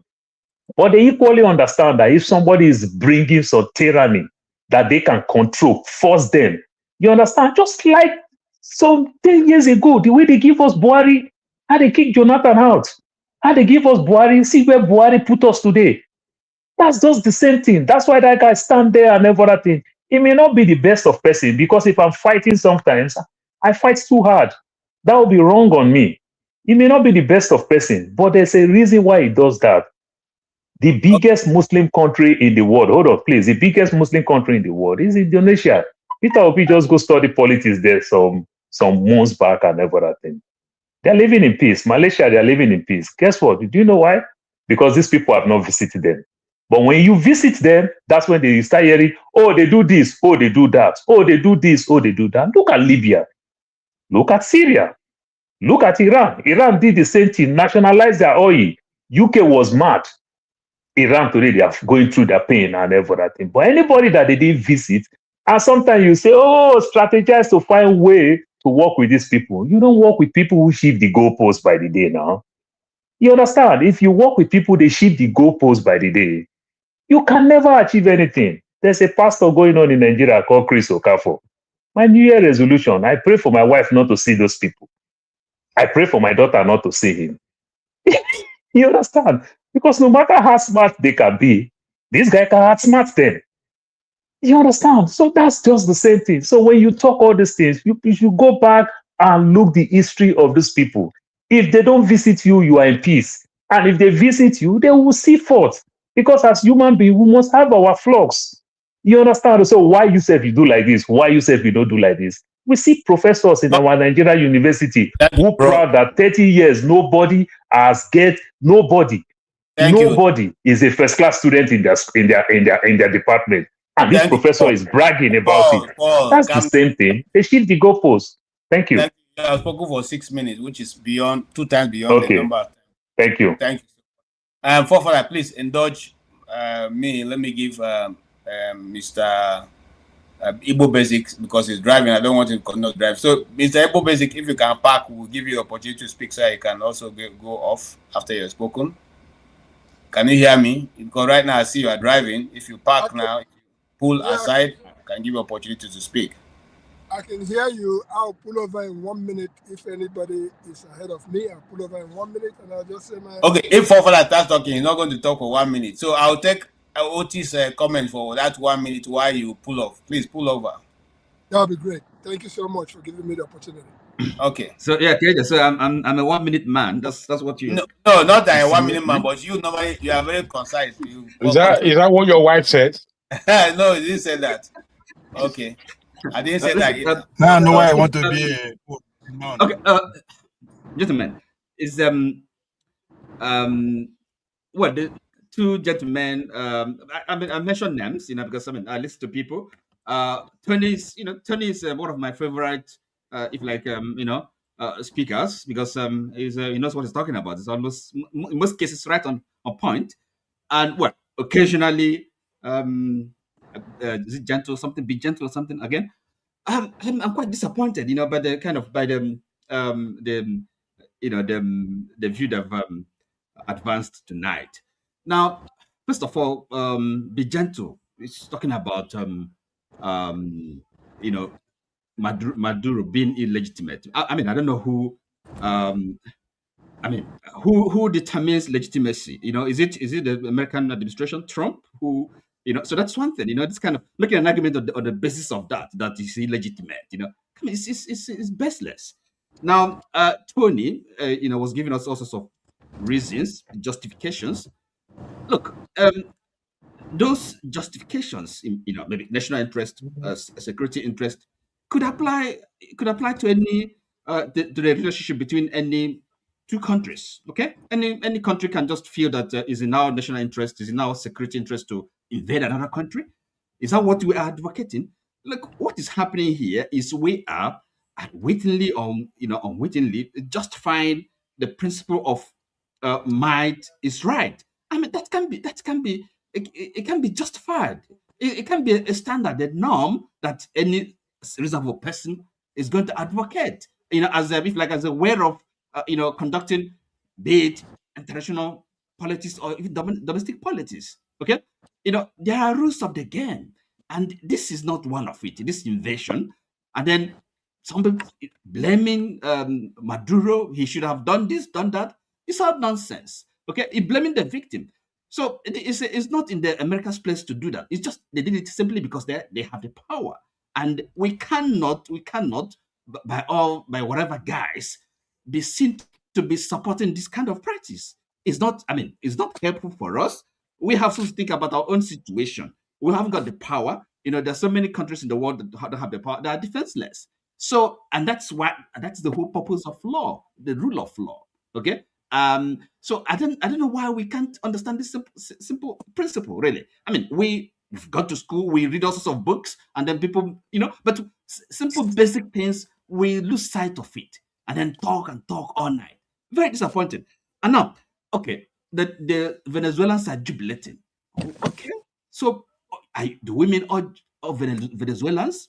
And for how long is this their jubilation is going to last? Do we know what happens the day after?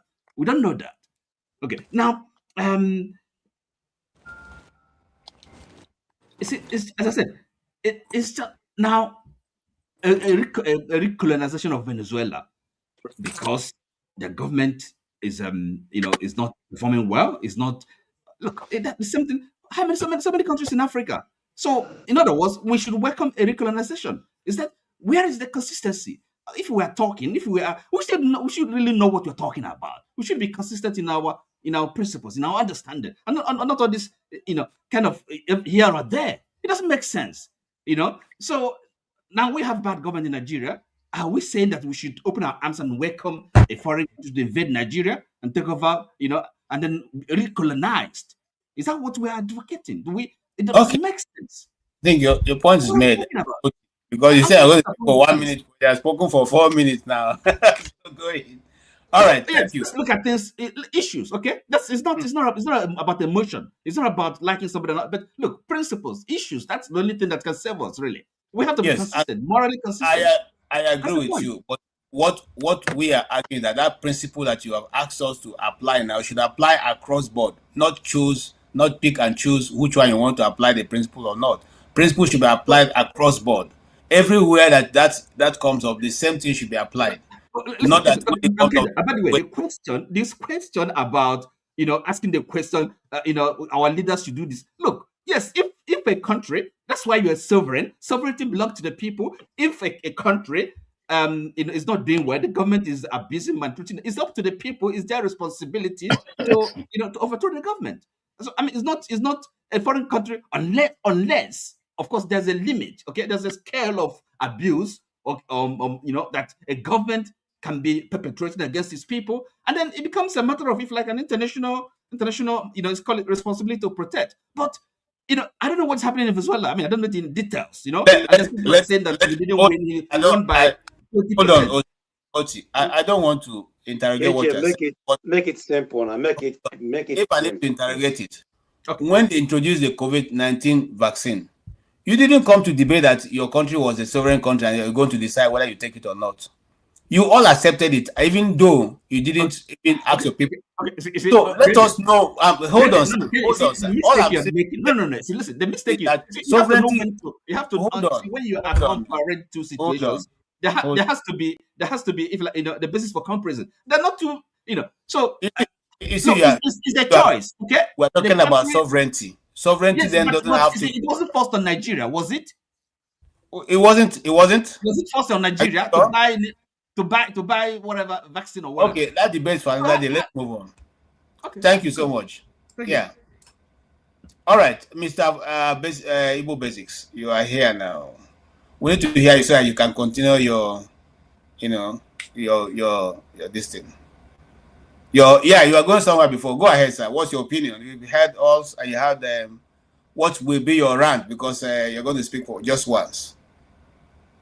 All right, let me go ahead and rant. I have listened to the conversations.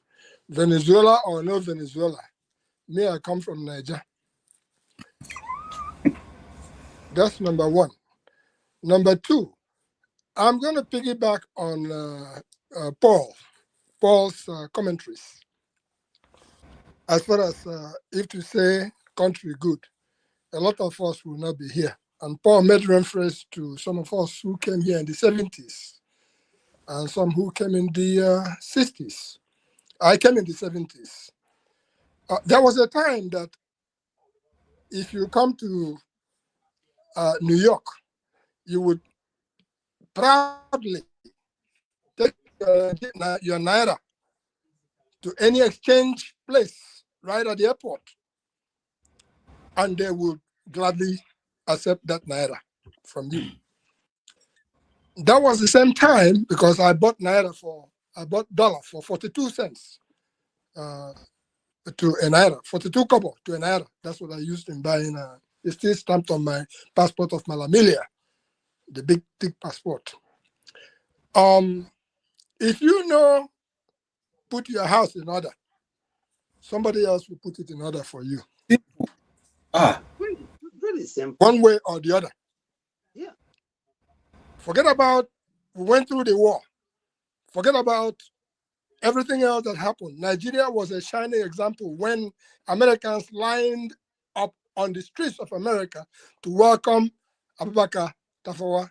Is that Abubakar Tafawa, the man who was then the Prime Minister of Nigeria? Yes, yes. Tafawa Balewa.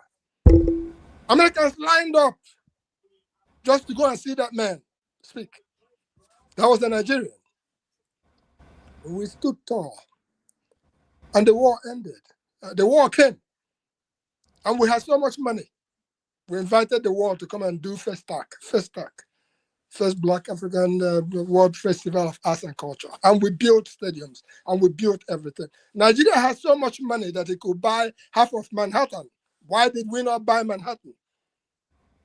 As an investment. And then we've been through all these experiments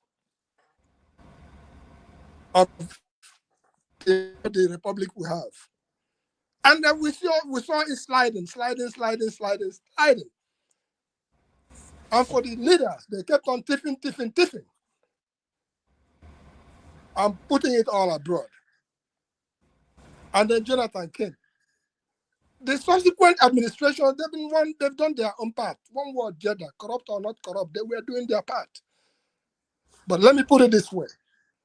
When some of us graduated in like 1981, we were ready to go home. We were so proud of going home that we didn't want to hear nothing about anything. I went home. I spent 10 years on the ground and then came back out. Because it's either you are crooked, or I'm not saying that everybody's crooked. It's either you join them or you bail out. But if you come with your American mentality, we've come to change this place, you have another thing coming for you. So fast forward to where we are now. And we have Emiloko. It's my turn. Who told you the Americans were out to observing when such things were perpetrated? They were there. They were observing. They knew everything about the man. The man went in. Now, we keep talking. In our time, Alonso Vondo, Papa, teaching French in Nigeria. Okay? Everybody was trying to suckle and milk the same place called Nigeria. We were so proud learning French language. But now we see what has happened across the board. The French has been chased out wherever they are around. But they are not satisfied because they still want a part of their pie. And how do they want to do it? Through Nigeria. Then our president will run to France each and every time and go there. And we wonder where the man did. Okay? So it's still Alonso Fondo, La Patria. But this time around, we're talking about what's going on in Venezuela. Let me just put it this way, because if I start ranting, I will rant and rant and rant. Let us call ourselves to order. Let us call our leaders to order. The mistakes that have been made in the past have been made. If they stole all our money and invested it back at home, a lot of us will not be here. We will be back home where you can chop better fresh okra or better fresh angara. Even when you chop suya for that place, you will not send a suya where you chop. Forget about everything else that is going on. The bottom line is that if our people who have governed us for quite some time now have done the right thing, a lot of you talking here will not be here talking. You will be home doing the right thing. Okay? But okay, this is where we find ourselves. I'll thank wrap you. up by saying, when there is an earthquake coming, you will see animals running to the higher ground. You think that is stupid? They're not stupid. So in the case of Nigeria, I'm not even talking about Venezuela. I'm not from Venezuela. Whatever happens anywhere can happen anywhere. Russians went to the moon, and by the time they started coming back, they couldn't come back in. They were hung in the air. Negotiations were being made, where can they land? So for those who have eyes to see, let them see. Observe what is happening in Nigeria. Thank you. The Maradonas of Nigerian politics, if you watch them, some of them have started shifting their investments to safer ground. They are not stupid. Some of them have some lucrative things they can accept and then enjoy, but they shook their head and they are moving their words to places like America or any other place, because what is coming, we all Okay, see it, we pretend we are not seeing. So for me, I beg, if you want go finish Abia State, where I come from, I beg make you leave Abia State alone, so that when I'm done, I can be able to at least retire in peace and go back to the bush. thank you so much. Thank you so much. Thank you. President. I came to just say hello to all our friends, because this is the beginning of the year. Yes, And it's a very long hello, because I've spoken for almost 10 minutes now. It's only 1 minute for the rant. I pray that God will grant us health and everything else good for this Amen. year. Amen. In the name of Basidnelu. Thank you so much. Thank you so much for giving me the chance. Thank you. I want to let you know that Governor Oti has introduced Social Security for Abia people. So once you are above this age of 60, you can register and be given free medical treatment and stipends at the end of every month for your upkeep, as long as you are an Abia citizen. So Oti, I'm sorry it will not be introduced in Anambra State, and you may not be able to enjoy that, but we will invite you when we collect it, so I can come and break color with us. Let me go ahead. Sorry guys, I don't. Thank God, say my ex-girlfriend are from your state. Please. Account. I don't know how. Let's just will go block the Niger Bridge. Let's just go from. I'm trying to. Okay, you know what I'll do? Why don't you take over the broadcast, so you can, if you know that your time is not being spent, then you can switch from there to, when you are just done with it. Because I'm trying to end it, but more people are coming up, and they have so much to talk about. So I'm feeling a bit guilty that your time is being taken up, and it's not going to end. So why don't you take over? No, it's okay. Just go through them. Then when he finishes, isn't it? Just leave it. I think it's fine. But let it be brief now. Everybody's talking 10 minutes. It's too much, man. No, okay, forefathers. The experience we've had in the past is that once you switch to your channel, a lot of people drop off. They are not coming back. So it is my humble opinion that if you consider what KJ has just said, you can continue with the same way. By the way, congratulations for all your efforts throughout 2025. And if you weigh that, it may be helpful. Thank you. I appreciate that. And I'm fine with him carrying on till everybody has their say. And I Okay. can indeed even carry on if necessary. So that should be fine. Okay, Janaba, let me start on Janaba. We'll just go straight that way, and you have 2 minutes, please, so we can round up quickly in less than 20 minutes and hand over. All right, thank you, KJ.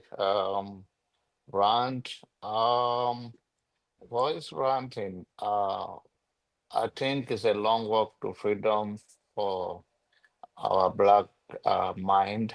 We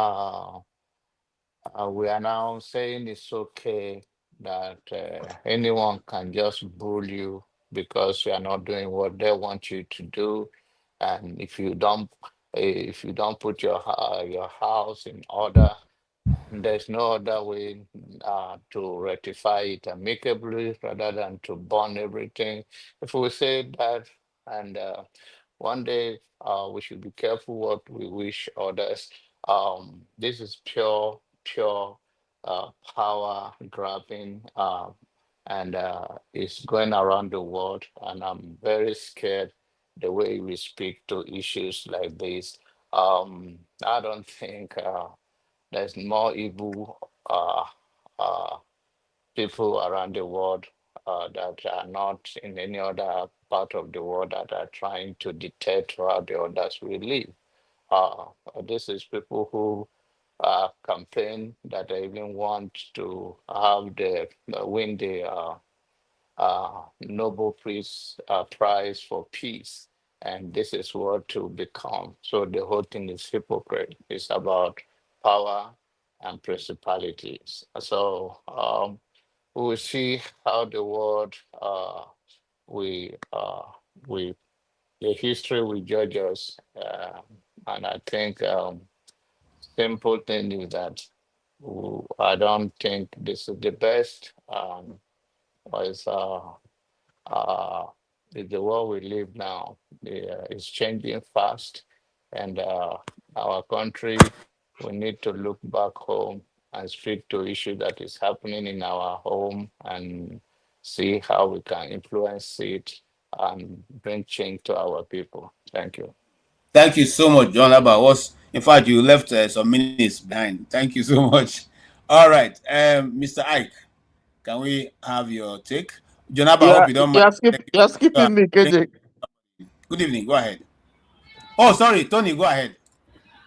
Yeah, quick one. I just think that Oti got me wrong, but let me just quote a scripture here.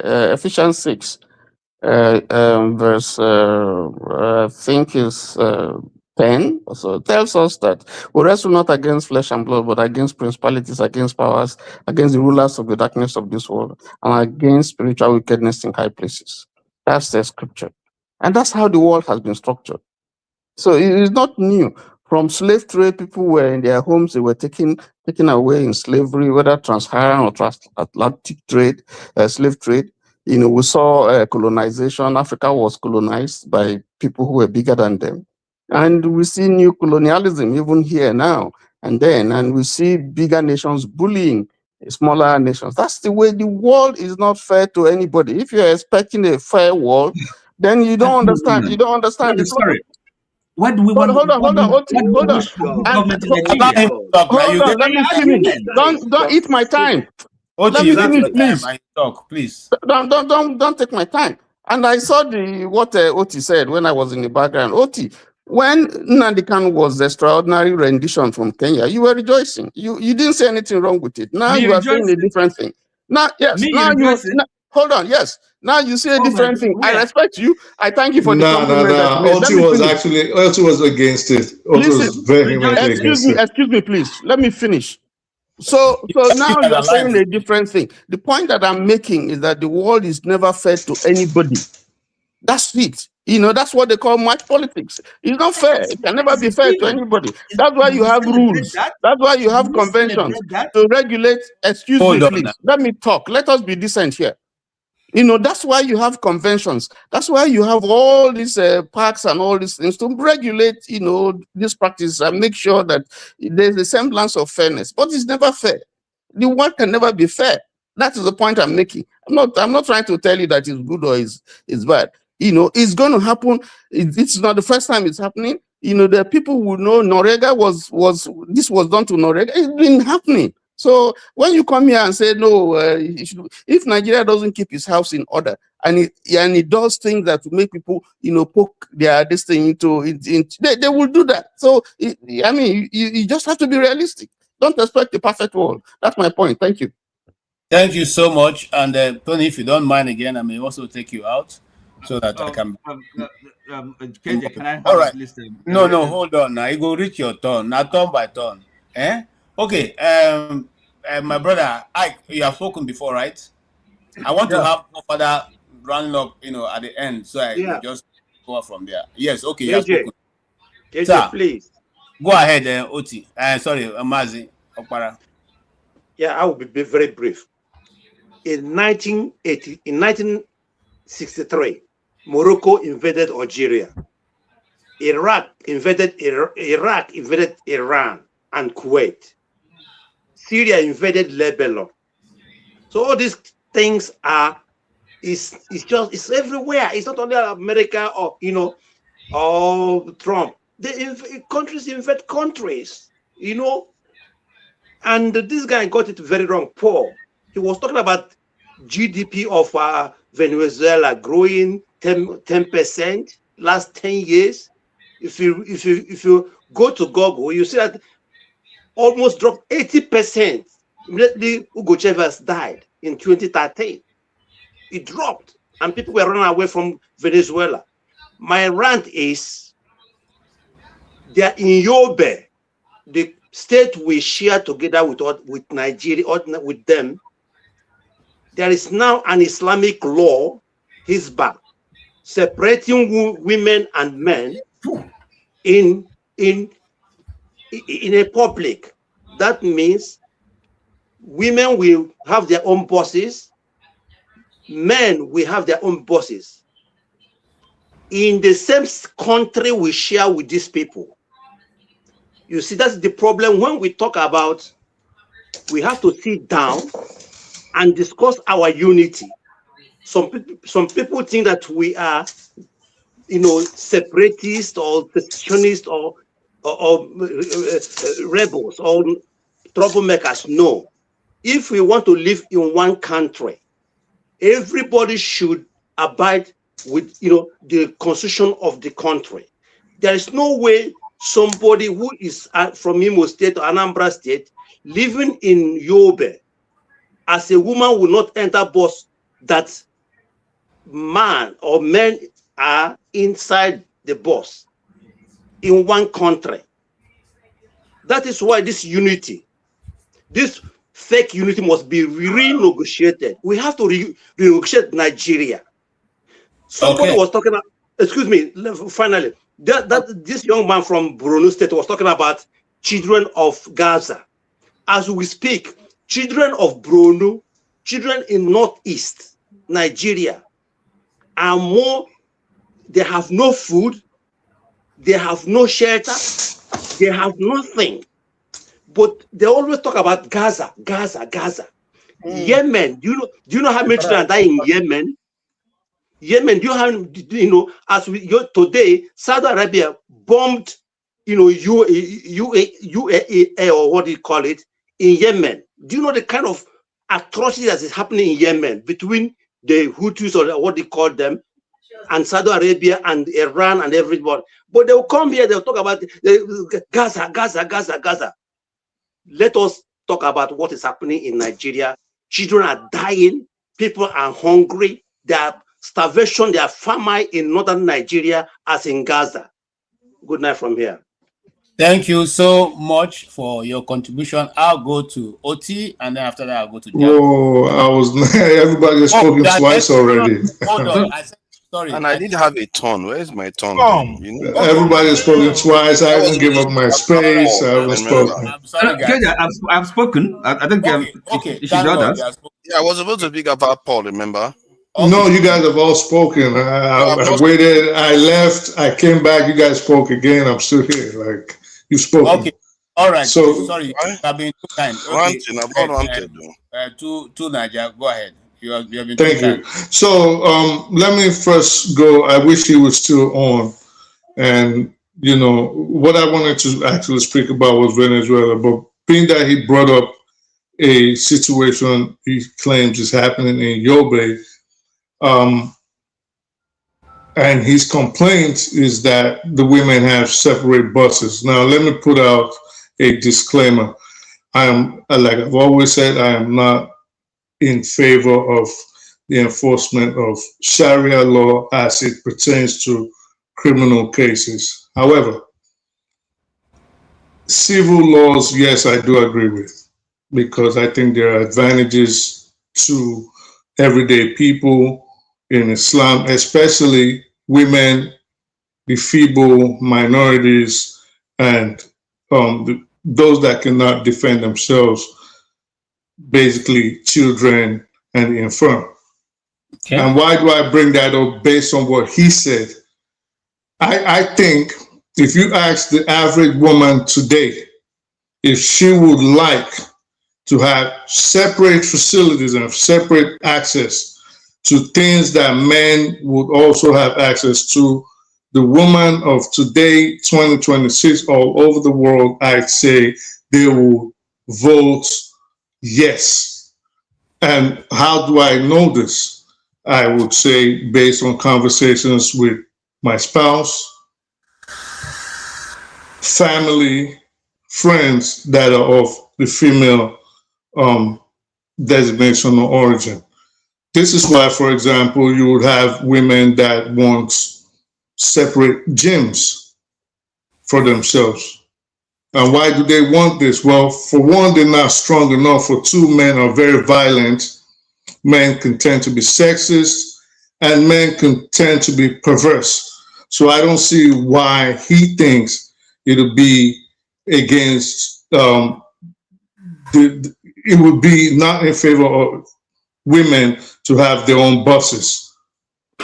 Why? Because you want to criticize a certain sect or a certain creed. I think sometimes we should apply more sense before we just start complaining about issues. Now, back to the Venezuelan topic that we've been discussing. I don't see Tony on here. And I think, Tony, if you would like to know, if you're listening, OT was actually, I think you're mistaken. Either you're mistaking him for someone else or you're just being disingenuous. Knowing you, I would go based on the format because I don't think you would just come out to be malicious. OT was actually against the extraordinary rendition of Nnamdi Kanu, and we went at it more than once. So to tag him with that brush, I think that was wrong. Now, everybody has spoken well, and I think we're just seeing things from different angles. But invariably, it just boils down to the same thing. We need to be careful the amount of power we give the elite. We need to be careful the amount of power we give those that are in charge of our societies. If we are not careful, what they are doing, basically, as I see it, they are stripping us of our freedom. They are stripping us of our rights, bit by bit, subconsciously.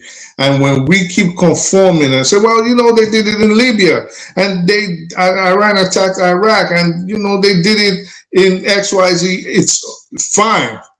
But it's going to come down to you on an individual basis. They are, as we speak, I keep talking, I mentioned Shlomo Kramer, and I say, everybody go look at it. The most important right we have in America is the right to free speech. And this is a right that has transcended America and has gone all over the world. Today, as we speak, we have a bunch of Israeli elite saying we have to do away with the First Amendment. Shlomo Kramer came out and said that yesterday, well, about 2 or 3 days now. Peter Thiel has been on the same journey. People like Elon Musk are also on the same journey. Larry Ellison, these are people that are saying somehow they have to guide dissent. Somehow they have to guide whoever has a discerning or divergent opinion. There is a bigger play at hand, and people are missing the bigger picture. And I think we need to all fall back, relax, look at it today, not just as Venezuela, but when it comes home, wherever your home is, don't be astounded and don't be astonished, because what is happening right now is if we do not agree with you, we have the power to destroy you and take you out of society until you conform. And I think at that point, it is becoming worrisome. Interesting for us in history living it, but I think in the future, when our descendants look at it, it'll be a case of, why didn't you guys fight back? Okay. At some point, we have to start fighting back and pushing back. Is that billionaire guy? He's a billionaire. Shlomo Kramer, yes, the crypto guy. Okay, I know who you're dealing with. I know him. Okay, thank you so much. Fofara, do you want to go now or you want to let Jagun speak? I wanted to have my say like everyone else. Okay. Indeed. I've not ranted. So yeah, if I'm to rant, am I to rant or Yes. Jagun rant? Okay. No, you go. It depends, because eventually the last word will be for one Africa. But you go ahead. Any of you can go ahead. Okay. Jagun, you want to go or I go? You go first. Thank you. You've been waiting. Yeah, thank you for that. I think I agree with most of what my one brain cell said about freedom of speech that is under attack. I think also, KJ, you make it quite easy for someone like me to find it difficult, because I struggle with things that are conflicting logic. You know how you said Maduro should have, negotiated with Trump and, so that he can get himself out of the mess he's in. That is what Tinubu is going to do in Nigeria. And the price for that negotiation is trading his people. That's what's going to happen. And if you are happy with that, then you should be happy with whatever Tinubu trades away with. He's going to say, and Tinubu will. And Tinubu, is a man of deals. He's willing to deal with the devil, even if they tell him that, you know what, your population, we're going to make sure they're impoverished for the next 50 years. He's going to sign on for that. And that is what Maduro refused to do. And that is his grievance sin. Not because he didn't want to do deals with them. They want the thing for free. They literally want it for free. That's how bad it is now. Because you remember Trump said they have money that they have to pay back to America now. Like reparation for what?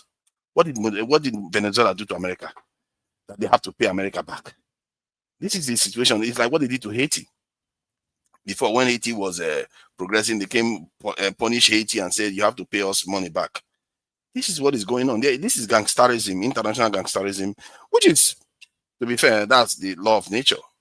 It's something I've been telling our people all this while about, and we are beginning to see it unfold before our own very eyes. And we are not ready. We should have been prepared a long time ago. I was shouting from the rooftop that if you were prepared, this is not going to happen to you. Maduro is a peace-loving guy. He's not even looking for trouble. He's telling America, come, Chevron is already inside his country. Come and do business. And yet, look at the punishment they give him. It's like you can't be good enough to them, because as long as they can get that thing for free, they will not want to give you anything for it. Today they are still selling Syrian oil. Like some areas in Syria is not under Syrian control. America is just taking their oil for free. And when we say America is taking their oil for free, it's not even going to the national coffers. It's going to billionaires and all the crooks at the top. That's how they make money now. They are like gangsters everywhere, just making money out of other countries. And Trump is like a kingpin out there now, signing deals here and there with Arab countries. Anywhere he can make money, he's signing deals. That's what is going on. And that's why they went after Maduro, because Maduro is saying, American companies, you're welcome. Come on, do business. We are happy with you for you to come. But yet he got invaded. The only country that is not going to get invaded, guess what? It's North Korea. You're not going to mess with North Korea. Maybe Iran might even get invaded, because that their leader is busy doing a double speak where he doesn't want them to go nuclear. You can't play with your national security, and that will be his gravest mistake. The day they will carry him from that Iranian leader, the day they will carry him, that will be his gravest mistake. The same mistake that Libyan president made, trying to do deals with them, trying to say let's work together. He failed. He died for it. Saddam Hussein tried. It didn't work.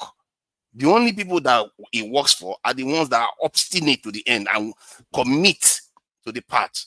Because when you commit to the path, what they see is that, okay, this guy, if we come after him, he's going to fight us with everything he's got. It's not going to end anytime soon. And by the time he's done, we may not be where we want to be, and they will leave you alone. That is how it's supposed to be. You have to strive to survive, because if you pretend as if they are going to somehow let you develop and everything, what they are just going to do is they will trade with you. You think they are trading with you. What they are just doing is that they're getting stronger. Just like it's almost as if they are swallowing you, like a python. When a python is swallowing an antelope, you know how it goes slowly. That's how it is. They are swallowing you slowly. You're going to be training with you. You are not getting stronger. You are getting weaker. They are getting stronger. Today, they are able to go into Venezuela and take a president out within hours, something that was very difficult for them to do before. Now they are getting more and more powerful. They are able to carry out things, do more things to more people very quickly than the way they used to do before. And this is in a world where they claim to be trading with everybody, because they are trading with you and giving you poverty while they keep advancing faster and faster more than you. And while that is happening, you are dying. You don't just know it.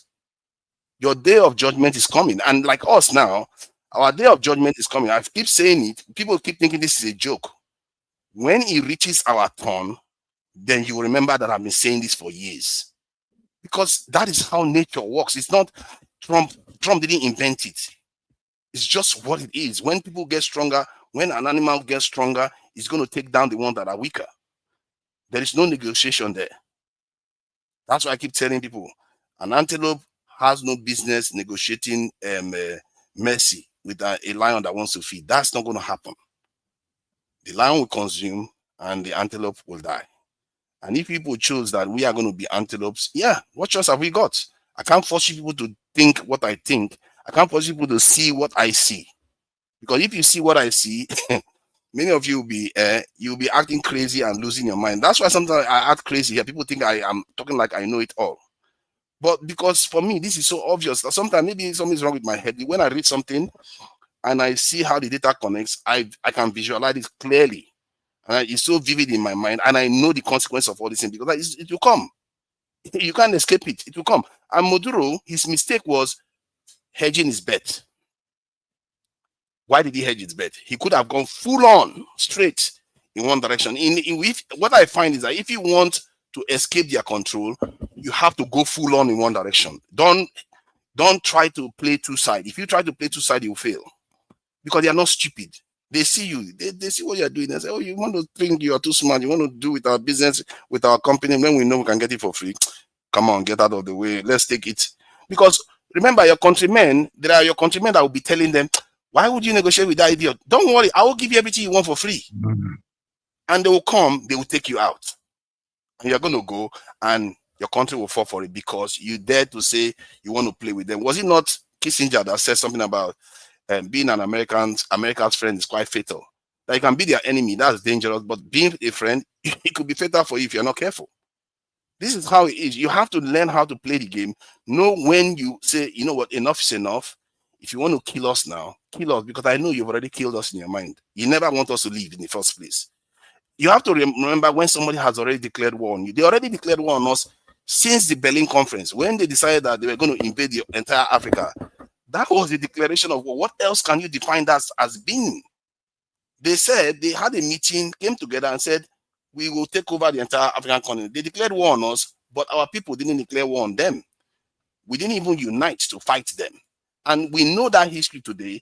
Until today, we are still behaving the same way. We still are not united to fight back, because our whole interest depends on us being able to fight back. And if we don't do it, make no mistake about this, there is no other way to escape it. If we don't fight back, our existence will be called into question. Whether we survive, it is at their own mercy that we're going to survive. Thank you.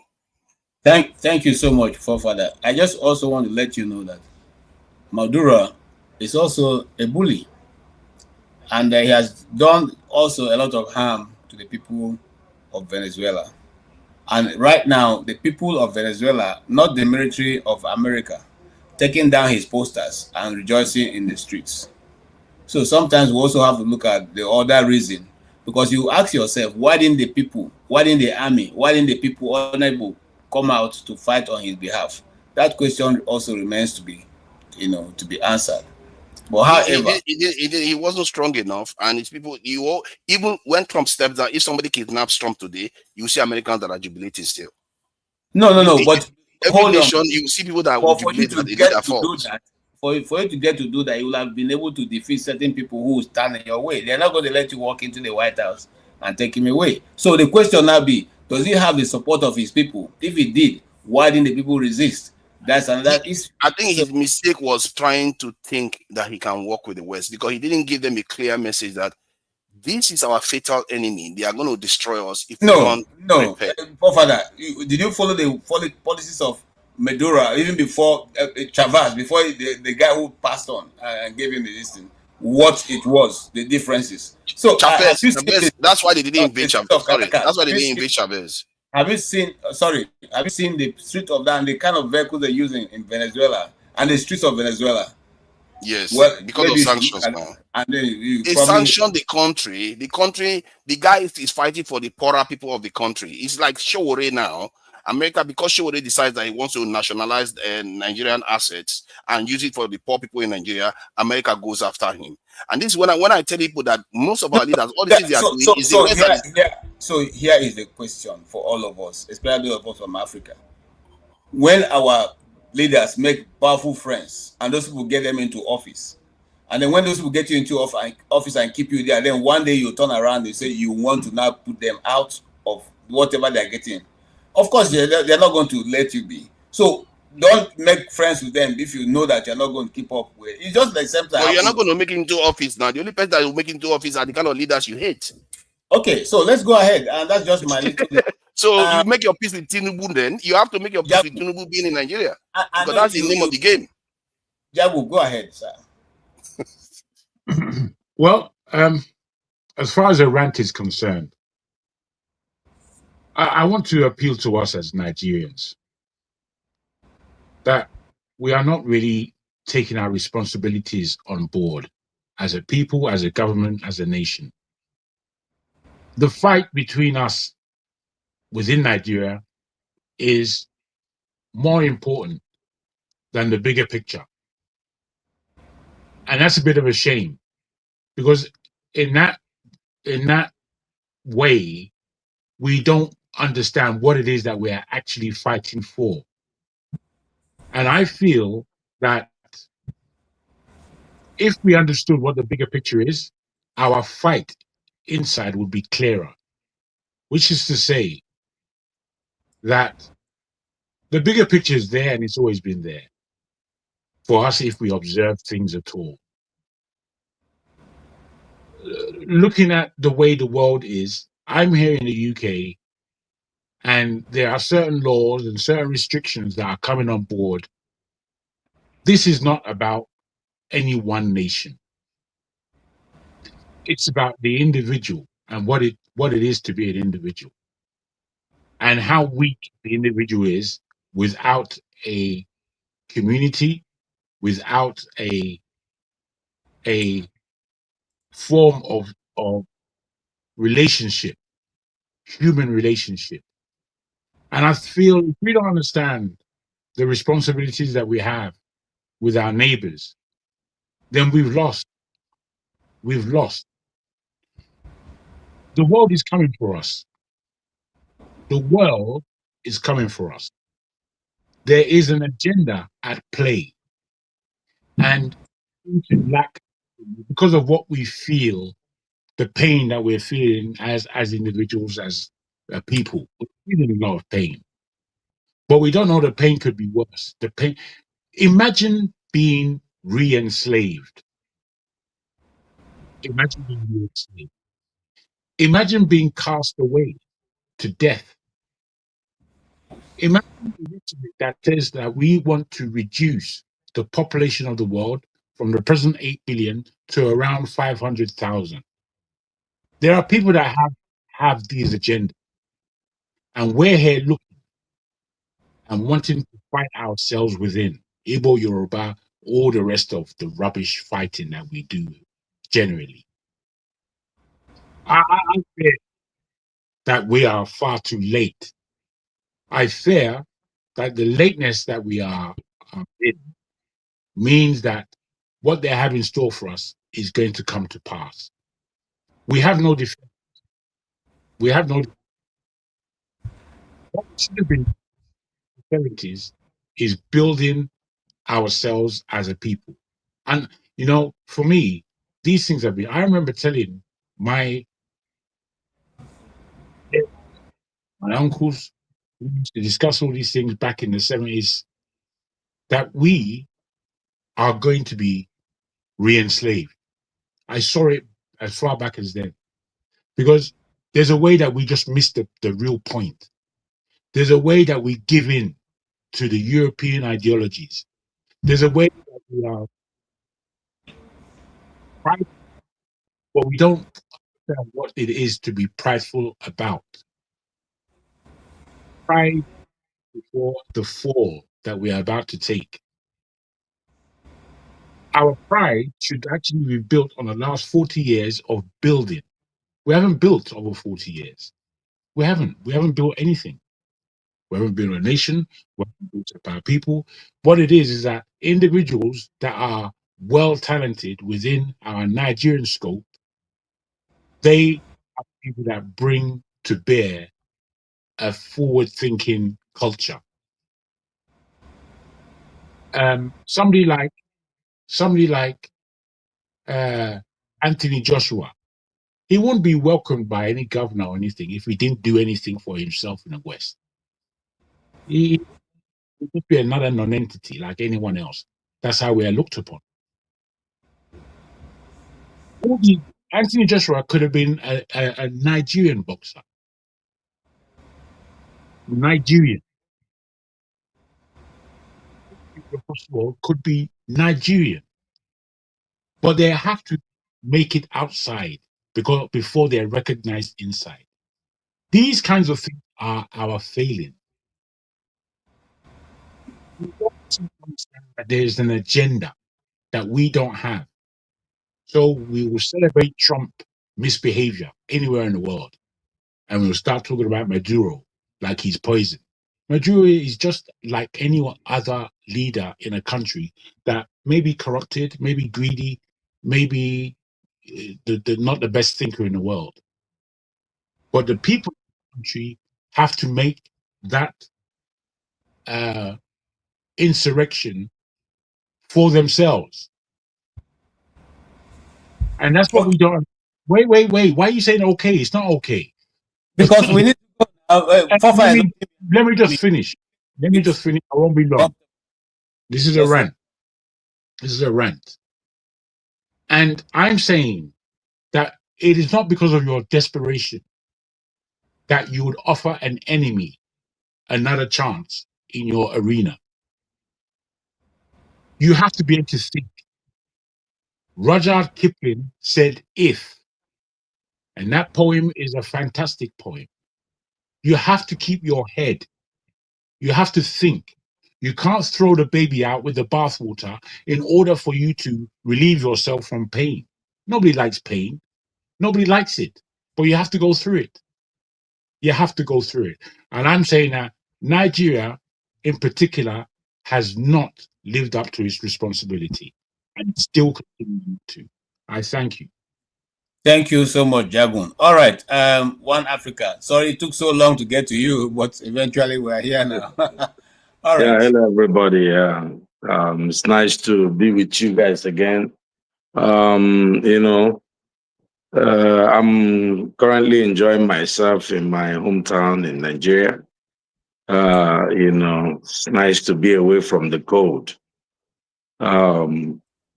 And this morning I woke up with this banger of my very good friend Maduro being arrested.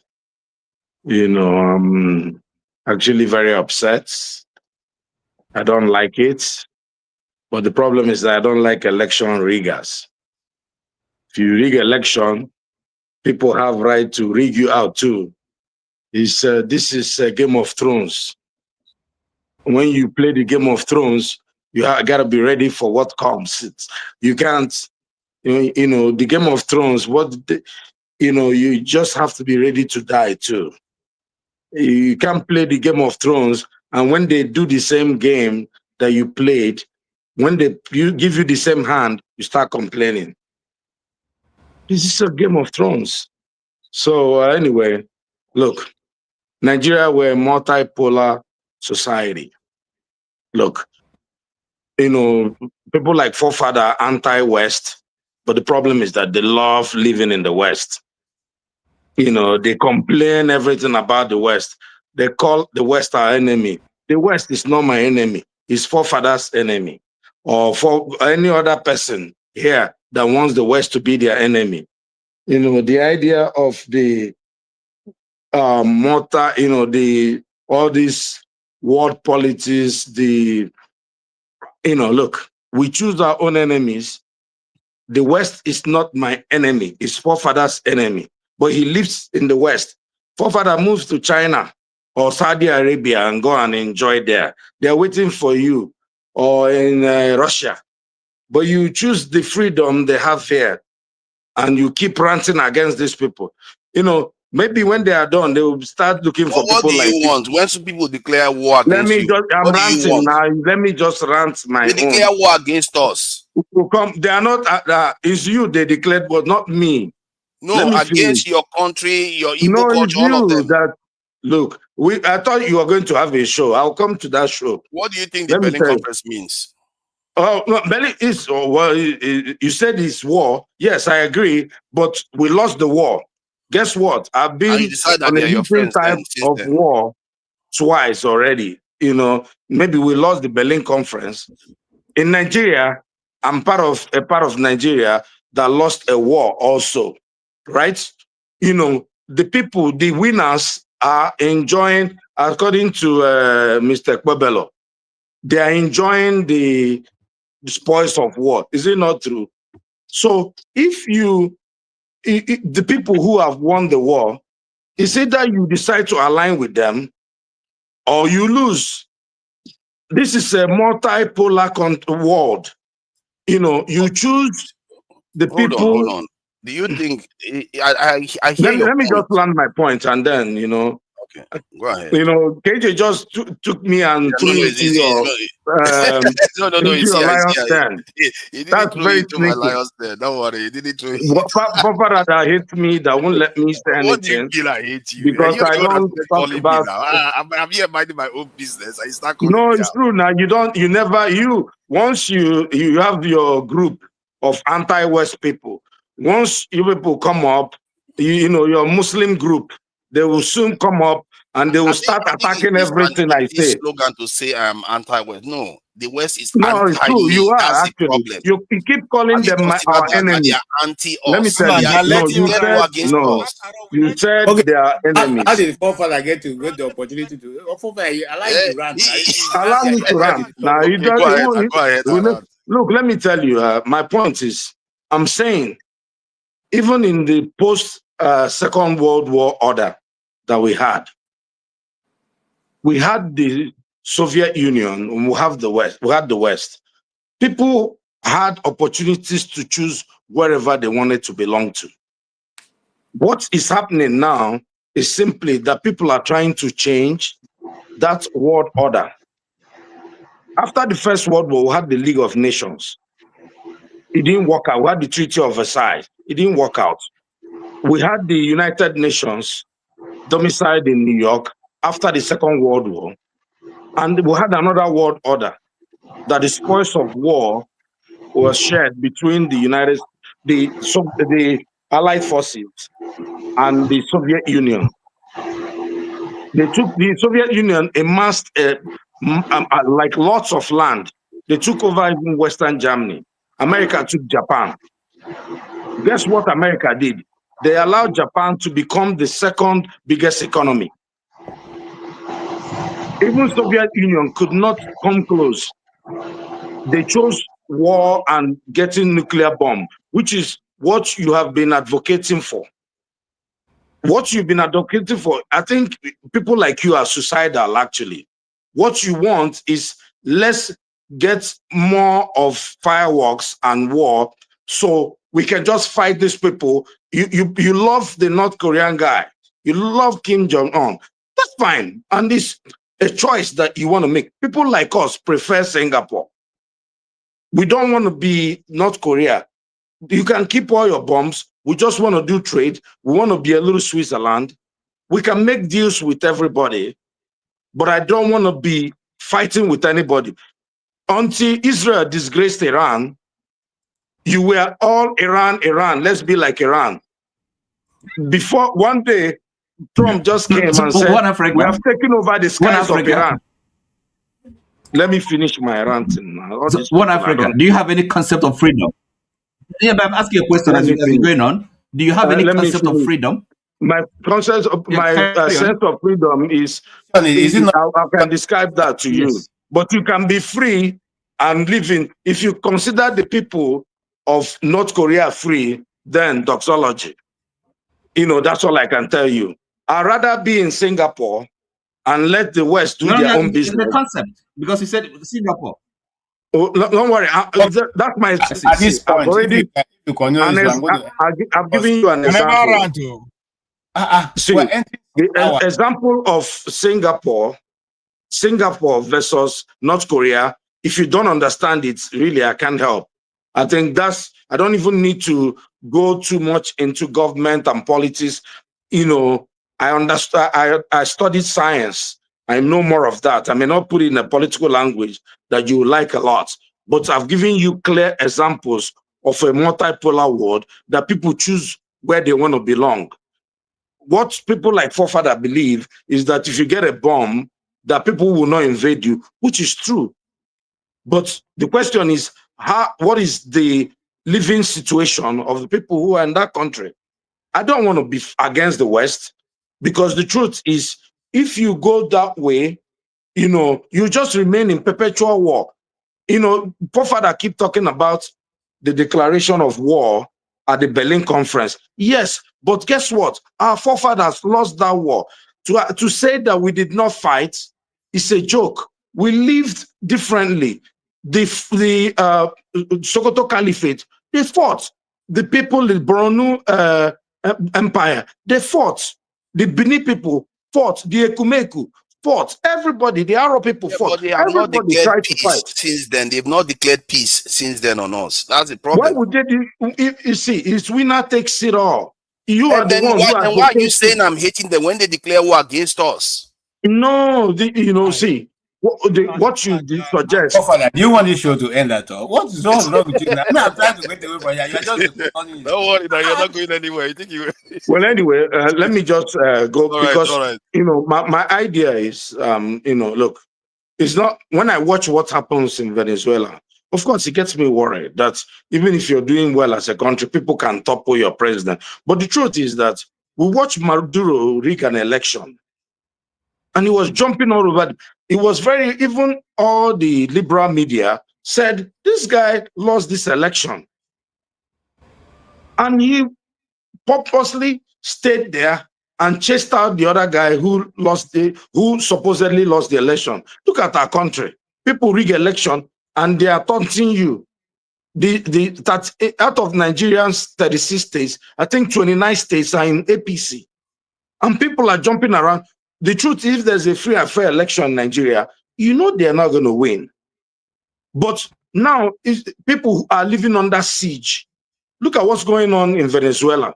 Of course, there's always somebody who like his, you know, mom's soup or whatever. But the truth is, people in Venezuela, at least they feel a little liberated.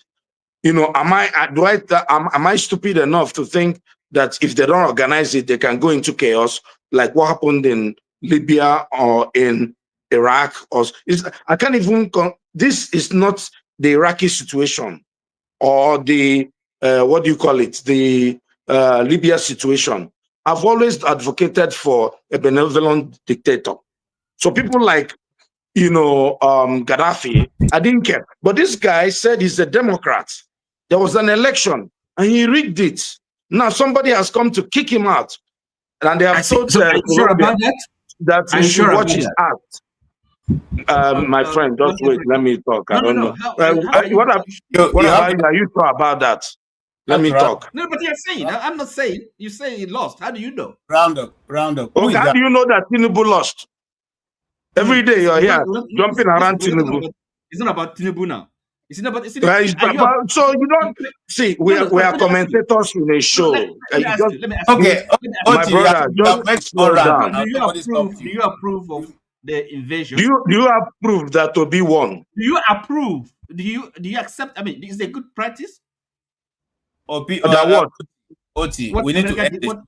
And that show is coming. No, do you approve that he rigged the election? No. Do you approve? No, Oti, I already said, I already made it very clear that I don't like it. I don't know why you keep trying to, but I'm just saying that I'm not sad. What's the problem? If people in Venezuela are not sad, why should I be sad? I don't know. Why should I be drinking Panadol for their own headache? The people in Iran are protesting. Their $1 is 1.6 million Iranian money. The people are not happy. Whether you say the West is deliberately doing it, they are choosing the wrong side. Their leaders are choosing the wrong side. In everything, there are winners and losers. We're going to have a third world war, maybe soon. And when we have that war, people are going to emerge winners and losers. You had better choose the right people to pitch your tent with, or you better be the winner. And don't perpetually be Cuba and continue to fight forever. Thank you very much. Thank you so much. Thank you. The commentator, I don't know, at JJ Win WIEN. You should be very careful. Be careful. I've been watching your comments. I don't think you have any right to insult people here. Because we are being liberal doesn't mean that you can just throw whatever you want to throw at people. Please respect yourself. All right. Probably before you speak, let's give Desta. Desta just come in. I just brought him in because he had been waiting behind and he didn't stop. So Desta, please, you have I don't want to be unfair, but you have 3 minutes because Forefather is also here. If I wish you guys can say, let's just shut down so that you go over to Forefather's show and start all over again. Okay, just take 2 Thank you, KJ, and good morning, good afternoon, good evening to everyone on the show. I want to say, just on this Maduro's issue, when the election in Nigeria happened in 2023, Chimamanda Adichie wrote a letter to the president of US, Joe Biden, then, and spoke about the inaction of the US when there is corruption. So why would you say you're supporting somebody, you're giving some people money, you're trying to help them, but you can see that there is corruption and then you're supporting it by accepting the president? The question is, what do we want in this world? It seems like in whichever way it goes, we cannot really, a leader is faced with making a very objective, strong decision. The same Democrats that were condemning Maduro, I mean, if you just go back to when the election in Venezuela happened, just go back to this person's show, Whoopi Goldberg's show. What's that name? The name of that show that Whoopi Goldberg does with the ladies in the US. When they were condemning Trump, they were still condemning Maduro. They were like, Maduro needs to get out. There was a clear dissatisfaction with Maduro and what he's been doing there. So the question is, I ask this, many of us come here, we are flipping on these things. The question is, what do you want? The world suffers when men do nothing, when good men see actions they need to take, and they do nothing. And I think that is one of the things about liberal system. That's why people like Forefathers and the rest can live in the Western world, because they're not going to come after you, because you know that, after all, I can say, we have many people here living in America, and they will be saying rubbish about the place. And if from history, you know that empires don't die from outside. Empires die from inside, from people who have been bloated by the system and they start eating like maggots, eat the system up. That's how empires die. Anybody that wants to see, let me follow, if I want to give like Forefathers narrative, anybody that wants to keep his empire, you will fish out people that have the mindset of fighting against the system and get them out of the system. Because you cannot be enjoying the largesse of a place, but you're the one still trying to tear down the place. You know, it doesn't really imagine your home. You are living in your home, and then the person you are feeding in your home, you know, is an outsider that you are feeding your home wants to eat more food than your children, wants to impoverish your own children in the home, and the person is demanding for rights that is my right. In fact, that as I'm eating here, it's because of you I'm eating here, and you know, that kind. Let us be just with ourselves. Let's ask ourselves, what do we, you know, like I'm supporting whatever Trump did, but the point is that a leader comes as a leader, you are faced with an objective decision. Are you going to make sure for the better good? You understand? People are coming here to say, oh, do you know where that? We all know when Maduro had the election, we all know it was rigged. The same way we know elections were rigged in Nigeria. What do we want? Do we really want a better country in Nigeria? Because the way it feels like, it's like some people are going to flip. The moment it's your person, the moment it's, we have to be objective about it. We want to move forward as Africa, because the truth is that in Africa we are behind. If we want to move forward in Africa, we must be objective. Why Paul Kagame made progress with Rwanda is because he became very objective about it. When you are objective, you cannot afford to be followed. Look, in Africa, we can't afford this liberal democracy, like this liberal of, you know, flipping up and down, flipping. It's nice when you have become a developed world, when people know their rights and all that. But when you, I think that is said it, when you have people that don't even understand the level, what education is, cannot make objective decisions, then you can't afford as a leader to be inobjective. You can't afford to just be subjective. You have to be very objective. And we need that in Africa. Because it's either we want to be going back with corrupt leaders, or we want to go forward with the right leaders. What do we want? You know, so this is Maduro issue. And the whole thing of the West against, look, Venezuela tanked because they based everything on oil.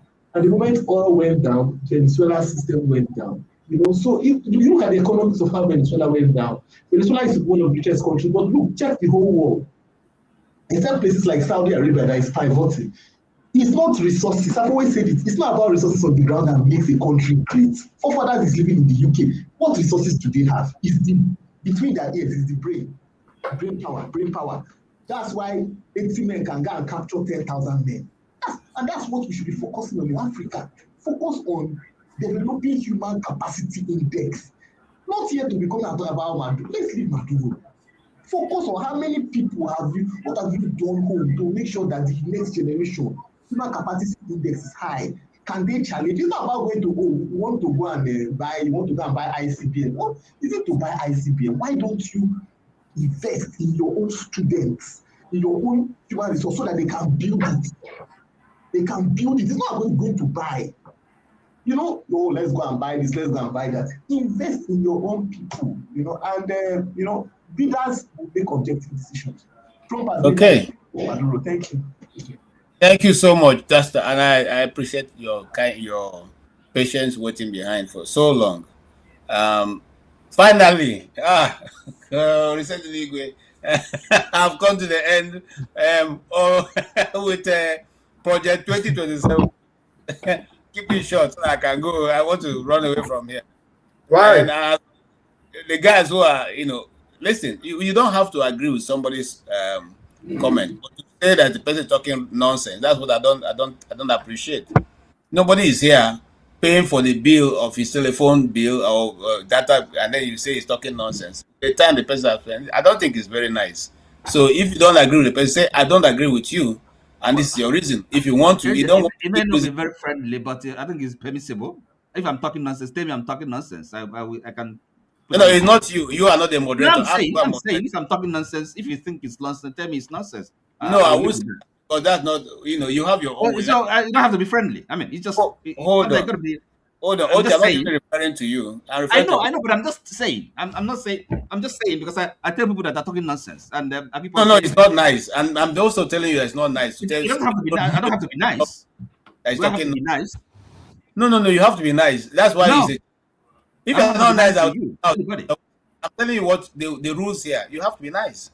You have to be nice, even if you don't want to be nice in your. You have to be nice here. How nice? Yes, you have to be. How nice? You have to respect people. No, the fact that they are here. It's not. Listen, I'm not saying somebody is nonsense, but the opinion or the view you are canvassing, it can be nonsensical, and I would say so. It's just okay. Sometimes you've got to be. Sometimes we've got to be quite frank don't think and plain. proper. And that is Hold on, Mr. Oti. I don't think it's proper for you to tell a full-grown man who have children, and the children may be watching the show, and you tell the person he's talking nonsense. I don't think that is nice. Some of our children watch these shows, okay? And I don't think anybody's child will appreciate you telling the father that he's talking nonsense. I don't think so. Please, let's be advised. All right. AJ, have you forgotten me or what? Oh, I thought you have that. You did the first round now before we went ahead to do it. You see that I want to do Joro. I remember it because he called me out. It is the one that you did, and we still trying to end it since. Is it the first one we are still? Yes, now. Yes, now, bro. Because of forefathers and Obie that I even want to come. I want to call him out again because you have already done that before now. Okay. Forefathers, are you hosting your program? Yes. That's why I'm trying to rush these people out. Okay, I will join you there. I'm going to call you out there because it's all about calling out. So all right. Okay. Thank you. All right. Ovie has changed them again. Right. Project. What did he write again? Project 1. 2027B. Where is Obobolo? Obobolo, is he where I hide the picture of Obobolo? He's there now with the borderline guy. The borderline guy is behind that supporting. All right.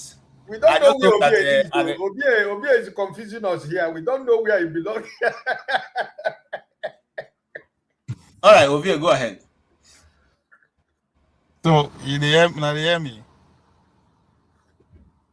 Yeah, we can hear you. Okay. After 5 hours, finally get to speak. Thank you. To respect, I think it's an act, right? To respect people is an act, and common sense says that if you don't respect other people's act, why do you expect people to respect your acts? Right? If you don't respect and you give these other people to either act nonsense or foolishly.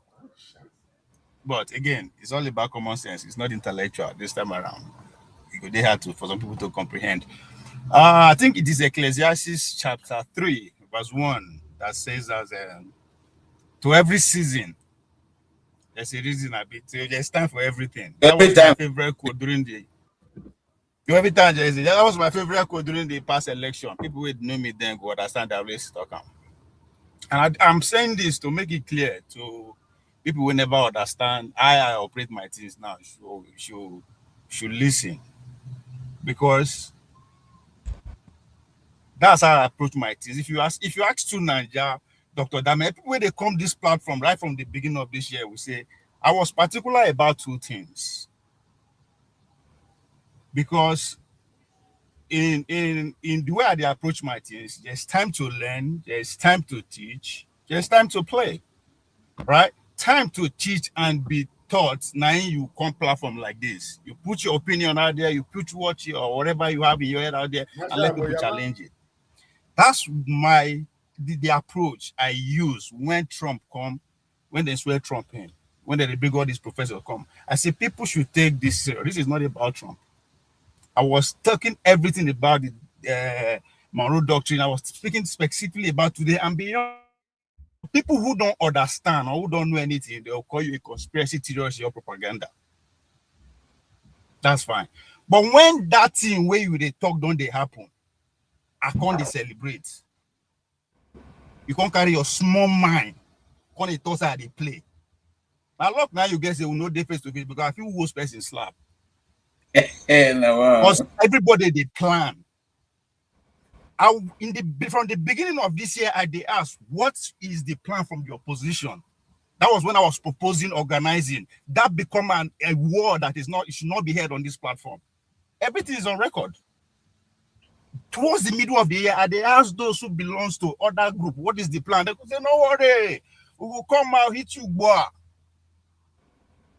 I was proposing solution towards the end of the year. I say, come. We have to go back to our various communities because politics is local. Again, people then when I will come to celebrate of what I've been saying, then one small man will come tell me say how they play. I don't work like that. This year, I would laugh from the beginning to the end because everything I say will come to pass and I will remind us. But at the same time, I stand to fight anyone that will come and say the Nigerian people are stupid. Because they ask, what have you been doing? Nothing. Anytime when I thought everybody insult me, that's why I'm speaking like this. And I'm not just out of expert. Go back and listen to everything I've been saying from the beginning to this year. Everything get reason. Prophetic, right? I'm not the one that said it. That's what the Bible said. If you see something that comes to pass, it's prophetic. So it's not my understanding. It's not me. Do you have to laugh at things that are? Please, when they talk, nobody talk. No, I like asking questions. I like asking questions. I like asking questions. Don't ask me anything. You don't ask me anything. It's not just because talking and you talking. are fixation on what is happening now. I am above what is happening now. I'm far ahead.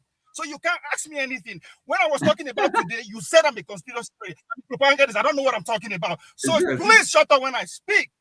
We're not at the same level. Oh, calm down. No, Ovie, you can't tell me shut up. I can ask you a question, whether you like it or not. And then if you think you're a prophet, you know everything, that's good for you. I can ask you a question. I have the right not to answer you. That's what you don't understand. That's the common sense. Okay, Ovie, go ahead. Now, I've muted him. Just go ahead. Stop. When you were, let me just finish. When you speak, nobody interjects. When you interject the other person, what does that mean? Again, common sense. That's easy. Me pointing it out is not an insult. It's just the obvious. He said, have your say. Use your time to talk whatever you want to talk. That's not the point. So I am confident to say what I'm saying today because if you go back to yesterday, I said it. So when they do about today's headline, I am above, I'm ahead because I am not scared of being wrong. That's the difference.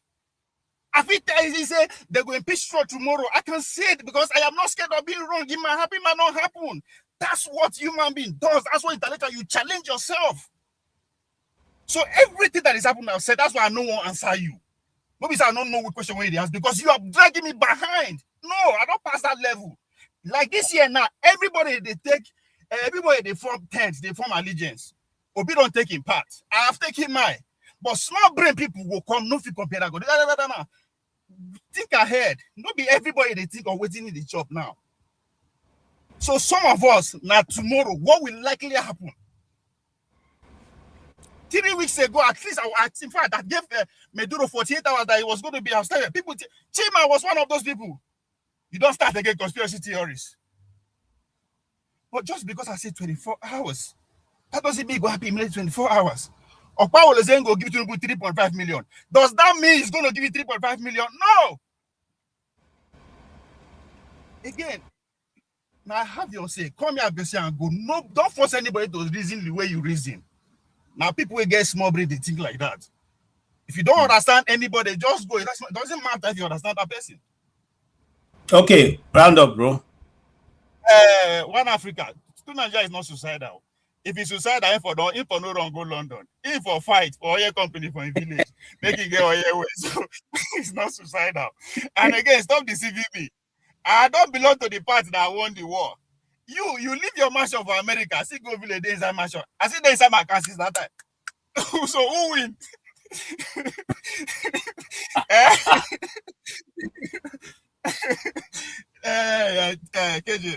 All right, thank you so much, Ovie. You make it so simple. And listen, the problem of a man, you think is a wise thing to be? I mean, to find something funny, a serious situation funny, even tragic situation. You find it funny and you celebrate it and laugh at it. You think that is wise? And now, hold on. Because when I was working, hold on. No, Pueblo, no, Pueblo, stop. When I was making progression. You are calling me conspiracy theories. So why should hold on, Pueblo, hold on. The game is over. Hold on, the game is over. Forefather has 10 hours. He's going to be with you people. Joe, carry your wahala, go there. Okay, let's end this one, please. Just relax. Forefather is already prepared, and let me look for the to share it, so you don't even need to go and look for it anywhere. I'll just share the the link, so you can go from here to there, and oh no, where is it?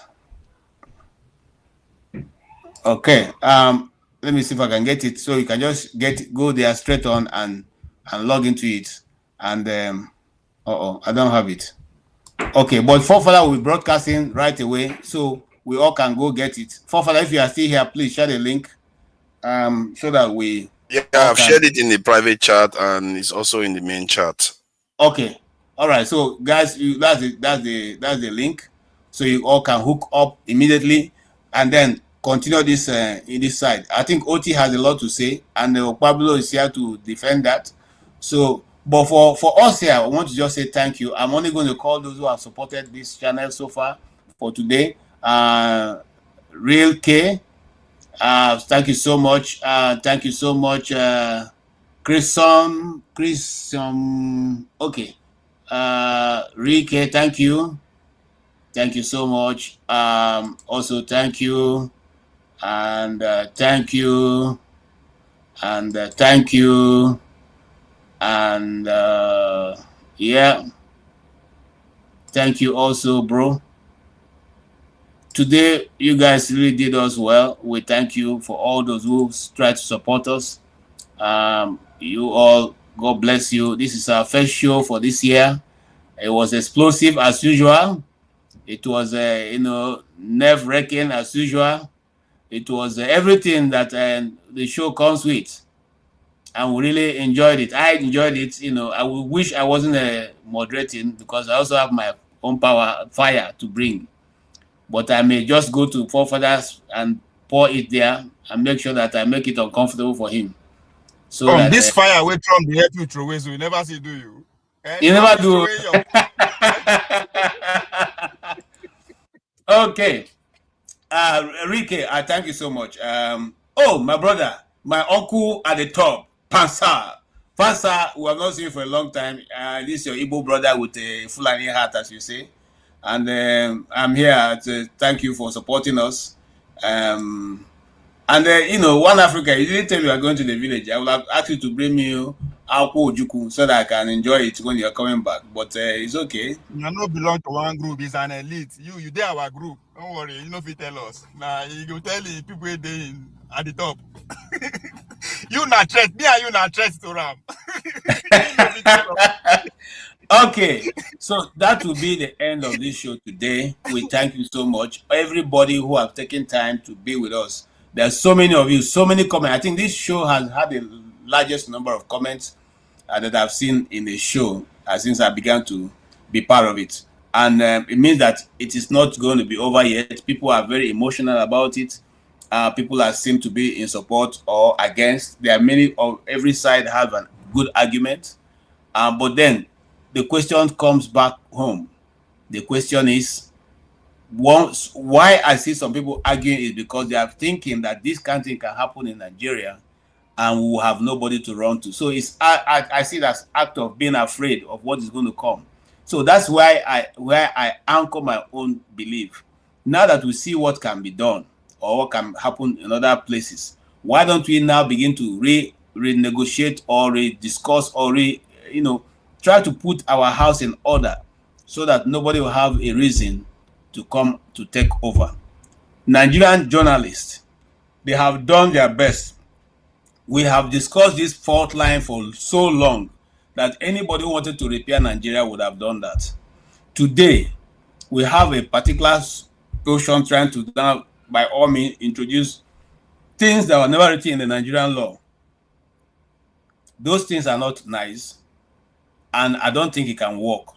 So if we are really interested in building a nation where nobody can come and take our president like a small chicken in a cage and go with him and we can't do anything, the president himself should learn how to behave and treat your people right, that even when such a situation arises, the people will stand up against that kind of, But here, nobody stood. The people will just, they are celebrating and drinking in the street of Venezuela. So what are we talking about here? And I won't say that everybody's view is welcome, whether you people in the panel agree with you or people in the panel did not agree with you. That's your view. You hold the right to own it. On that faithful note, I'll say thank you very much on behalf of Dr. Damages and the team here. Please go straight to Forefather, who is waiting on the other side to take up the program right away. God bless you all. Bye.